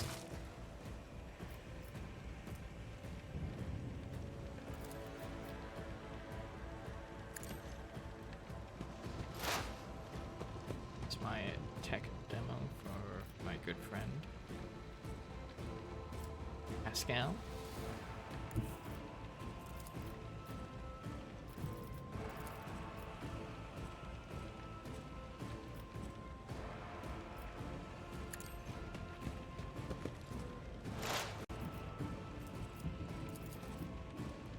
My vow is Jesus, that damage is beautiful.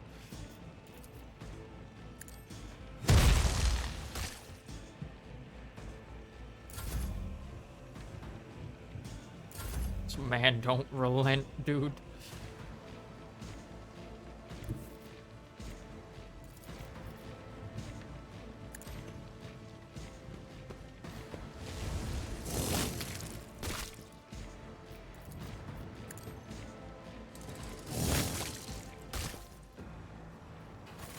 Easy peasy.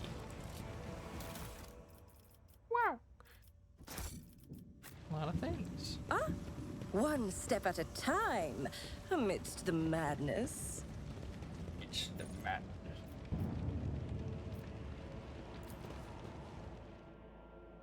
All right. I like Passed Out. He does big ass damage.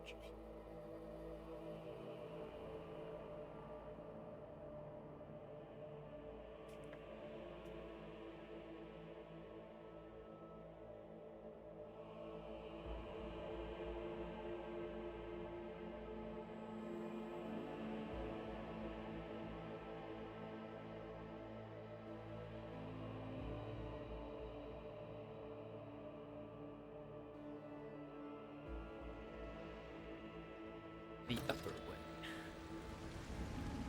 I know, what the heck is going on? Curiosity sings in my veins. The upper way extends across a wide bridge, which is suspended high above the roiling waters of the river below. The bridge is densely packed with imposing and ostentatious buildings. Oh, it doesn't have that. Roar's prophecy will come true. We are just...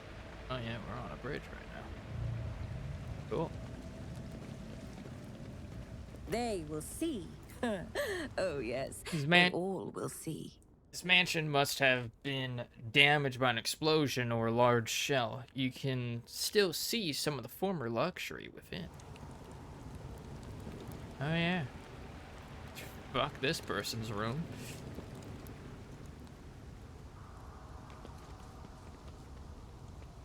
Oh, yeah. Young warden. A young man in a planetary guard uniform salutes you. Your ladyship, Private Camille Regius, ready to escort you to the command center for your meeting with the governor.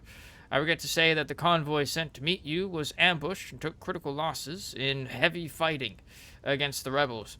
In other words, I'm the only survivor. However, the rebel force was destroyed as well. We can set out for the command center. The success to failure ratio of combat objective completion for this world's military speaks to its subpar efficiency. I will advise the local ruler to seek my fraternity's aid in upgrading their troops to servitor manipules. Your uniform looks odd on you, soldier, as if it belongs to someone else. Apologies, your ladyship. The soldier draws himself up and goes to adjust his gear. It's a new uniform. The guards are in the difficult situation right now, so we often get issued whatever's left, and it isn't always the right size. Your mouth is full of mud, soldier. You are hiding something behind beaming hues of faith and loyalty. What is it? The soldier gulps nervously under the stern gaze of Cassia's ruby eyes. Fear, I guess?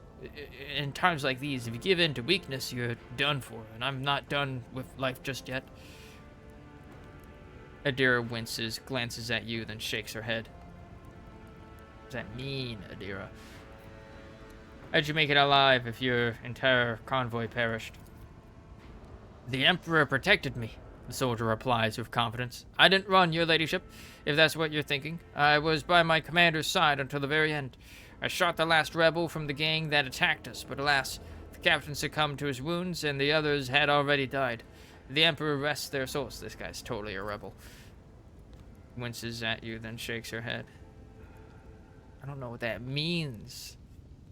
What can you tell me about the insurgency?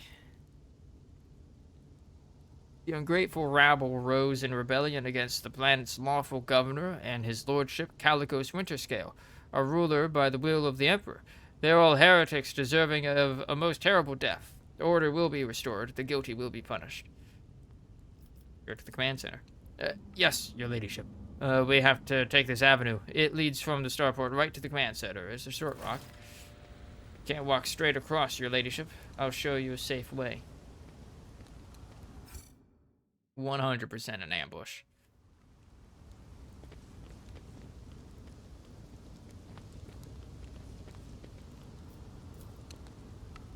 Something large and heavy plowed down the entire width of the street. You can only guess what could have caused such damage. The temple's tower collapsed onto the pavement and is blocking the way. It will take days to clear the rubble.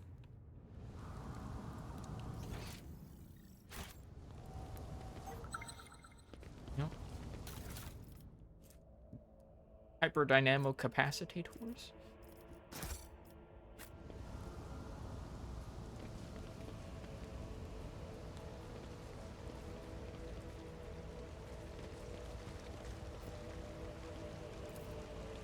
The temple door does not budge. It may be blocked from rubble on the other side. It is.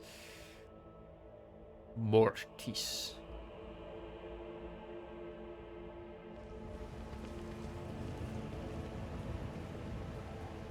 Big.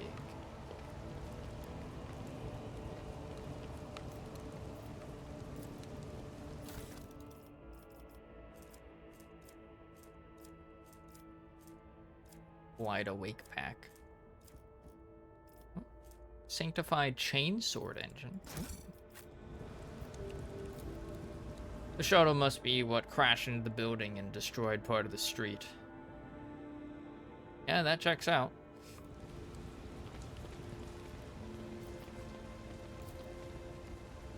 There are traces of a recent battle everywhere, including bodies of planetary uniforms.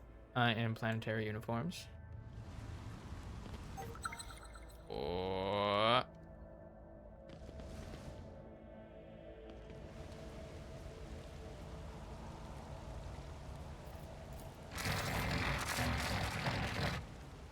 Yeah, buddy?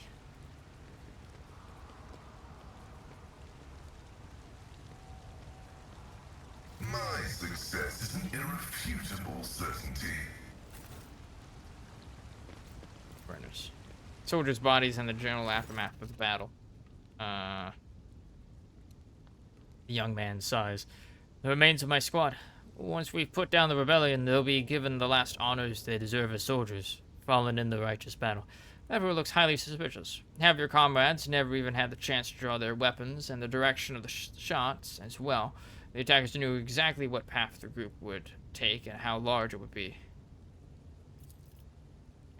The enemy is smart and cunning. Perhaps they were watching us. I must report this to the governor. Too many parts of your story fail to add up. I'm beginning to wonder if you are a traitor. I swear, your ladyship. I may have gotten a few things mixed up from inexperience, but that's why they don't add up. Please, let's walk to the governor's command center. I must carry out my orders. Once we get there, you can have the intelligence run a check on me if you wish. I'm a loyal soldier, and that's the truth.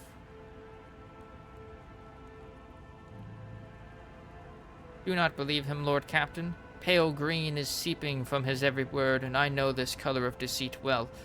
I once mistook Felix's words, so humble and full of sweetness, for sincerity. In truth, they were poison.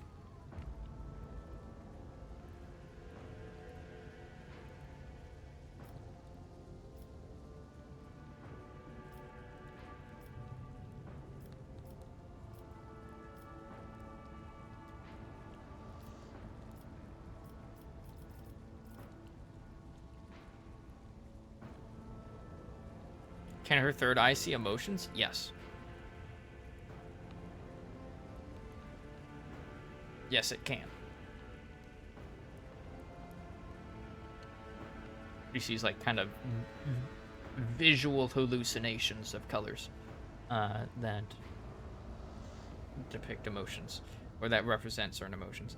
Doubt is for the weak and the heretic. You're right. In times of war, it is better to execute an innocent than to have a mole in one's ranks.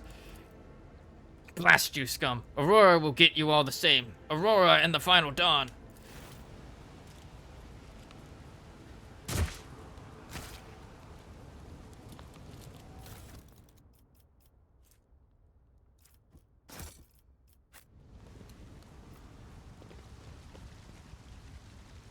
Fancy fountain. Not paranoia, if you're right, exactly.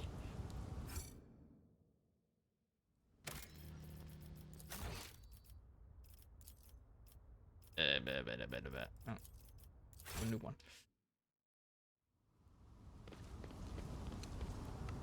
The Emperor protects.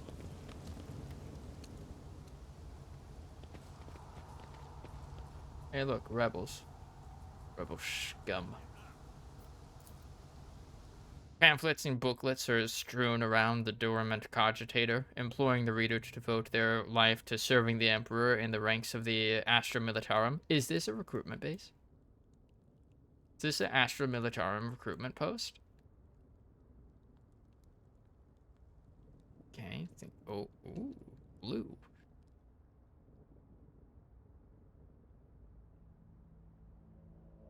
Hey, look, it's the ambushers.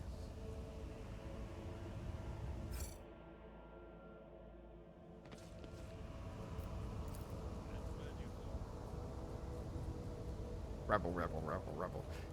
Firestarter rebel.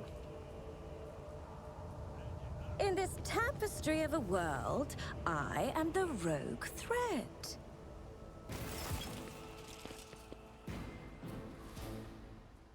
That Firestarter right over there. Okily dokily.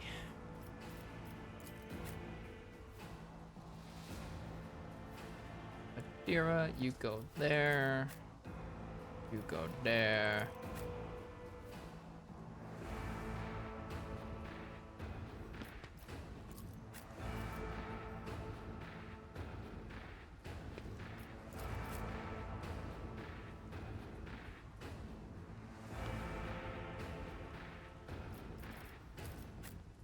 Sure. In the front.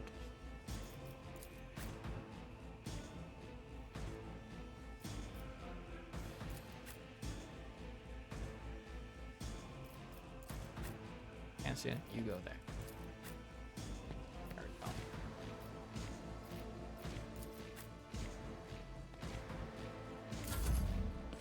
Shit. Of course he goes first.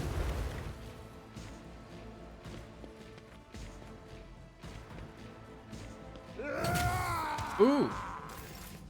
Alright, that's not good.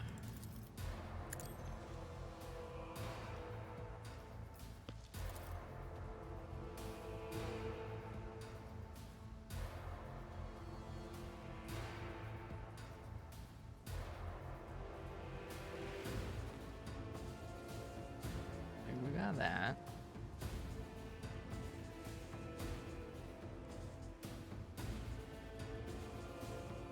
This would be like what? 1, 2, 3. 1, 2, 3. 1, 2, not 3.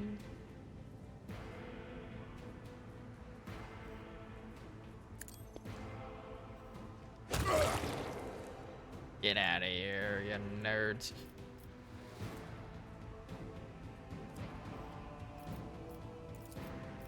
Isn't this a job for the serfs? Of course. 90.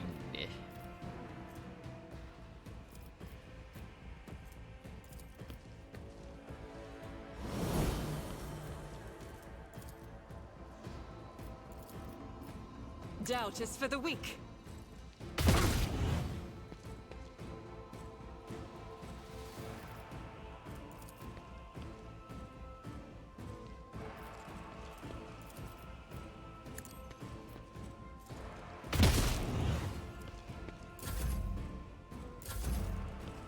Okay.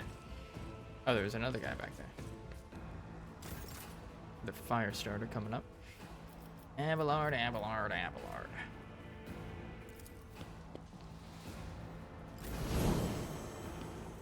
Oh. Why was it his turn just now?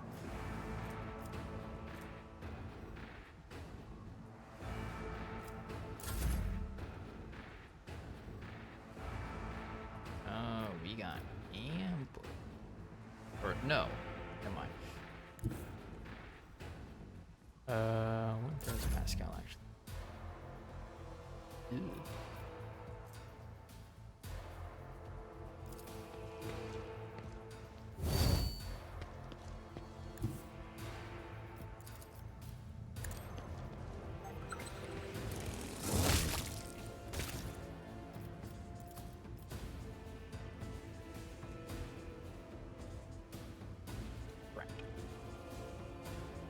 Right. Trooper, rebel. I will do my duty. Yum.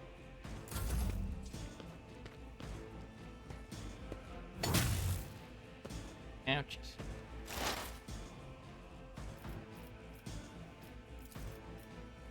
Anything else?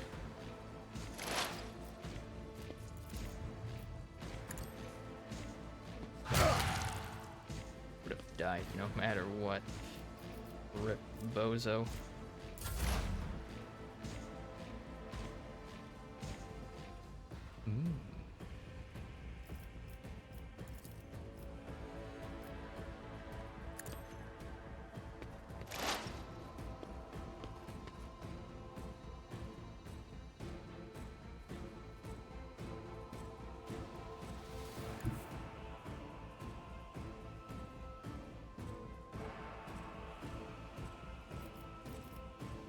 What's this do again? Single target.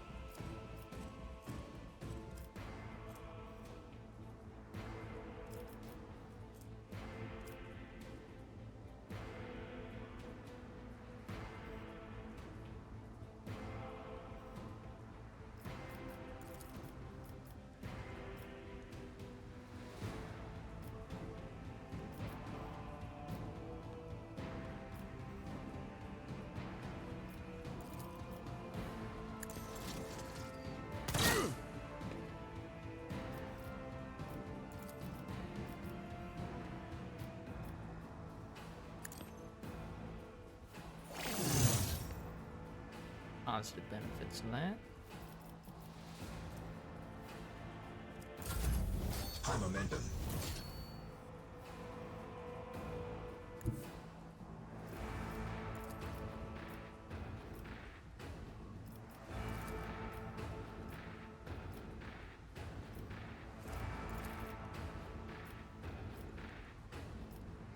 See, there's a way for me to get on this.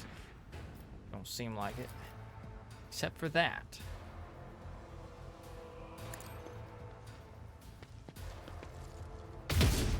Fuck.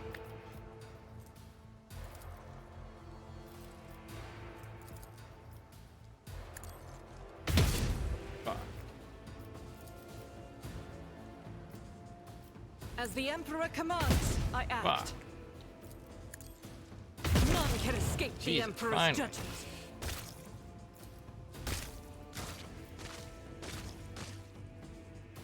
I'll do it. Man, she just missed like all of her shit.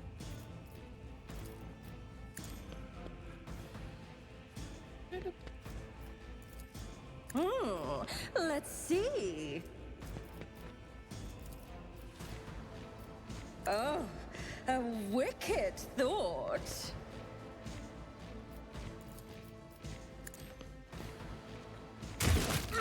Nice.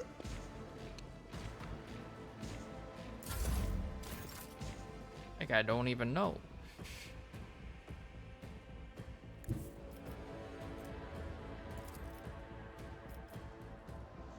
Okay.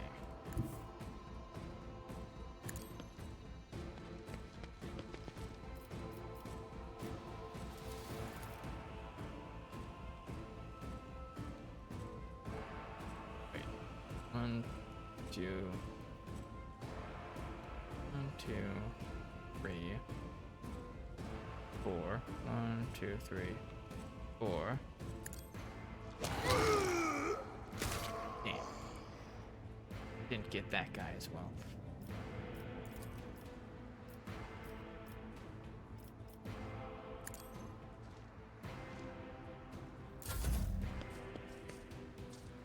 How can Right I out. end this? I'm enraged.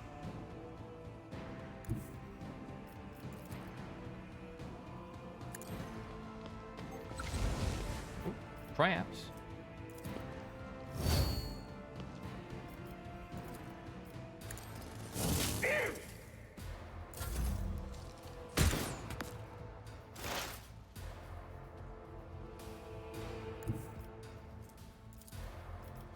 I know what is to come. Damn it. Very nice.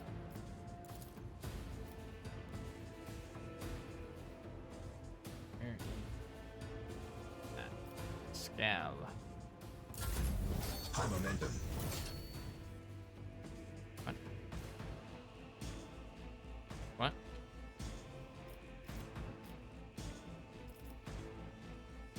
Oh, they're like prone for some reason.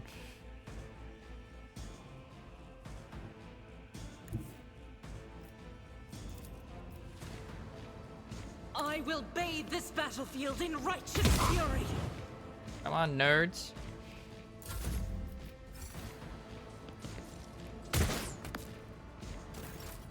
Why are they all prone?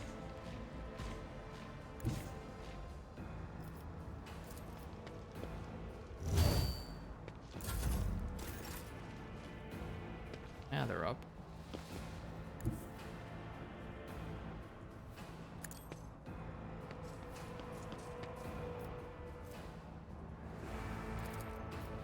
Will do.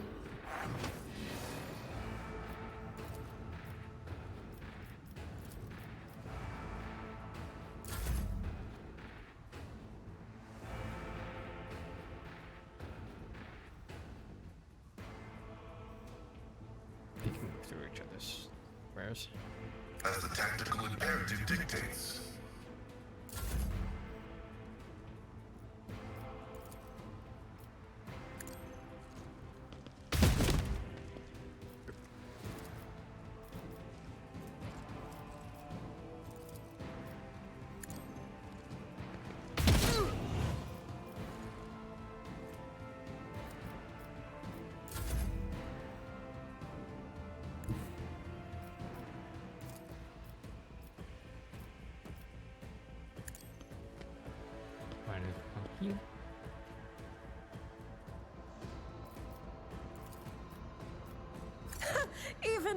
I won't do that.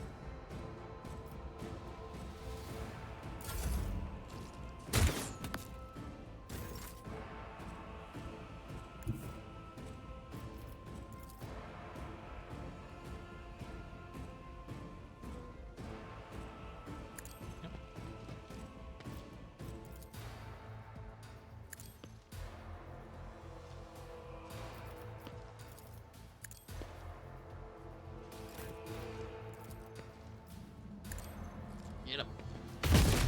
There we go.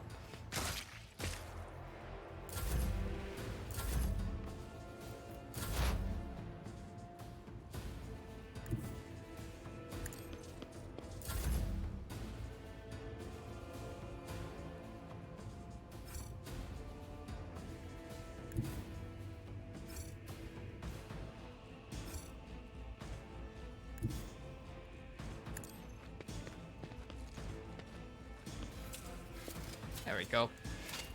Now we can go down.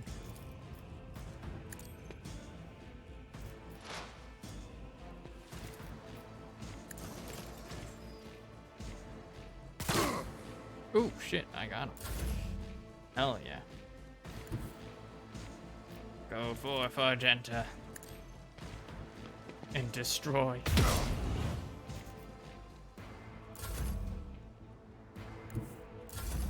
Oop. Skipped my turn.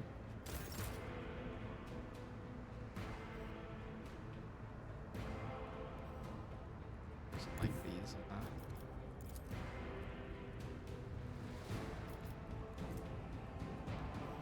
target point on 12 cell radius.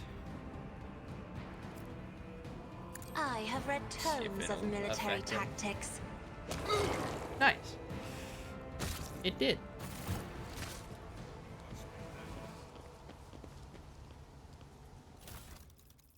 What's this? Hand flamer.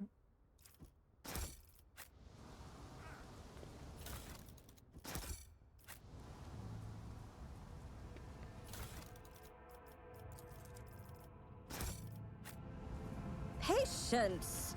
Oh, my nerves are frayed.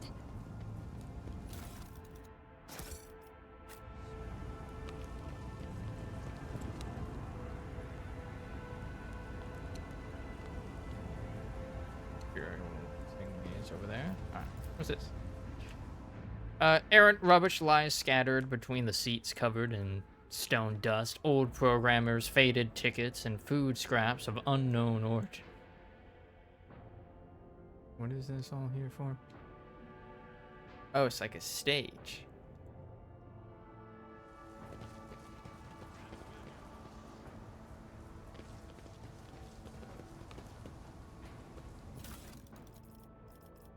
What is this? Plasgun optic conversion modules?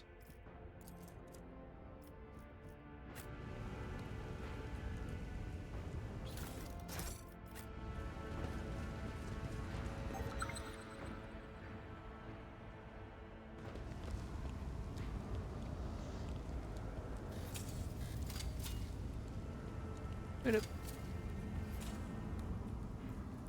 I'm madman.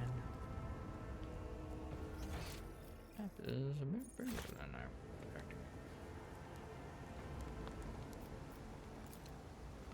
Attention, as ordered by the planet's lawful governor to prevent recurring rebellions, all planetary guard patrols are to be doubled. All conspirators and instigators will be harshly punished. There will be no peace in my wake.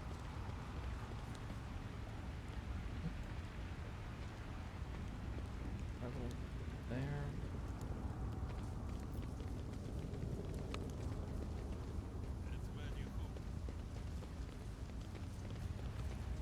One step at a time, amidst the madness. What is this? Stub carbine. Deadeye shot. What does this do? Precisely aimed shot with a plus 50% bonus to the effective range of the weapon and a plus 10% hit chance. Okay.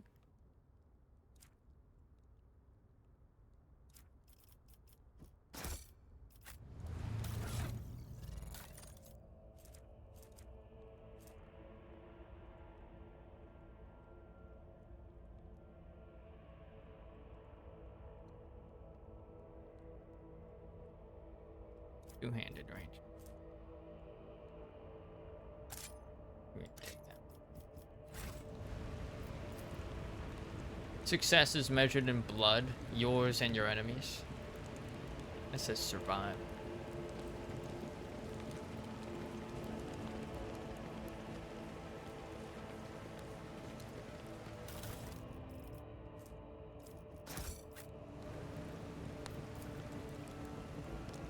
The food in the stalls is covered by a thick layer of stone dust. It was all abandoned in a hurry. What lies beyond?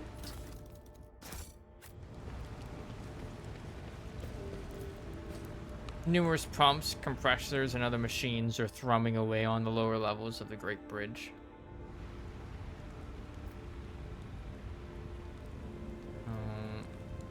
Guessing might be.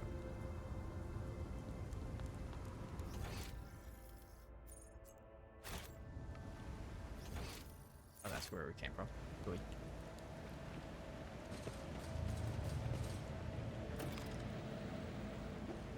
Updated. Command center, find out what's going on. Bad man aimlessly roam around the ruined streets.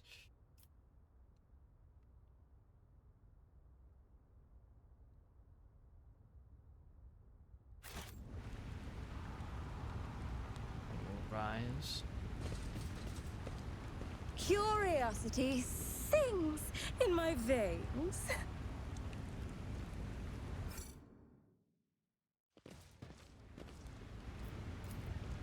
Telephone booths? Know about charging stations, chatter and crackle. The piercing sound is easily distinguishable even in the surrounding turmoil.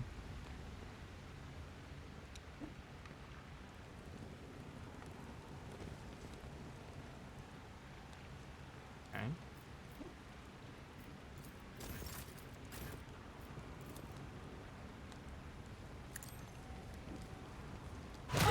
What an amusing attempt at defiance! I will take you down.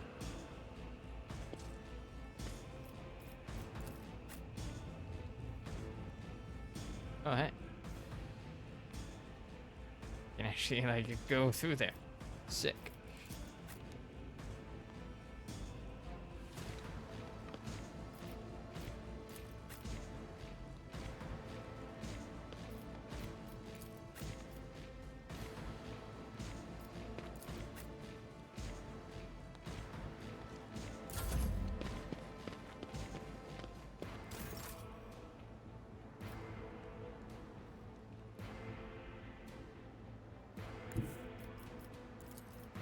Indeed.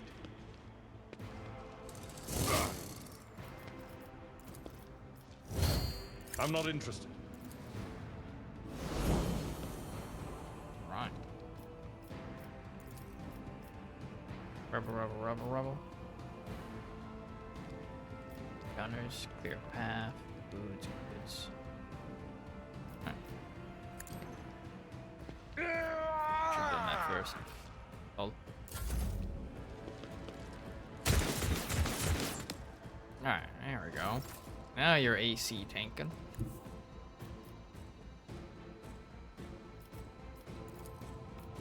If I may,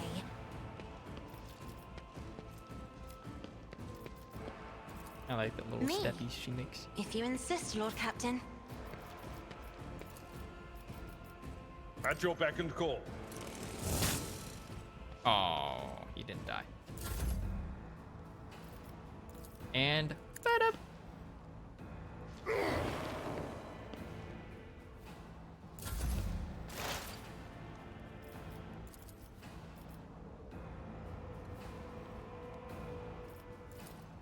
But of course.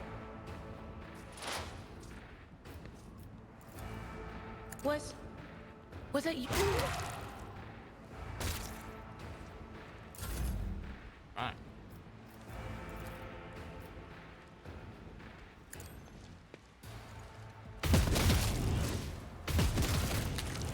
Nice.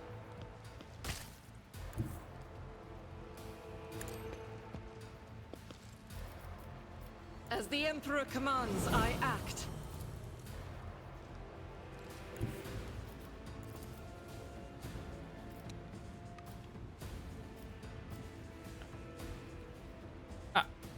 this guy. High momentum. Nice. Revel in the slaughter.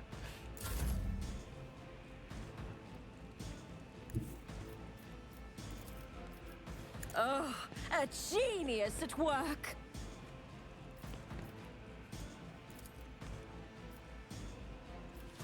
Pascal, go forth.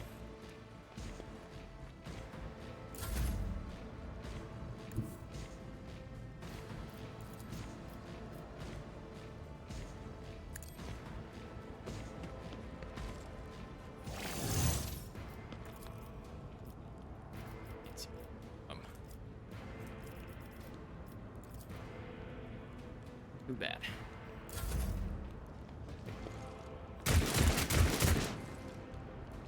Too fast to dodge. Victory is imminent.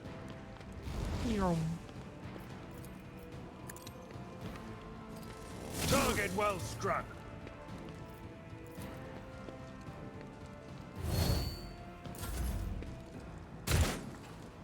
Nice.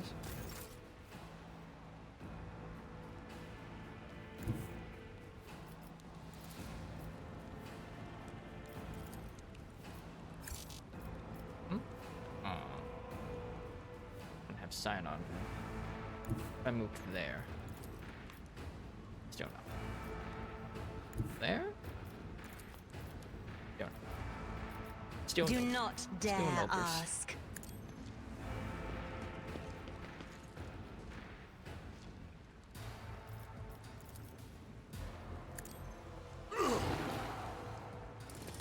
I took care of this one. Ooh, nice.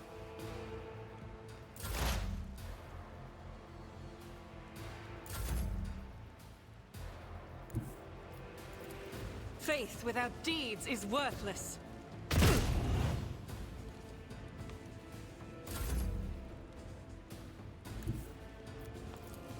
What?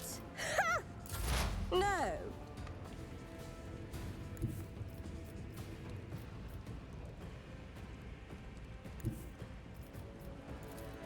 Advancing. Get him, Pascal.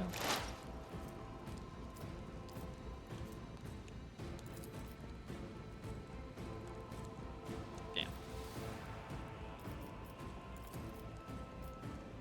Damn.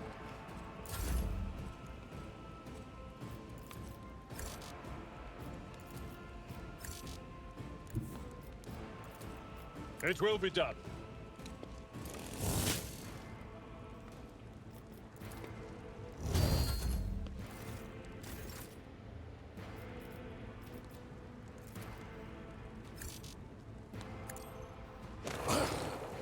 Here you go.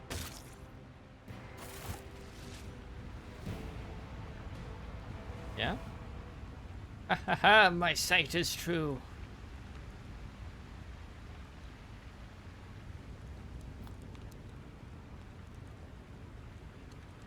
His sight is true. I am registering numerous losses among combat and civilian units. There is a high probability that these values would be lower under more competent leadership. That makes sense? My sight is true and my mind is clear. I see death. I see the future.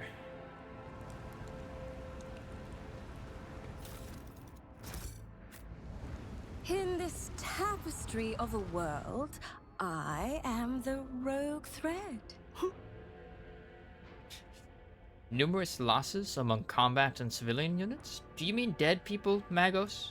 People die in droves everywhere, every minute, under all kinds of leadership. If you try to count them all, you might fry the cogitator in your skull.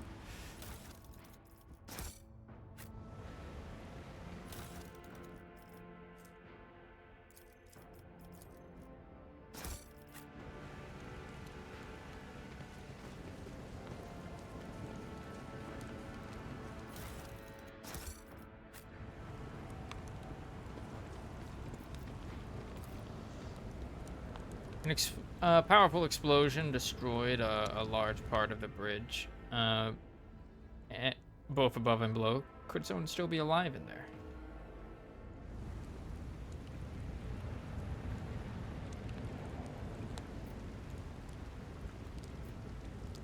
I mean, like, maybe.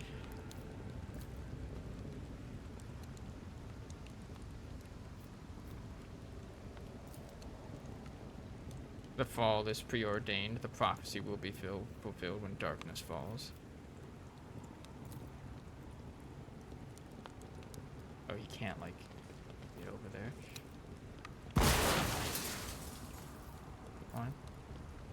Now he can get there. Ah, ooh. Oh, oh. Fortress World Origin. Mesh Best.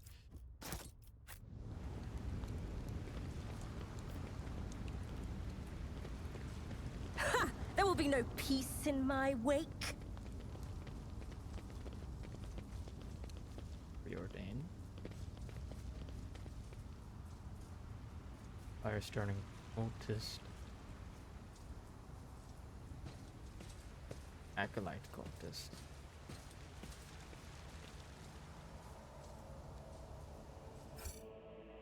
Alright.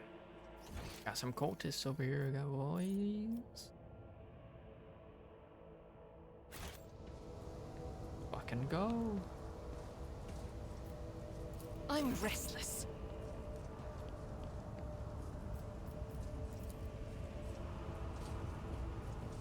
Doubt is for the weak. They didn't even know.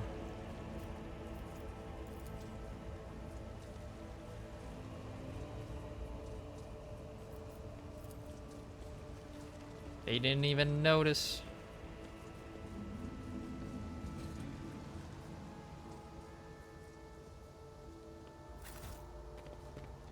Patience. Oh, my nerves are frayed. It's just the beginning. The world will plunge into darkness, and only Aurora's faithful will find salvation.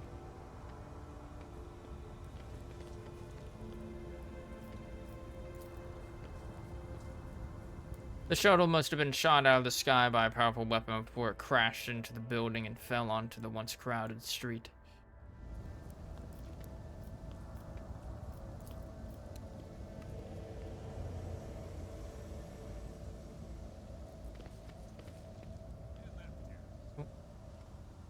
Frightened rebel, gloomy rebel, bloody rebel. Oh shit, that's the AA gun. They're not like immediately hostile.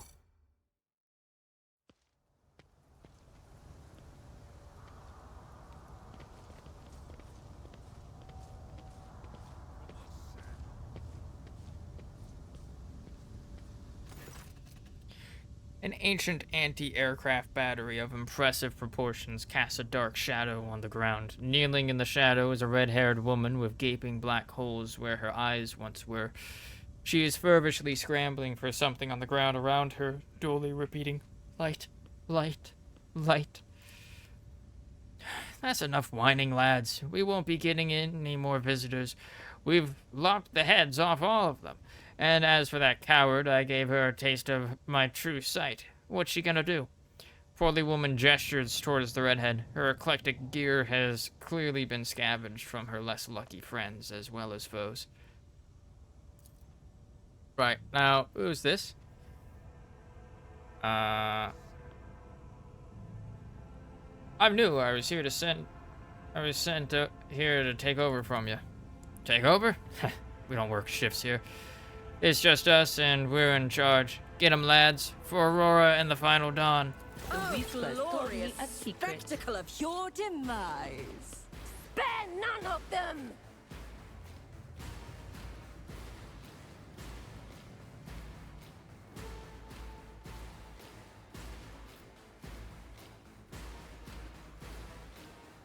Lodi. I got like a bunch of them.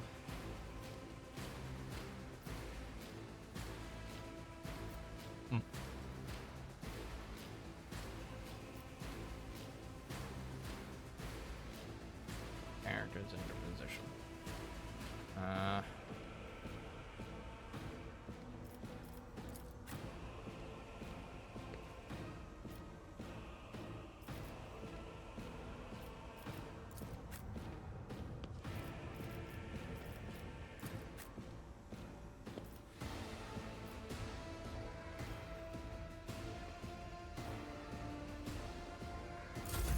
That's really all I need.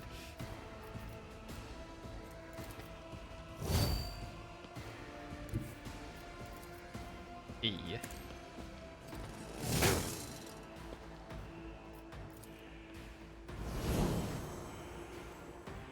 43, 41.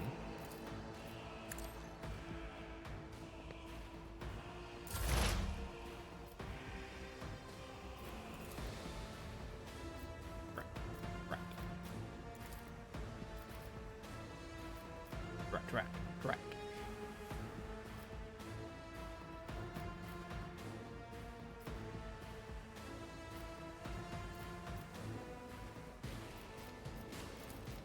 Anything else?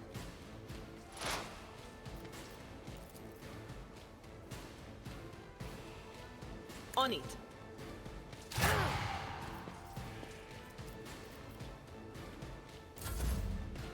Right.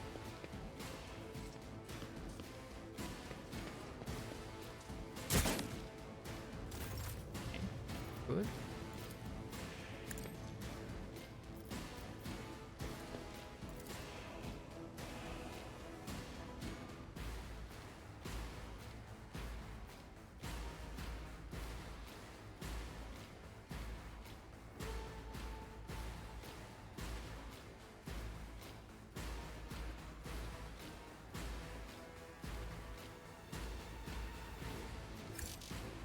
Damn.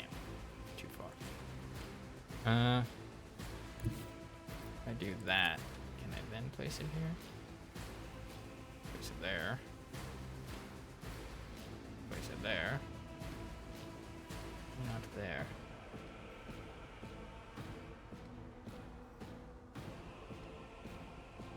Because of the fallen object. Lame. I'm not accustomed to being ordered around.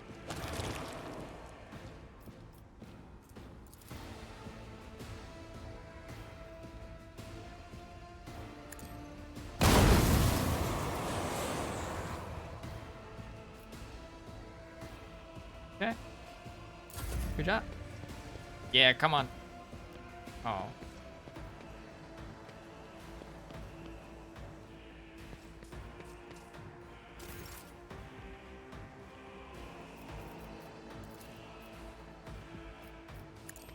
Big old Pascal. Let's also give you some boosts there. There we go.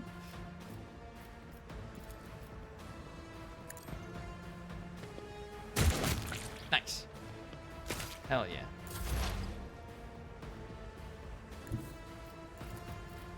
Request approved. High momentum. Raider. You're next, buddy.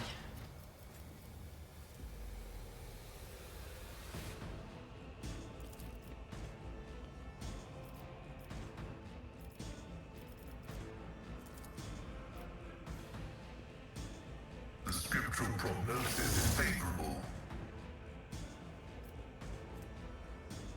Got one cell.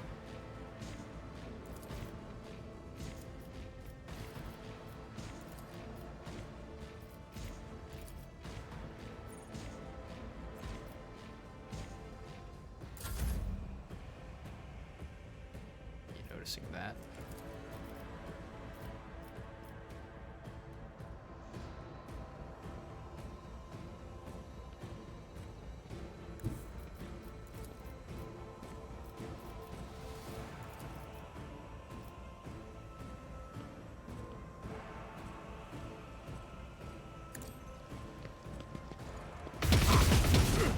Nice. As the Emperor commands, I act.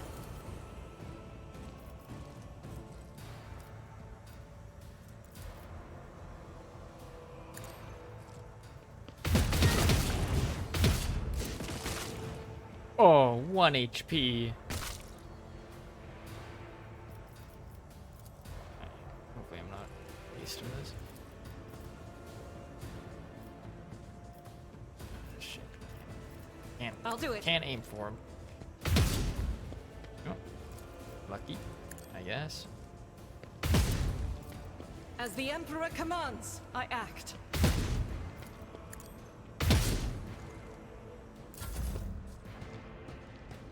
Sharpshooter rebel. No, you don't, buddy.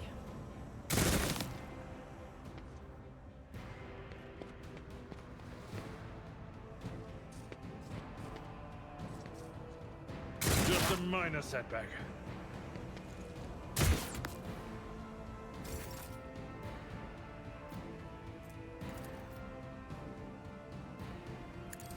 Gray hair, sure hand. Oh, come on.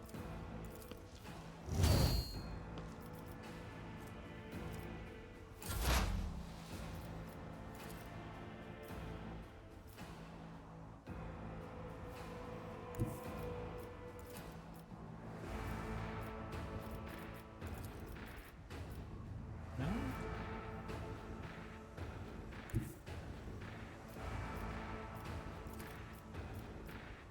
That is not my destiny. No line of sight, huh?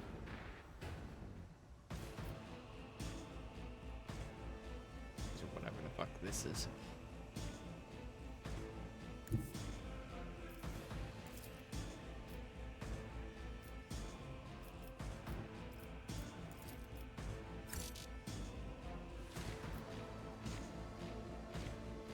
There is movement in the Empyrean. Will do.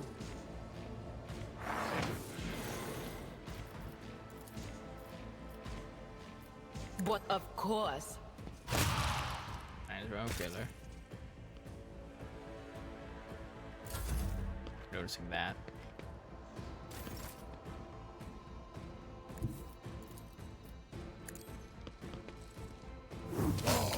Smoosh.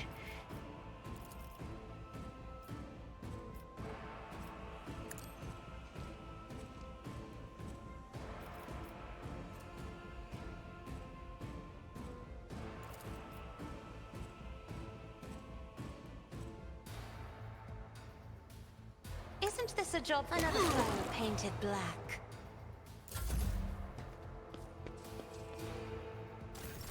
High momentum.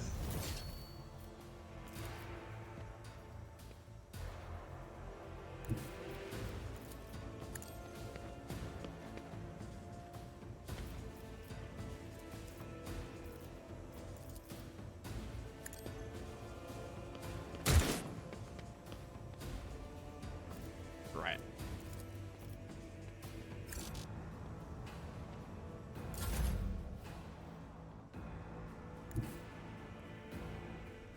Explorers know one route. Forward.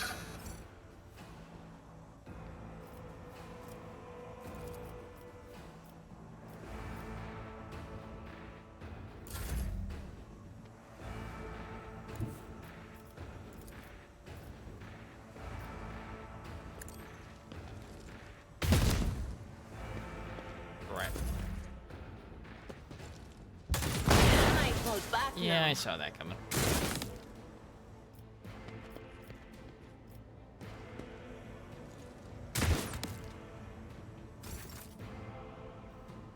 Big ovals.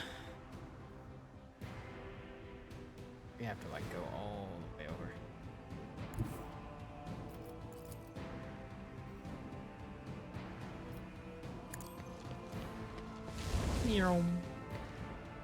I will do my duty.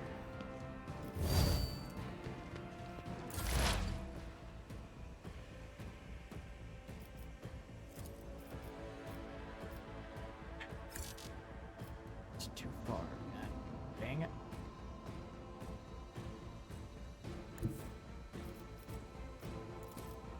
Will do.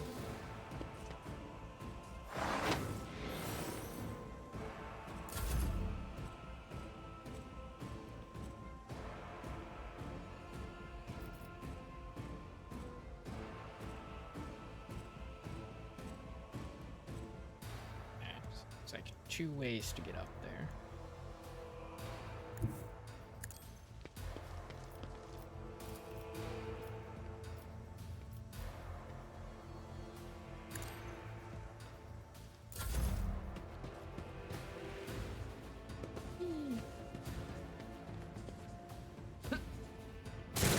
the animation broke. That was kind of funny.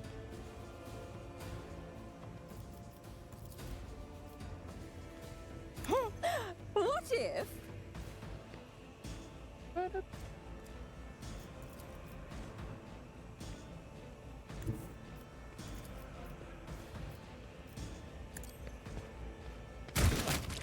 Nice.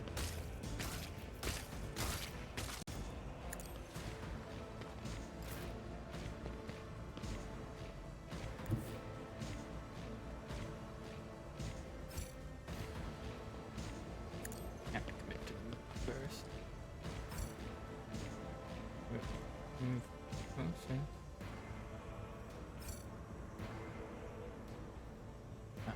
How? What?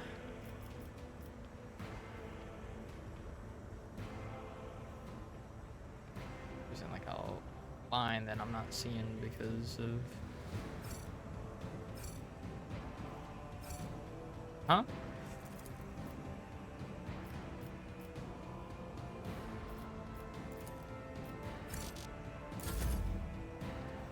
So confused right now.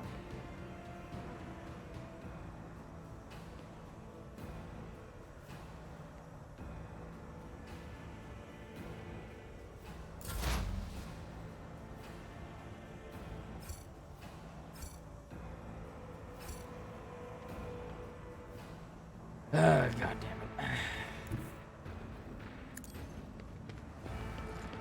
So fucking lame.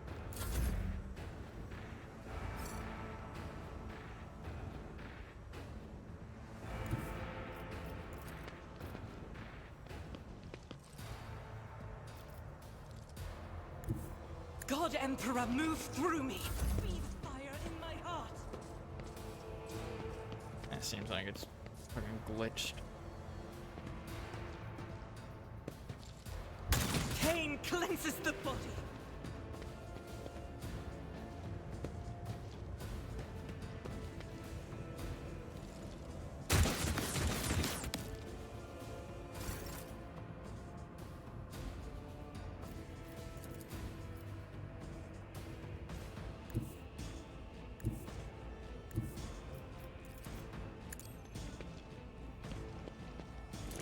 Reduced to dust.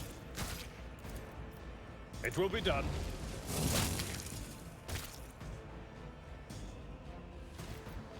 Yeah,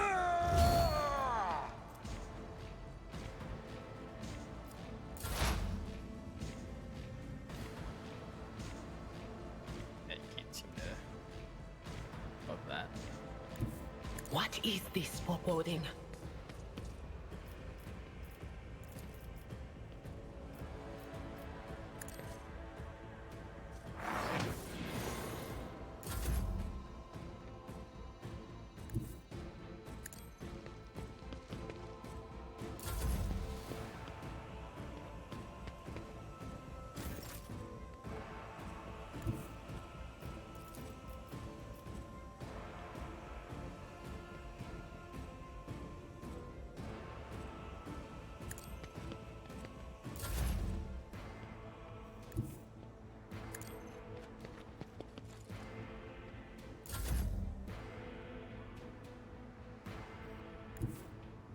Rejoice in battle!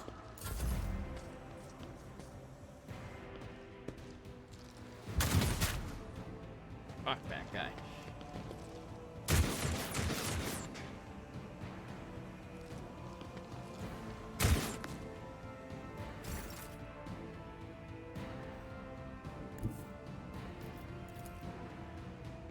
Tried and tested tactics are the best ones.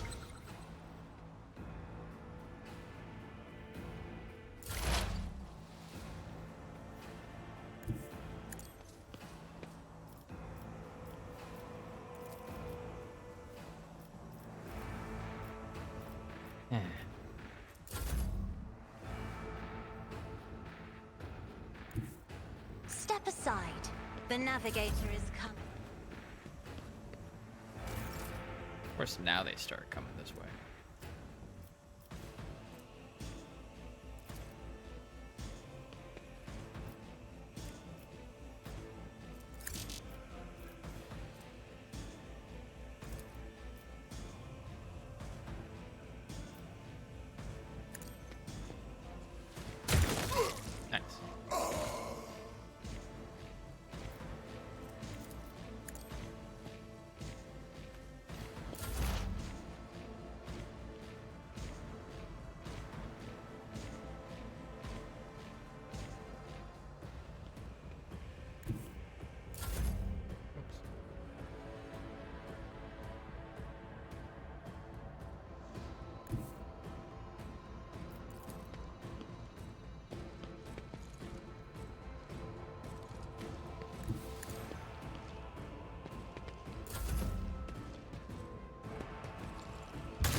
momentum.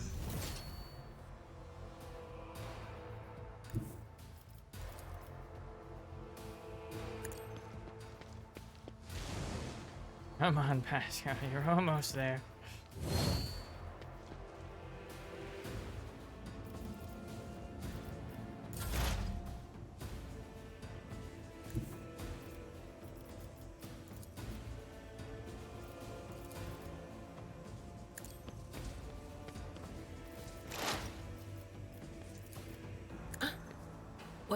What an unfortunate turn of fate. Good work. Good.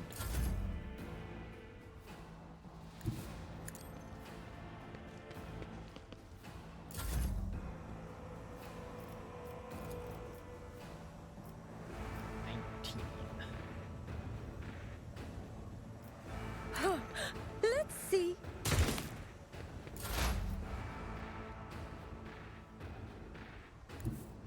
Activate calculated fury algorithm. The enemies of the Emperor will be undone. Okay.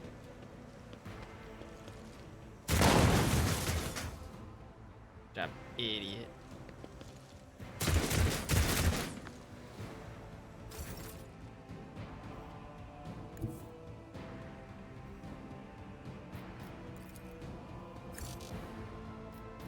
I'd rather not.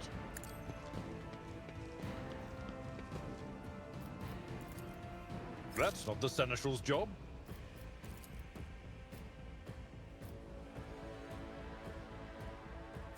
I'm not interested. Someone else can do this. Victory is imminent.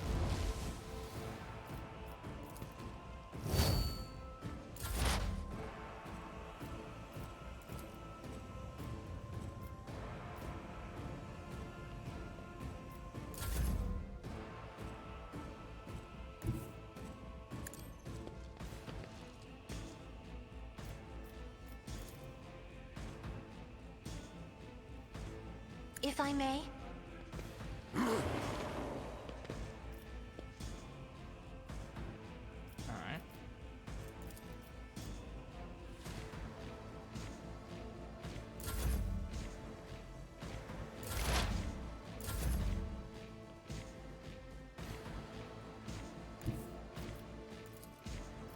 I'll do it. Faith without deeds is worthless.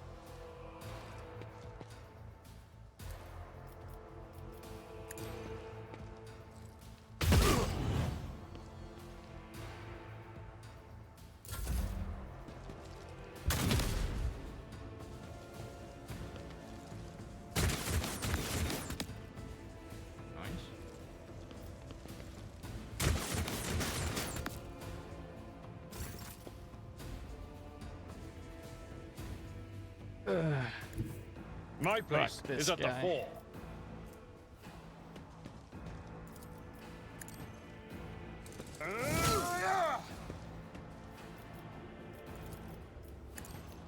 Gotta do that. Keep forgetting to do that first.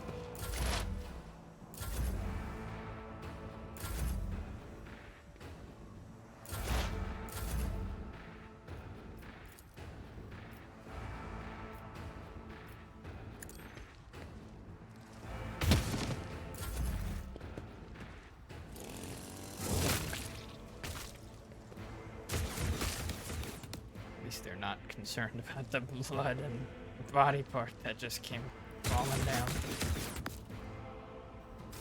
They suspected nothing.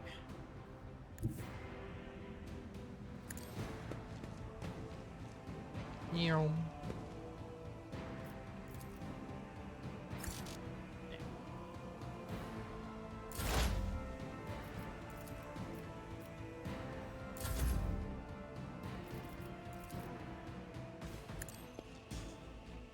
Try to die with grace, at least.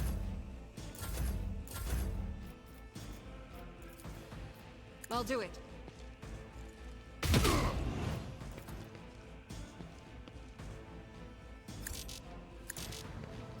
As the Emperor commands, I act.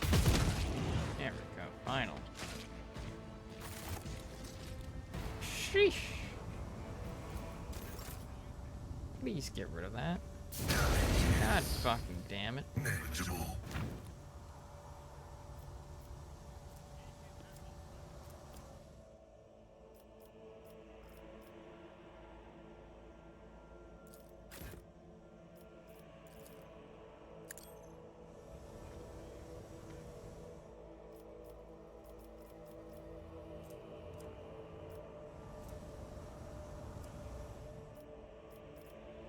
Sometimes you consult the appropriate treaties on Tactica Imperialis and weigh every step.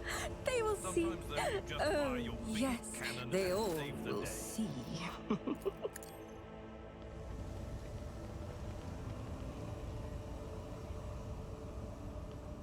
God, they were annoying.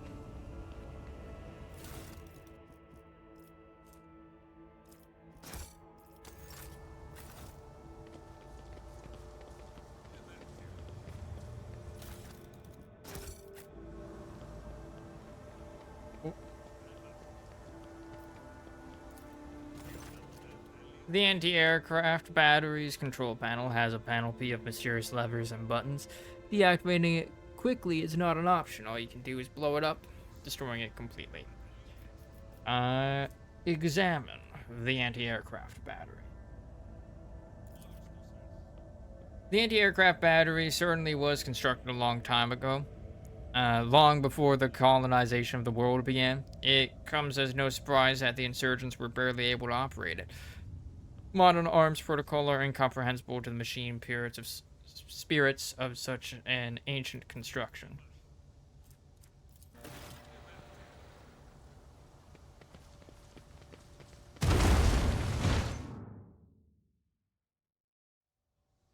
The blast consumes the ancient weapon. The sky above the city is safe for flying again. Oh, we got a... Oh, we lost a melted charger.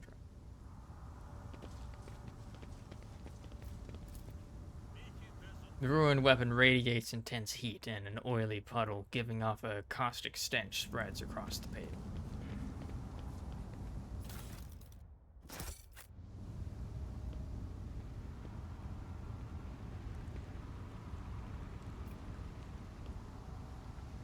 Oh.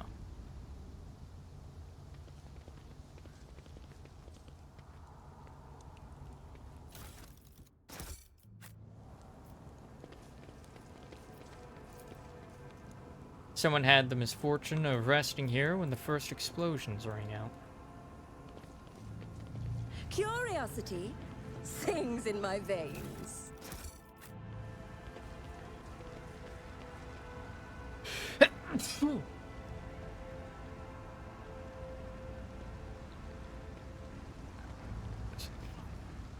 Where's the trap mechanism?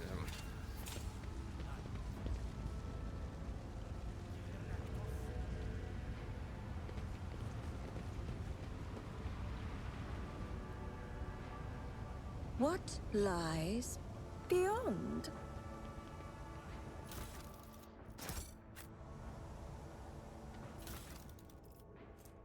This sniper gloves.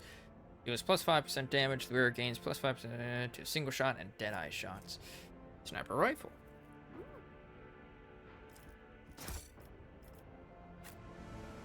Oh. In this tapestry of a world, I am the rogue thread.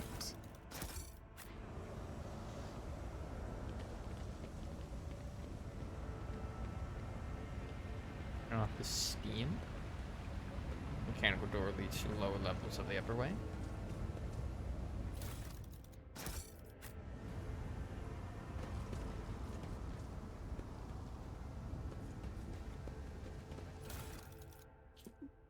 Helm of Determination requires conviction, iconoclast. The wearer of this helmet gains plus 2 times fellowship bonus % armor. The helmet also grants a bonus to fellowship equal to 2 times iconoclast mark. Cool. Patience. Oh, my nerves are frayed. Neato. Then we've got all these cultists over here.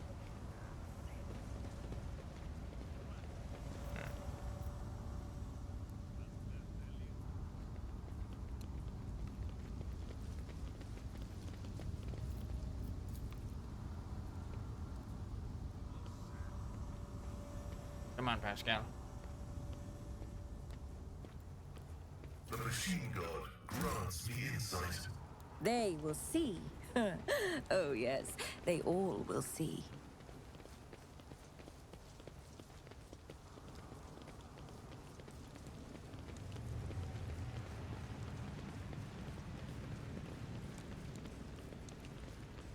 One step at a time, amidst the madness. From your vantage point, this does not seem like the lavish mansion has been destroyed by explosions, but you cannot enter. Something is blocking the entrance from the inside. Eyes? My eyes. Have you got them?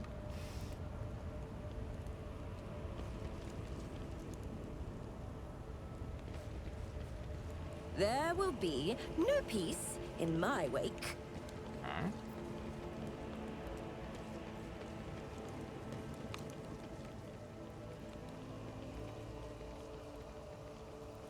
All this preordained.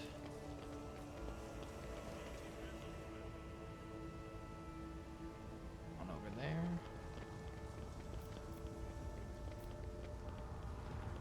Nothing escapes my sight.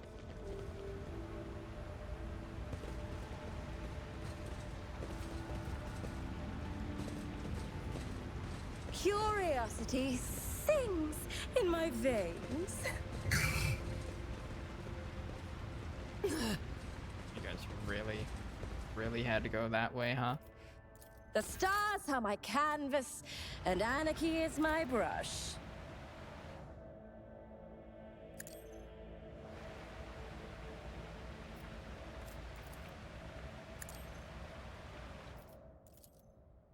Oh, a wicked thought.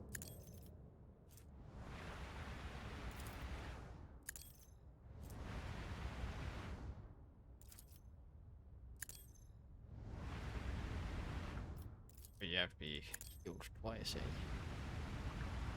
How the fuck I didn't just cause some warp phenomena? I don't fucking know.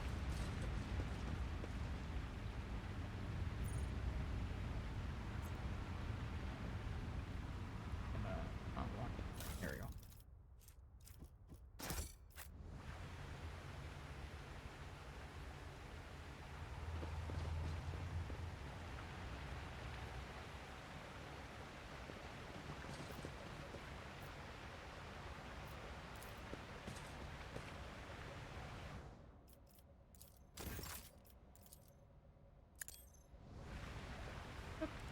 Oh, what lies beyond?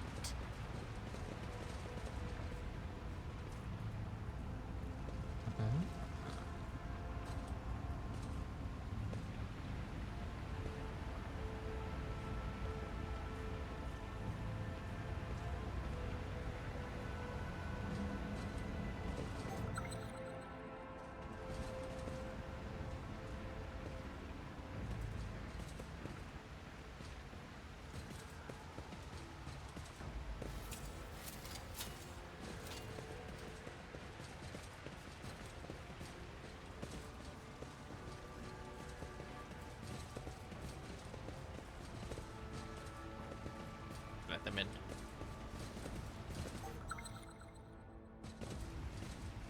Let them up. There we go. At least they glitch into position, you know?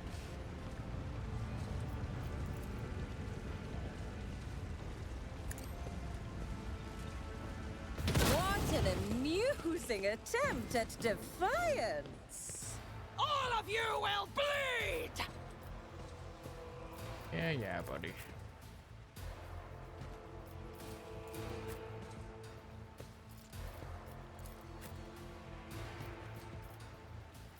Spread out a little bit.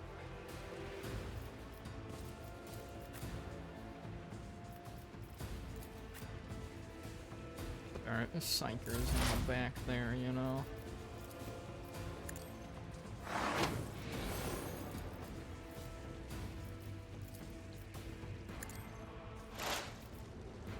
Not the Scryer's job.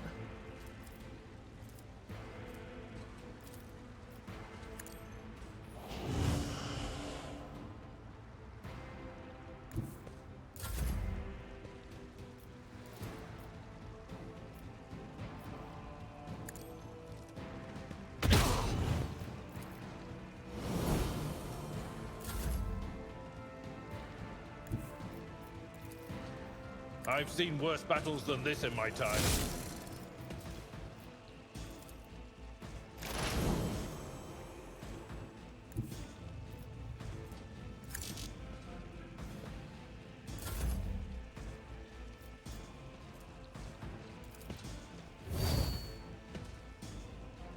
Anointed Ghost.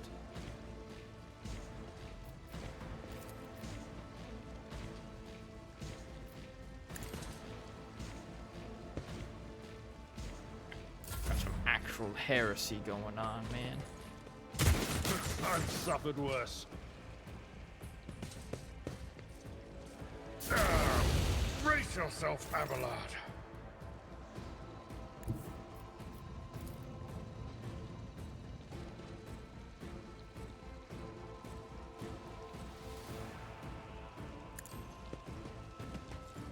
As duty demands.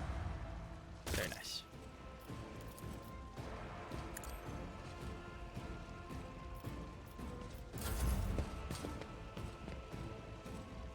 On me, here they come. High momentum.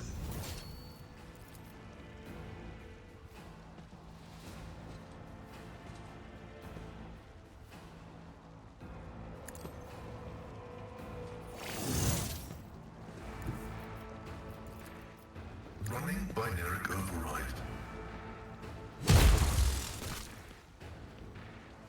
I love that.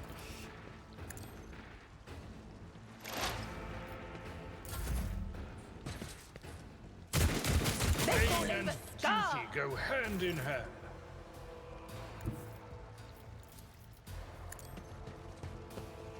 Faith claims another one.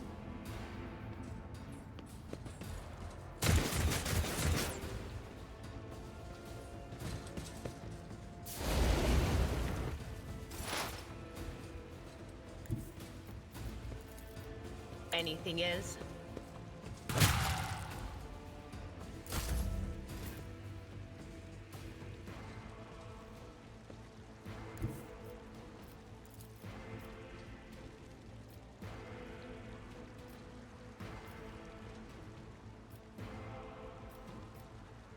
Guided by faith. Yeah.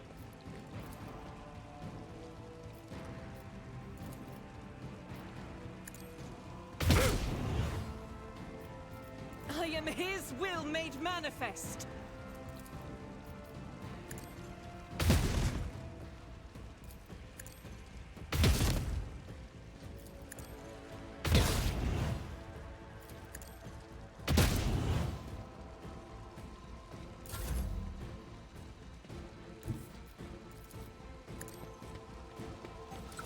One fewer target. Oh, almost got him.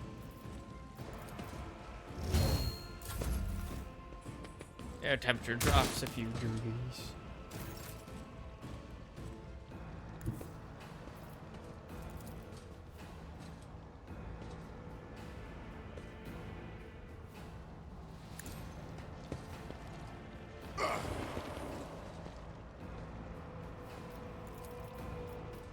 Me? If you insist, Lord Captain. I'm afraid not.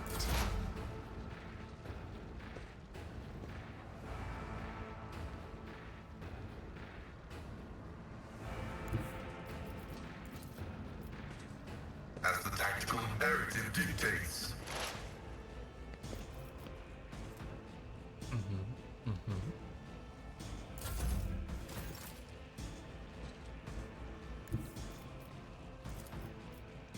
Step by step I lead.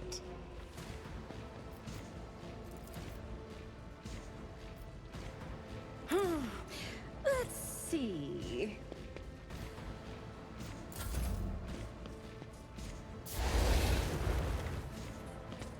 Nice miss. Make it dark.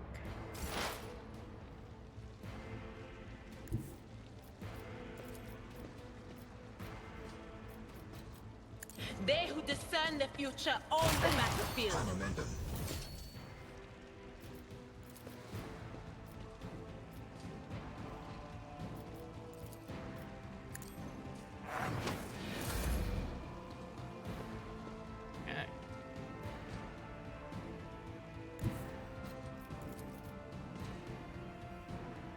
I'll do it. Eradicated. Very nice.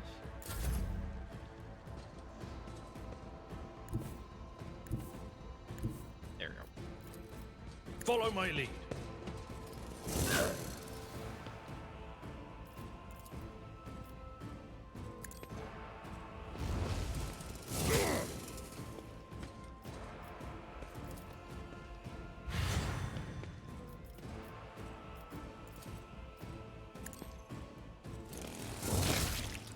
Nice.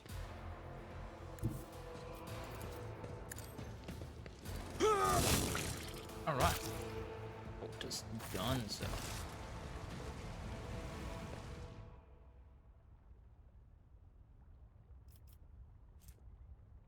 Okay. Patience. What is My this? nerves are frayed. Chainmail. Just straight up chainmail, huh?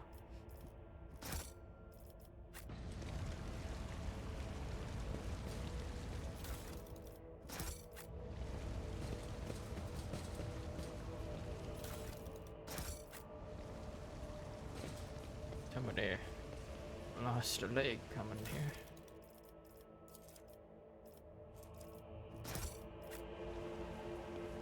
They will see. Oh yes, they all will see.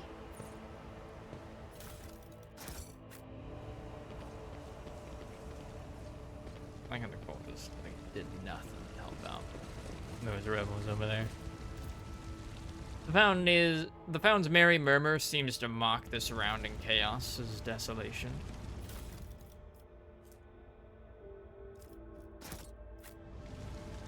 There will be no peace in my wake. Another level up. Special abilities. Or like pick one? Oh yeah, I do.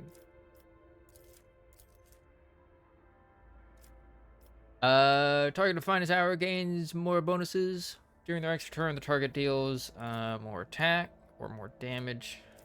Until the end of combat, the target gains the effect of Voice of Command. All negative effects are immediately removed from the target until the end of the officer's next turn. The target cannot die. Its wounds cannot be reduced below 1. A target gains 3 times the officer's fellowship bonus temporary wounds until the end of combat. 15. Gains more bonuses. During their extra turn, any kill made by the target restores 1 AP and 1 MP up to fellowship bonus. The target can redirect the ability with their remaining MP and AP to another target.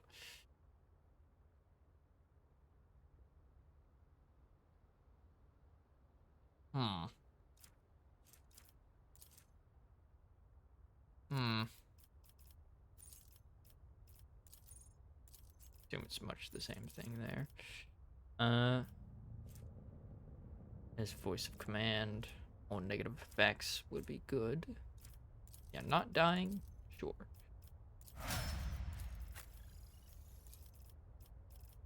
What do you get?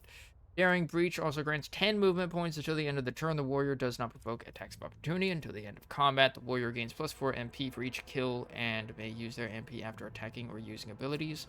For 1 round, the warrior becomes the priority target for every enemy hit by their melee attacks. Also, the warrior gains +20 parry until the end of combat. This turn, melee attacks deal an additional...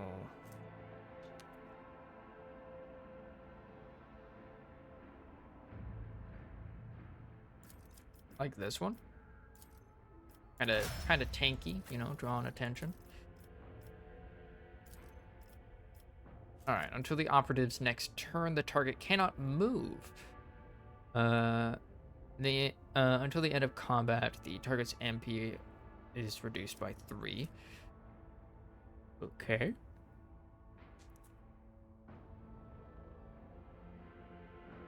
Dismantling attack. This also cripples the enemy, reducing their weapon skill and ballistic skill by 30 until the end of combat. That's pretty good.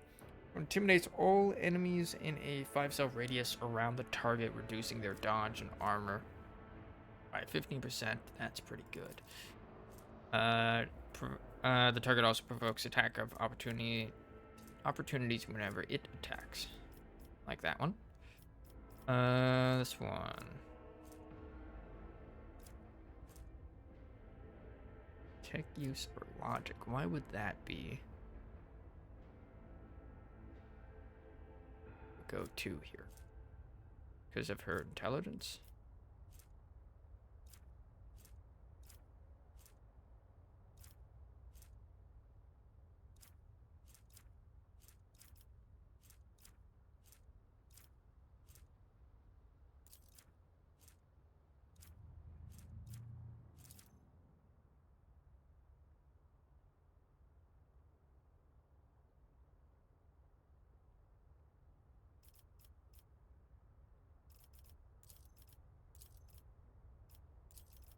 That.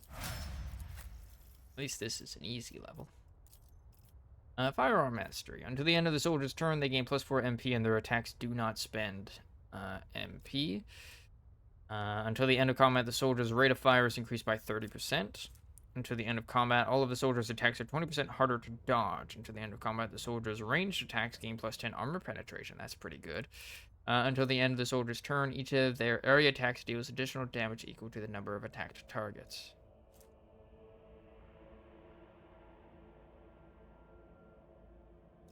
Like that one.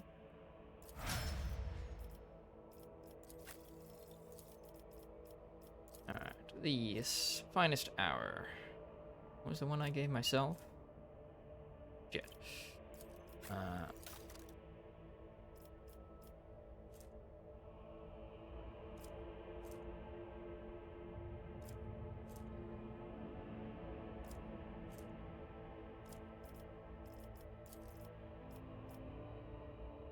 Finest hour 2. So let's try and make sure we give her a different one.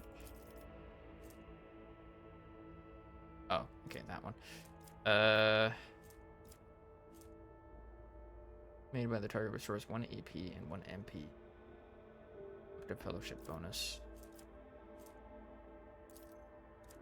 The damage calc on this. Bring their extra turn to the end of combat. Alright, buddy. You also get this. Okay, so I gave her that.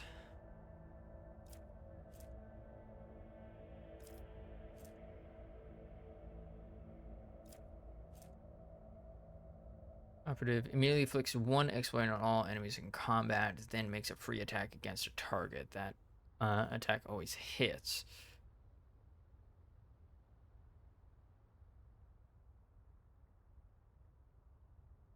To the operative's next turn, the target cannot move until the end of combat.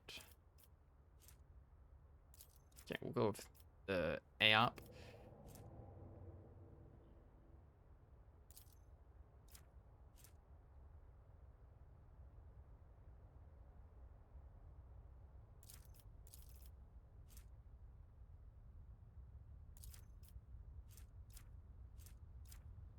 Oh, this guy is shitty lore. Tech priest. Give him that. I don't have anyone that has lore Xenos yet. Holy vestment. Oh, I need to give this guy the tech gloves. Completely forgot about that.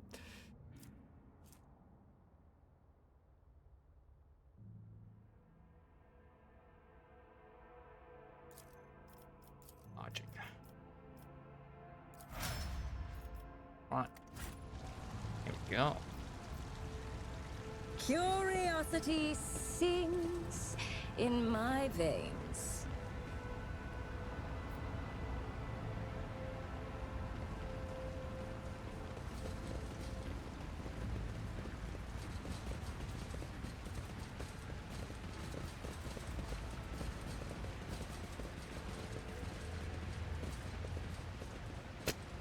Or that little circle she just ran.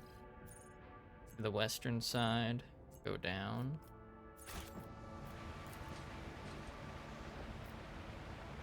Go to the warehouse.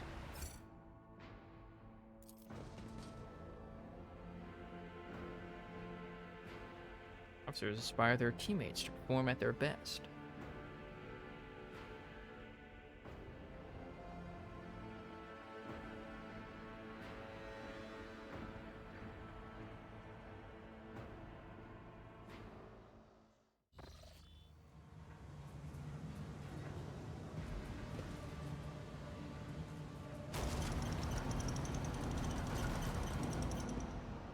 Oh.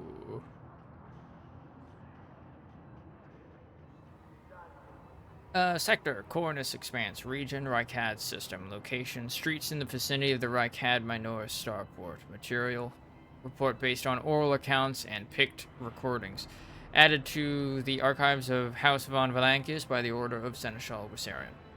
On her journey across a world caught in the throes of a heretical insurgency, Lord Captain accidentally witnessed an unholy rite that transpired in one of the maintenance rooms of an aqueduct. This abandoned nook turned out to be a heretic's gathering place for performing their grim and profane acts. The large group of rebels stood frozen in patient anticipation, all staring into the center of the room. No one moved. Only the murmur of hushed voices echoed against the walls. The Lord Captain ran a cursory glance over the room, assessing the situation. The rebels were unremarkable in appearance. They were dressed in the shabby clothes of abject rabble, spoke in coarse voices, and had repulsive faces. But what caught the Lord Captain's attention was the look of strange, almost sinister anticipation in their eyes. This was no gathering of loud blasphemers or bored idlers. Only occasionally would they exchange brief, unintelligible remarks. As they stood in a frozen circle, their gazes turned toward the hulking structure in the center of the room. Bulky power transformers, cogitators, crates, and voxcasters took up most of the space. Against their background, the structure in the center stood out oddly, an enormous lens mounted on a stand. It caught the thin sunbeams that made their way through slits in the ceiling and across the half-lit room. Lord Captain peered into the darkness enveloping the room.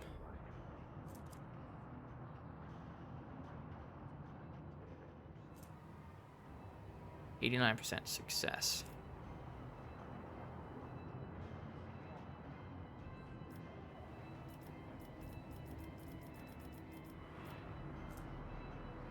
One's guaranteed.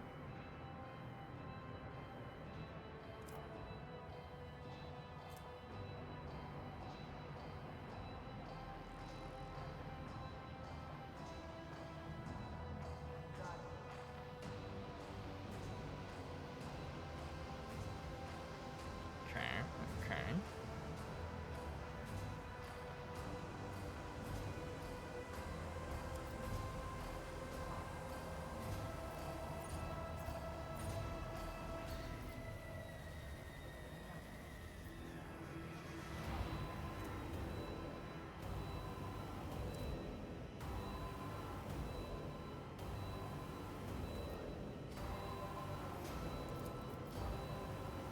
Although barely visible behind the closed ranks of the insurgents, the rusted barrels with evidently flammable contents had not escaped the Lord Captain's keen eye.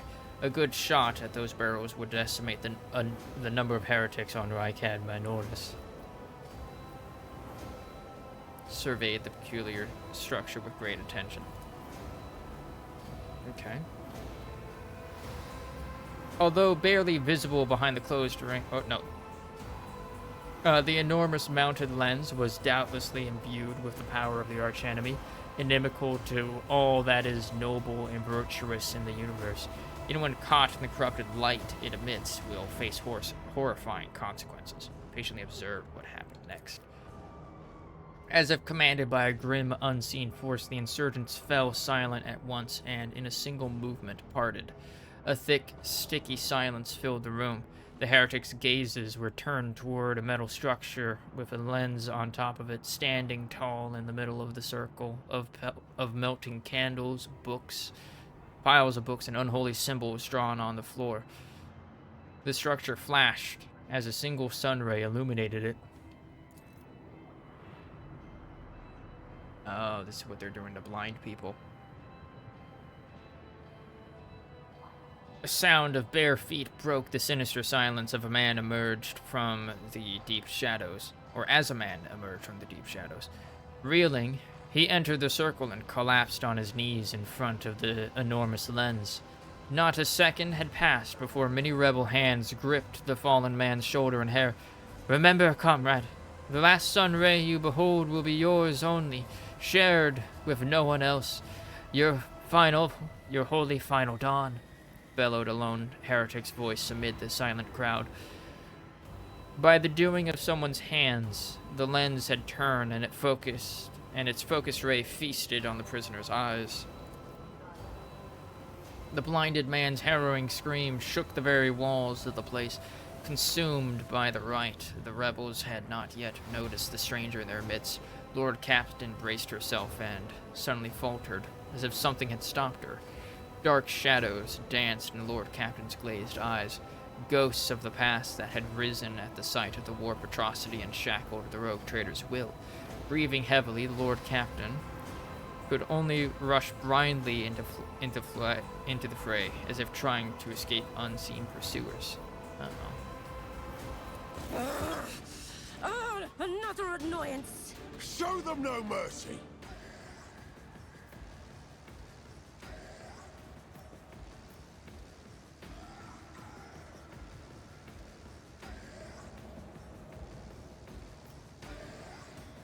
Of them, huh? Leader of the cultists.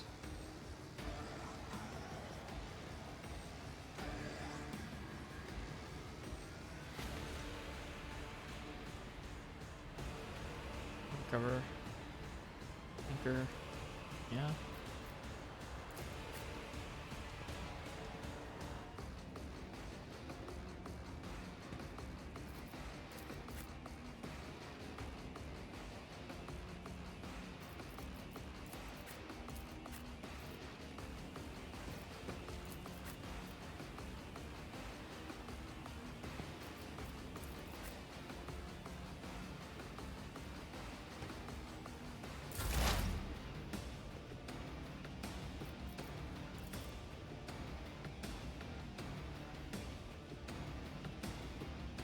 No one can stop the future. Will do. Ah, I was hoping that would destroy it. Well, rip me, I guess.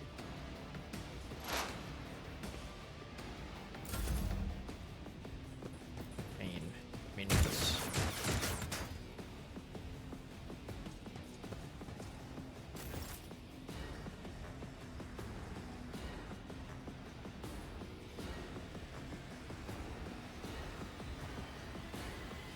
Oh, there's someone back here. I don't want to be near that when that goes. You go there. Brace for impact.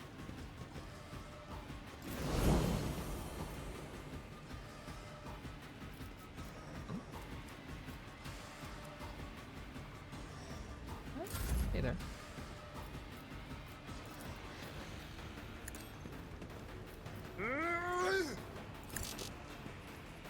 It will be done.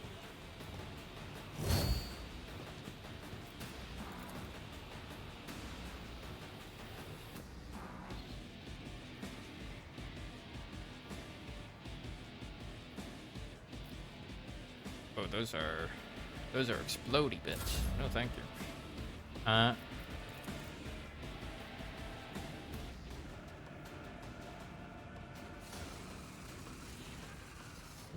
Cover.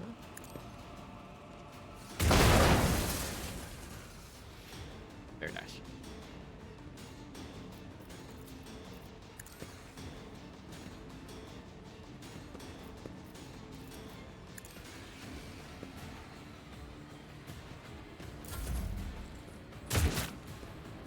Oh, they have a big old chance of just blowing up and do any like AoE shit.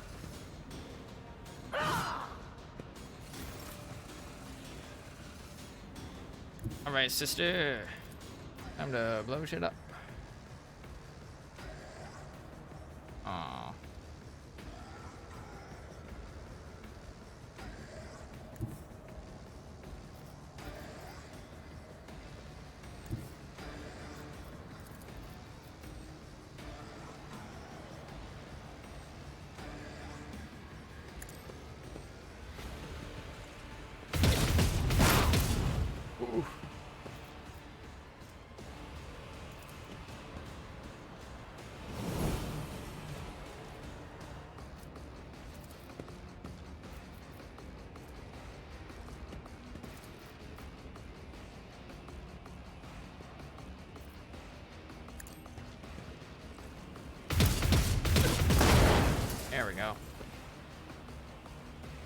That didn't do as much damage as I was expecting. Ooh, and this kind of protects us.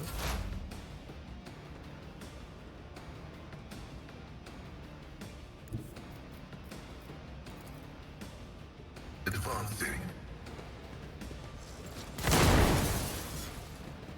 Boom, baby.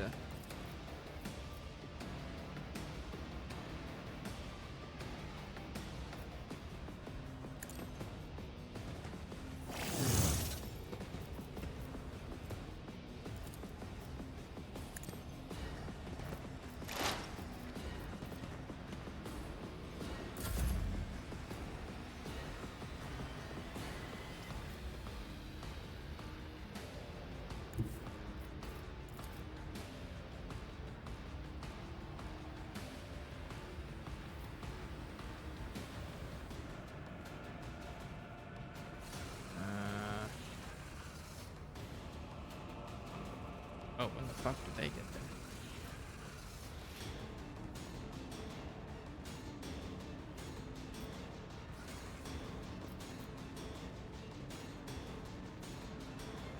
Let's see those from there.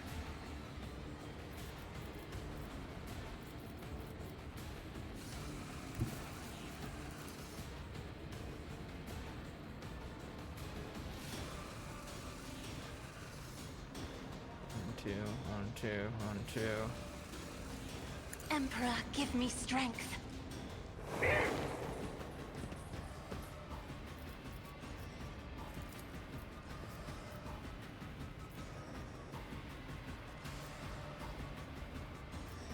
I'm not accustomed to being ordered around.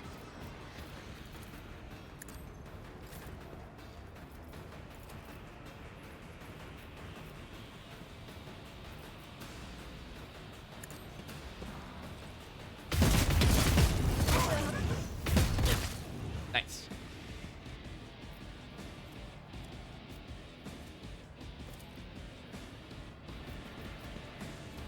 In thy light I stand, and thy light I crave.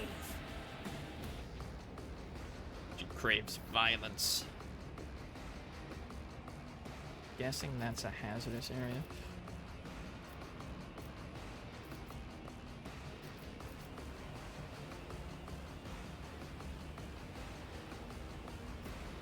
That'll be enough for that. Oh, destroy the lens.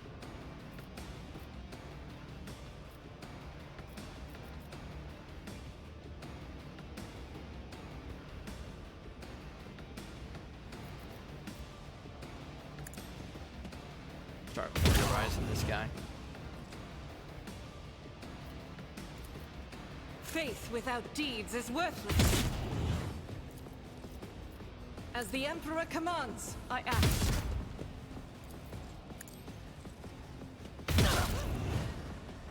Very good.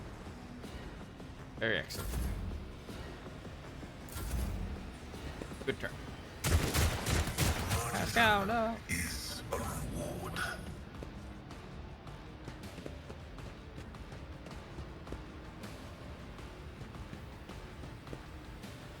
Did not want to do that, my friend.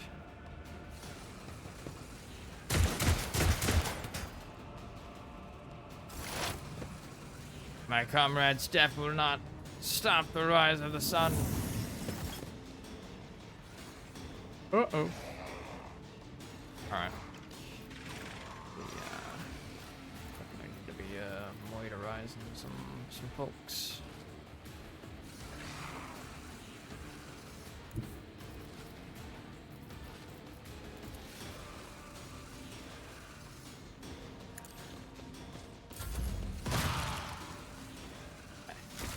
That'll stop war from being summoned. We'll see.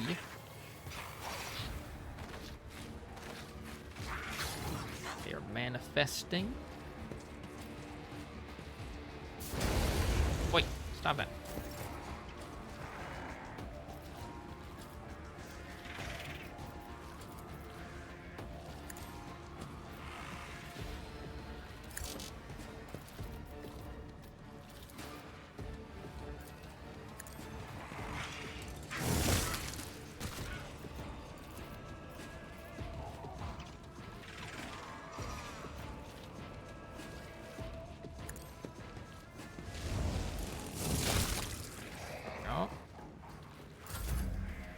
some cultists taken care of.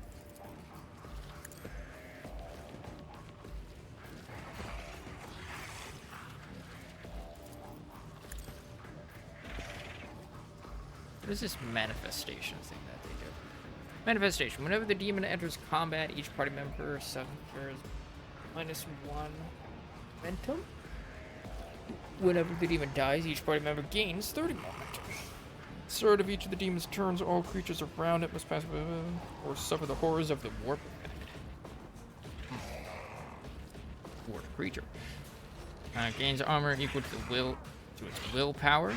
36. Immunity to perils from the warp and immunity to toxic damage. Okay.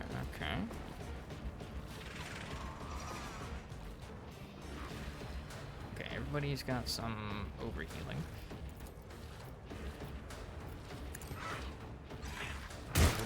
Oh. Never mind. I was gonna say start whittling down that blue horror, but no.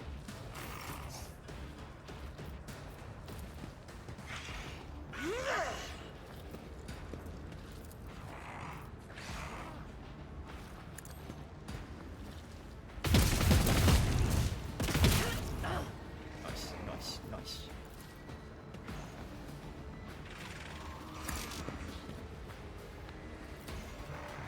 I'll do it.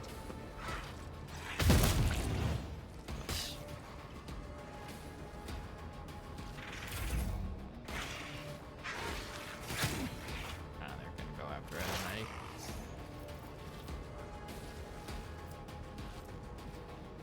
Sweep.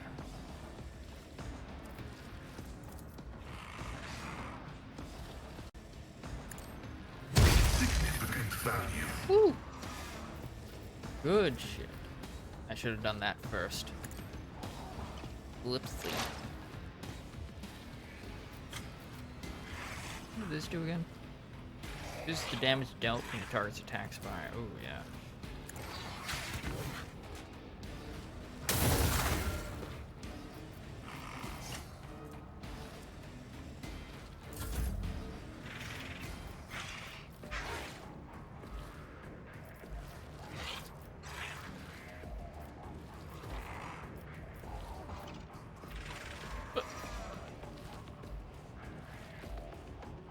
Me?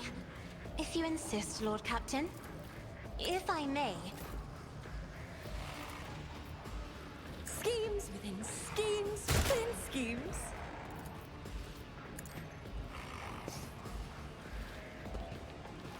Healed. High momentum.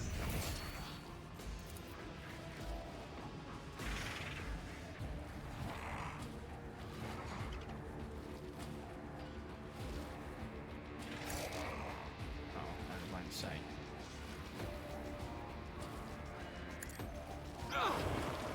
Damn. Not actually what I wanted.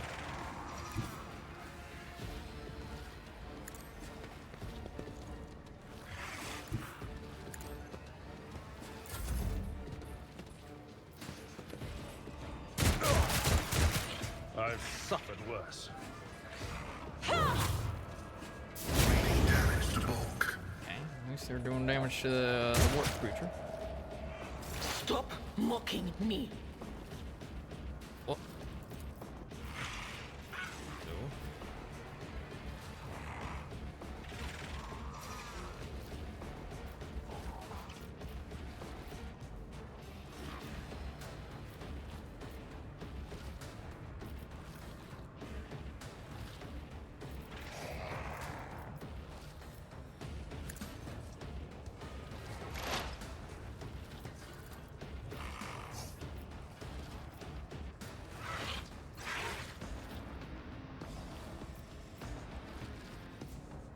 Boo. On it.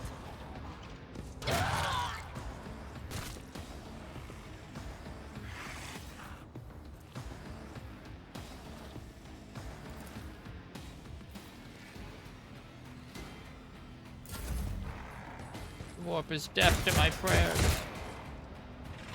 Oh, a predictable downfall.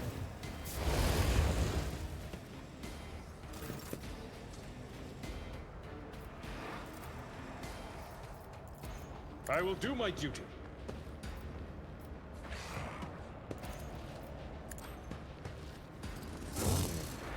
Oof.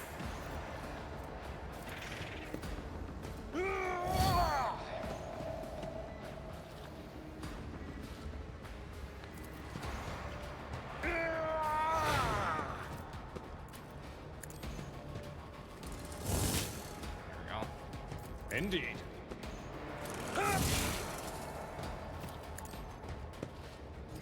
I took care of this one. There you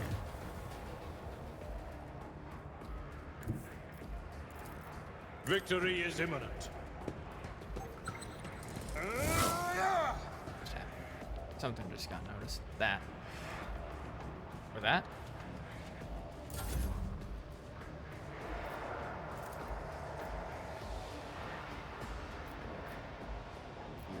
Oh, shit is happening right now, man.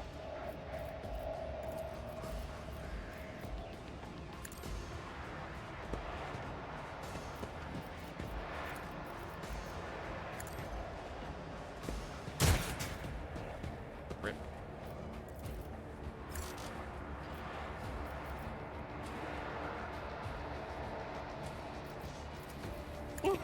A wicked thought.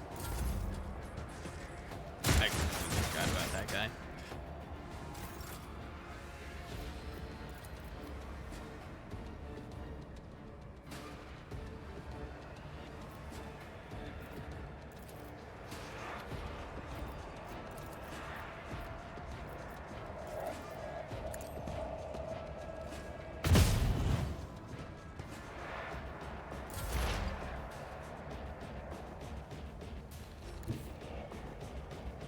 Heavy is the tread of his faithful. That is not what I want there. Yep.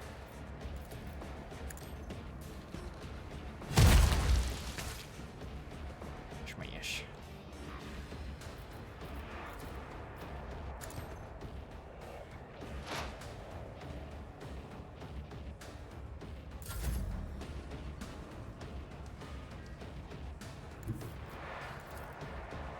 Be careful not to cross my gaze.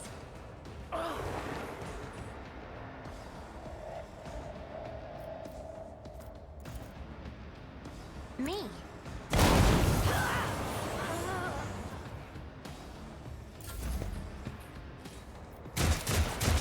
Oh, now he's shooting it? What a loser.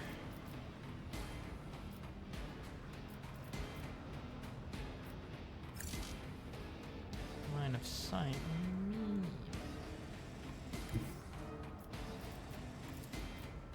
Cover me!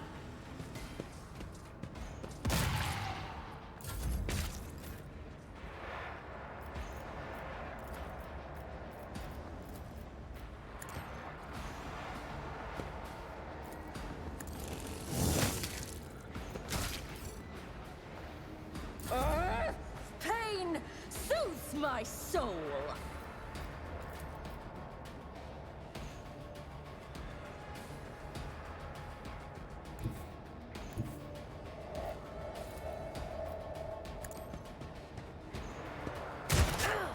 Ooh, nice.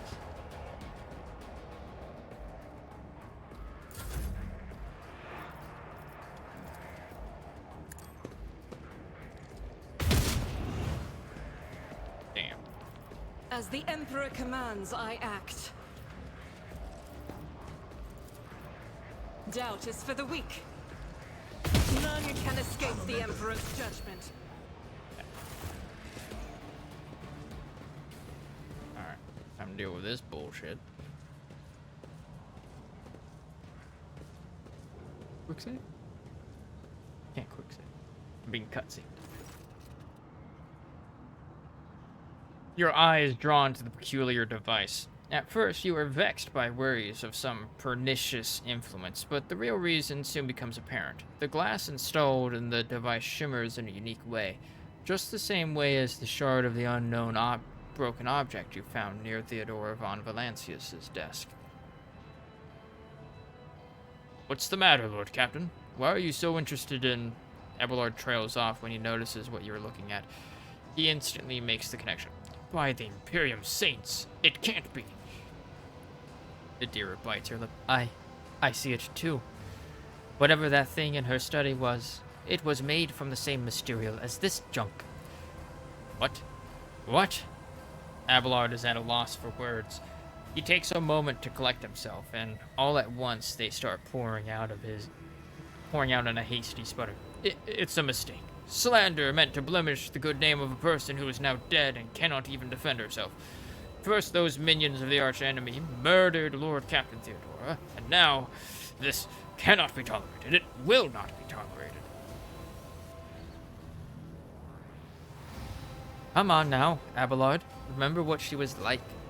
Adira's smile betrays her grief, but at the same time is strangely knowing. Sip of water. Brazen, assertive. It was like her entire life was a race against fate until fate caught up with her in the end.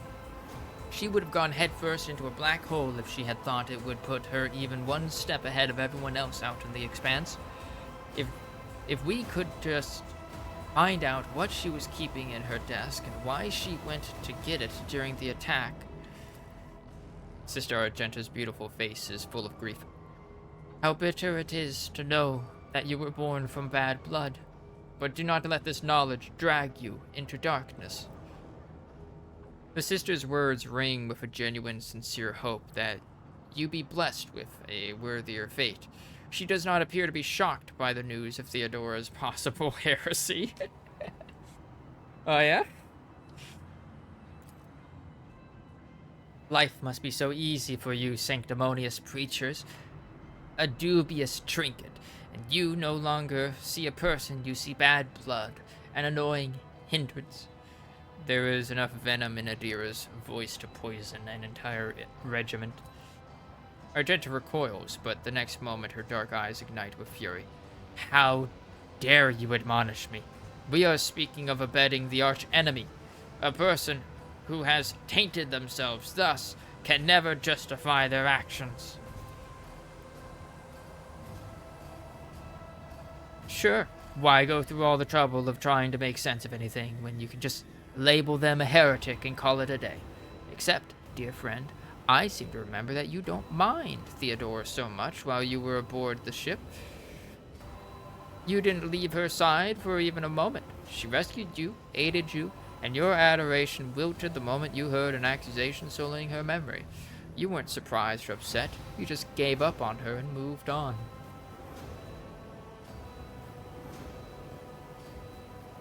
Genta is right. The danger of heresy cannot be overstated. Adira is right. It is too soon to cast accusations of heresy. Mr. Argenta, you will cease these insinuations about Theodora at once. I will not allow the name of the von Valancius family be defamed by such words. Which you are walking a fine line between outright heresy and the barrel of a bolter. Shut your mouth before I shut it for you. It's too soon to cast accusations of heresy. Medea, don't be naive. Theodora kept an unsanctioned witch by her side like a pet. Do you really believe she would think twice about crossing the line in other ways? Walk away from the device.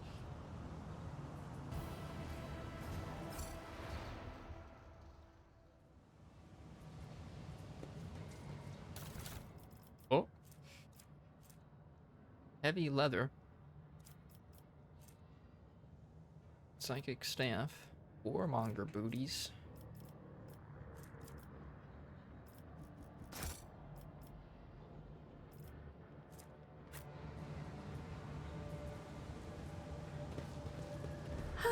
In this tapestry of a world, I am the rogue thread. Okay.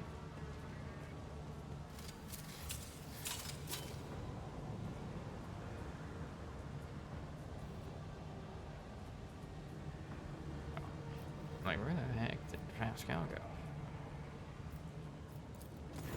Oh, the concentrator screen reads, access code required. The markings on this Voxcaster clearly indicate that it belongs to the planetary wardens. There are visible scratches and traces of blood on device.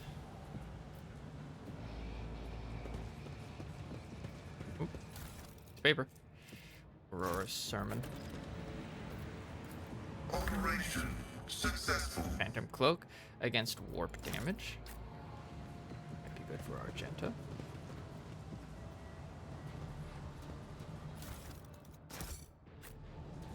What lies beyond? This vault can be opened via the cogitator. All that remains is to figure out how to awaken the machine spirit by supplying it with the motive force. You managed to decipher the technical litany. According to it, in order to perform the ritual of the motive force, you must supply power, make sure the relay is closed, check that the damper is latched, and the supplementary external relay is shut. The supply must be correctly distributed, and in no case must the flow be reset before the circuit is closed. Sacraments have... Who's speaking there? Ah, yes, Pascal. The sacraments have been laid bare and put on public display. Outsiders should avert their eyes, for it is not for their minds that Holy Scripture was created.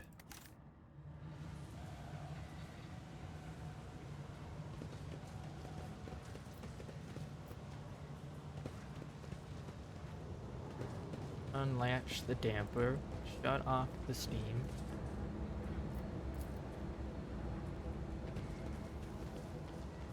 Unlatch the damper, close the relay, and we're like finding all of the different what's-its. Distribute power. Oh, what curiosity unveils itself before me? Never doubt me.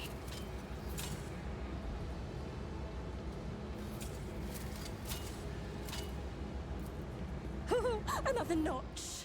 These enormous humming transformers must be part of a single and much larger mechanism that supplies power to the whole hive.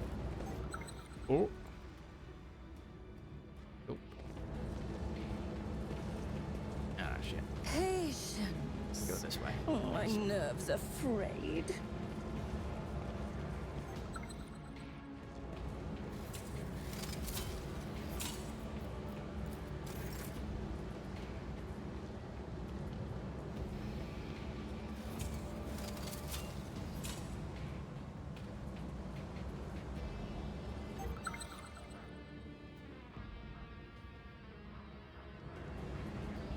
Duty prevails.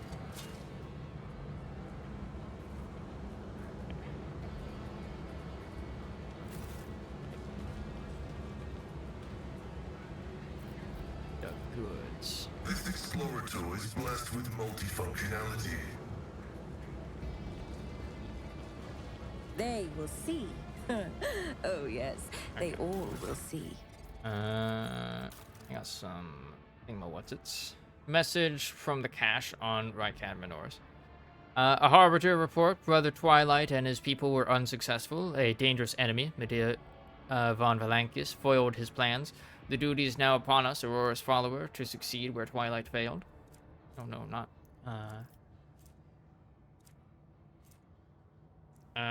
Aurora's sermon. It's coming, it's drawing ever nearer. Heed the word of Aurora. Abandon all your mundane affairs. Ambition is but dust. Desire is but rust upon the metal of the soul. The final dawn is coming. It will put an end to all worldly vanities.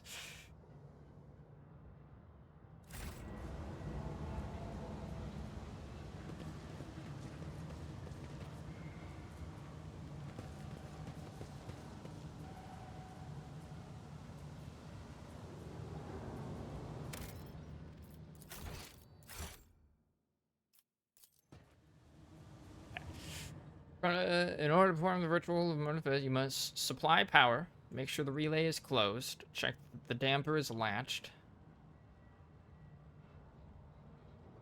and the supplementary external relay is shut. Unlatch the damper. A bunch of unlatch. One step at a time, amidst the madness. Close the relay.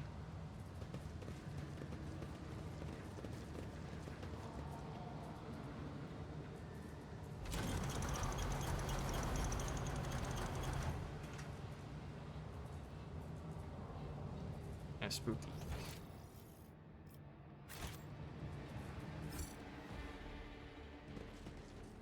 There will be no peace in my wake.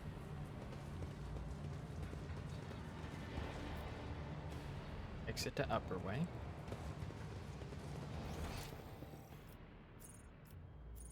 Wonder if that's the bridge thing.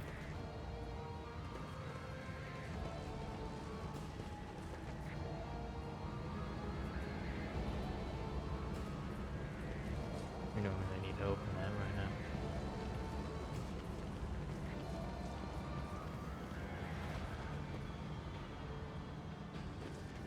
In this tapestry of a world, I am the rogue thread. Rebels, soldiers, and ordinary workers. Everyone perished under the rubble of the ruined bridge and buildings.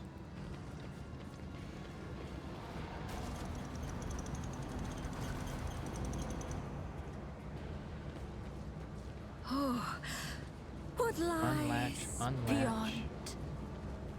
Tribute the portal. Close the relay. Tribute supply. Patience? My nerves are frayed. Close relay. Sewers, huh?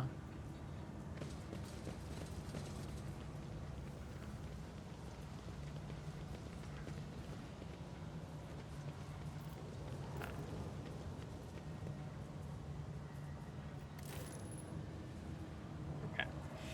You must supply power.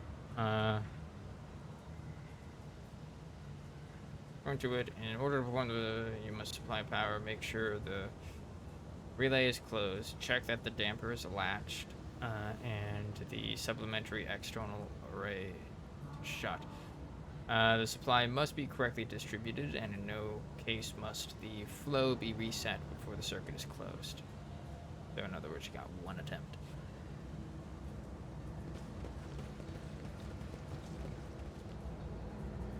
Okay. You must supply power. Was that this? Go do that. Check that the damper is latched. So that, and that.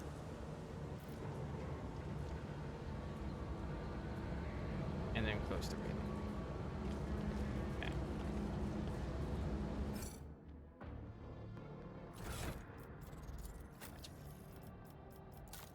Oh wow. +3 logic. Friend. And that. Sniper gloves. Whenever the wearer kills 2 or more enemies with a single attack, the attack doesn't spend all. Oh, ooh, these would be good for.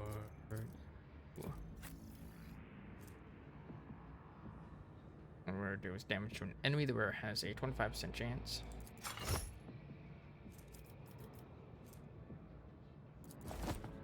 That cape. Can't wear that.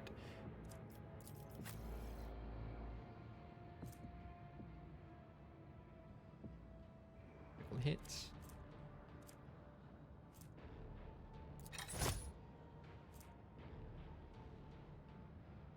Mars Conviction. Chroniclast.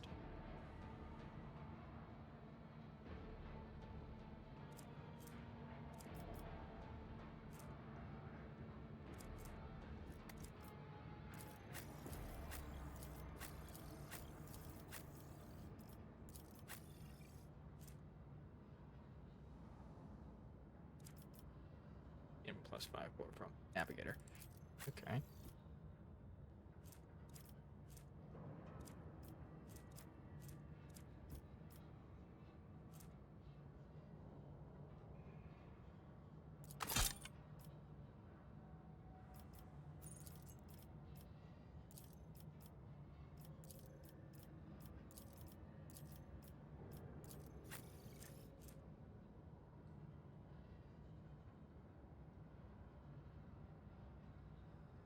Brits.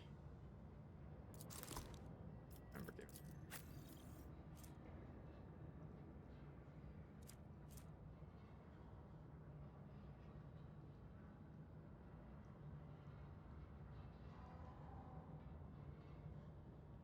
except at 3 times.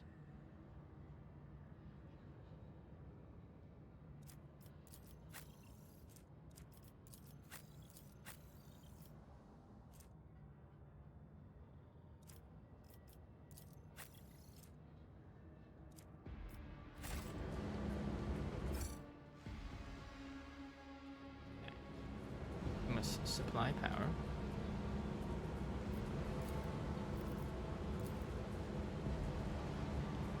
My success is an irrefutable certainty.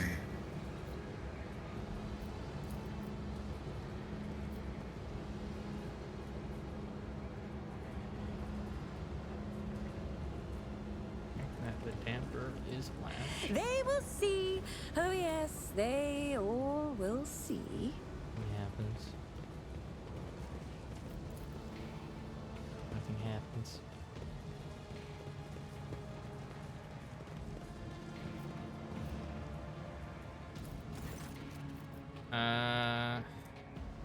Enter the code from the found note. Message archive loads up. Judging by the accompanying notes, the messages were meticulously transferred from paper to the sacred machine storage. Missives. New missive. Heed the words of the Harbinger of Aurora. Let it be known to you that the prophesied hour is nigh, and the faithful must triple their efforts. Those who stand in the way of our salvation must be swept away. Let it be revealed to you that the enemy is about to receive reinforcements. Remember the name, Medea von Valancius. Her ship has already entered the system. We must expect this enemy to appear near our positions. Whoever rids our comrades of this threat will be granted Aurora's special blessing, a chance to stand at the prophet's side when the hour comes. Be vigilant. Let the final dawn come. New missive. Aurora's harbingers wish you to know, comrades, that the Von Valancius ship is heading for the navigator's station.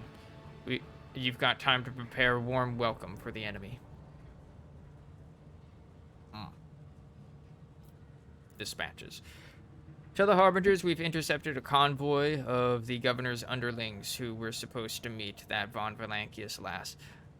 Only one out of the whole convoy got away, but he's not long for this world. No one's making it to the governor's hole, not that youngster or the ones he's supposed to meet. Our comrades have got their hands on a guard's voxcaster, and these fools have no clue we can hear all their comms. We know their every move, and we're going to throw them a fine welcome party. Aurora must have no doubts that we'll do whatever it takes to stop her enemies. Let the final dawn come. Okay.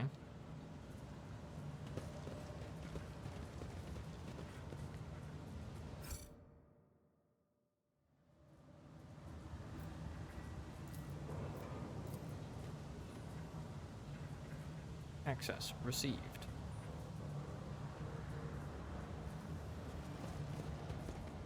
Alright.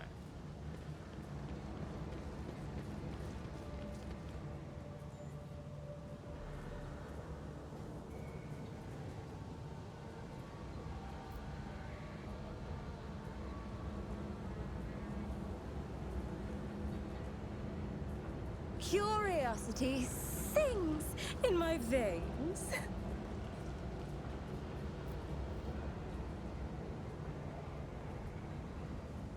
Horrible tables here.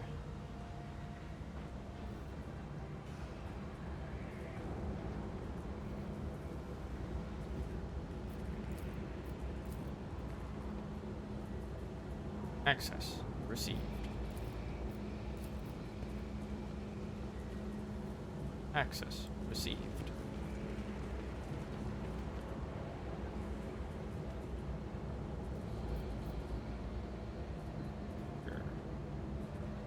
Supply power, make sure the relay is close.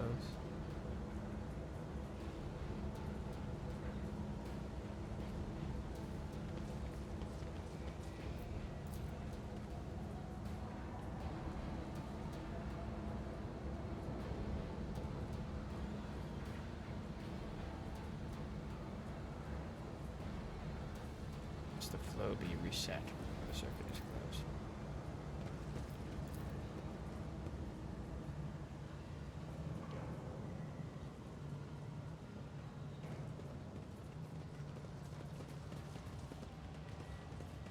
There will be no peace in my wake. Okay.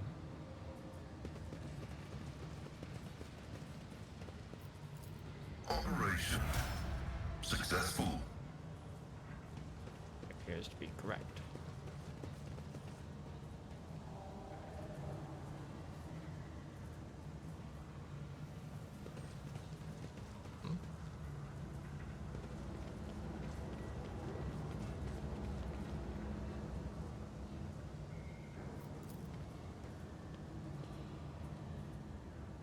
Your secular attempts to affront the machine spirits, mirror the blind be forgiven their ignorance. What lies beyond?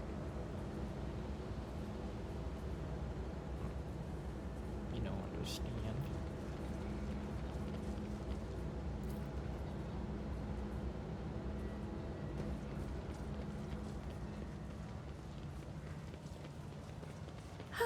In this tapestry of a world, I am the rogue thread.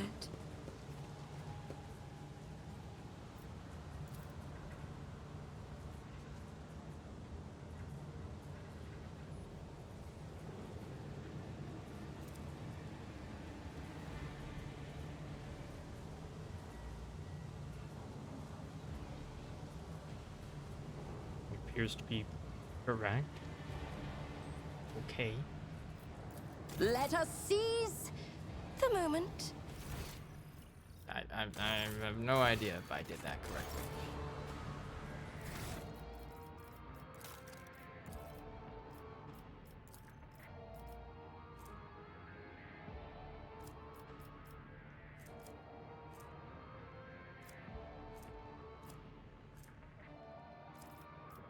No idea at all. 70. We're good. Some warp knowledge. And some fellowship.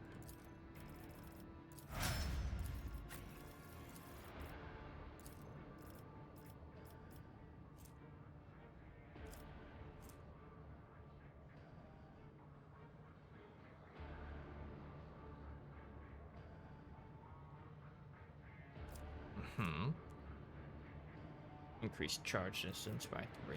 Very good.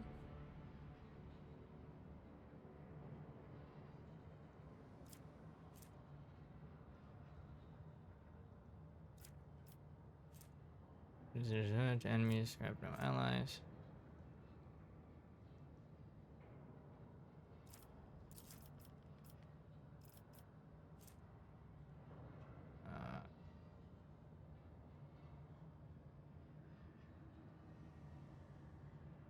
Increase their parry and reduce the enemy and also chances of scoring a critical hit. Or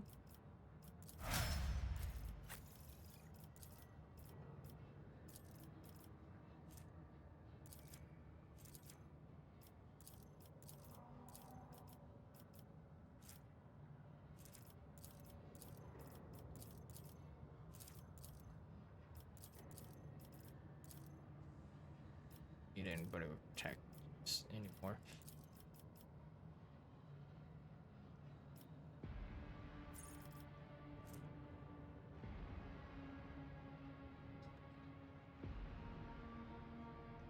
Our abilities rely on that.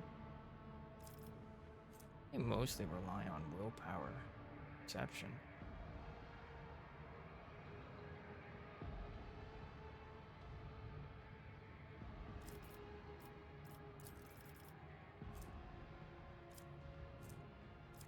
Int bonus, perception bonus.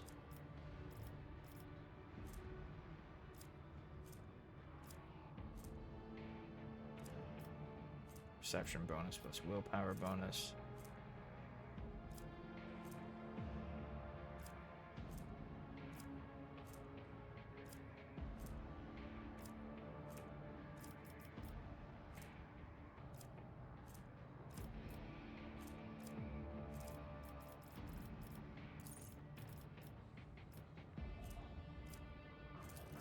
Saw a lot of perception there.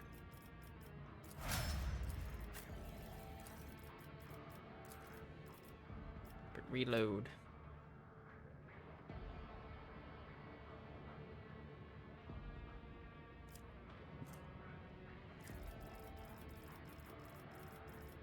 Let's grab that.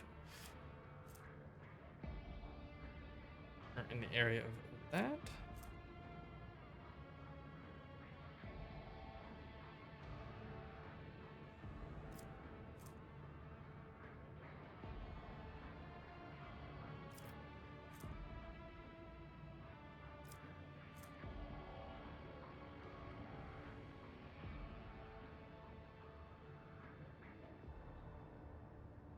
Melee, flame, and melta.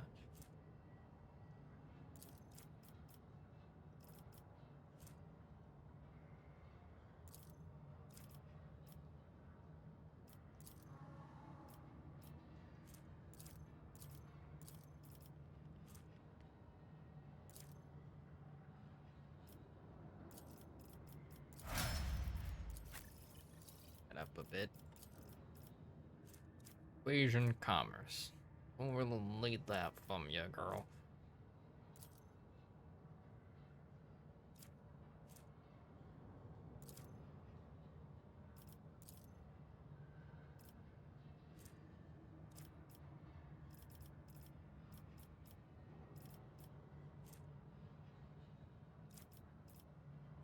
That more.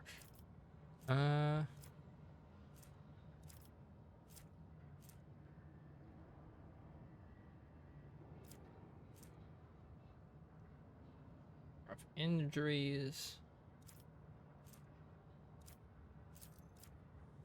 Can't take that.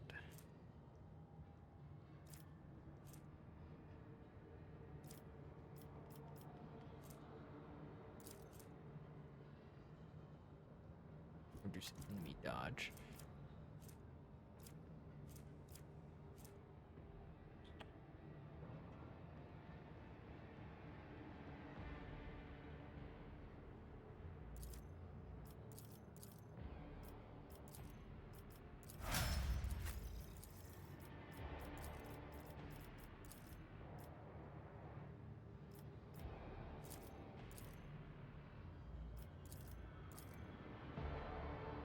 You know, quite a bit there, huh?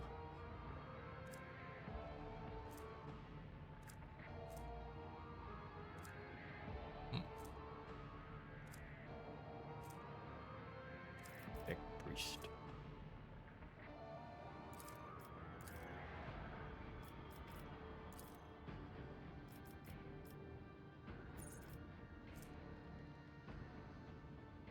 Perception. I feel like we want to go for another weapon skill. There we go.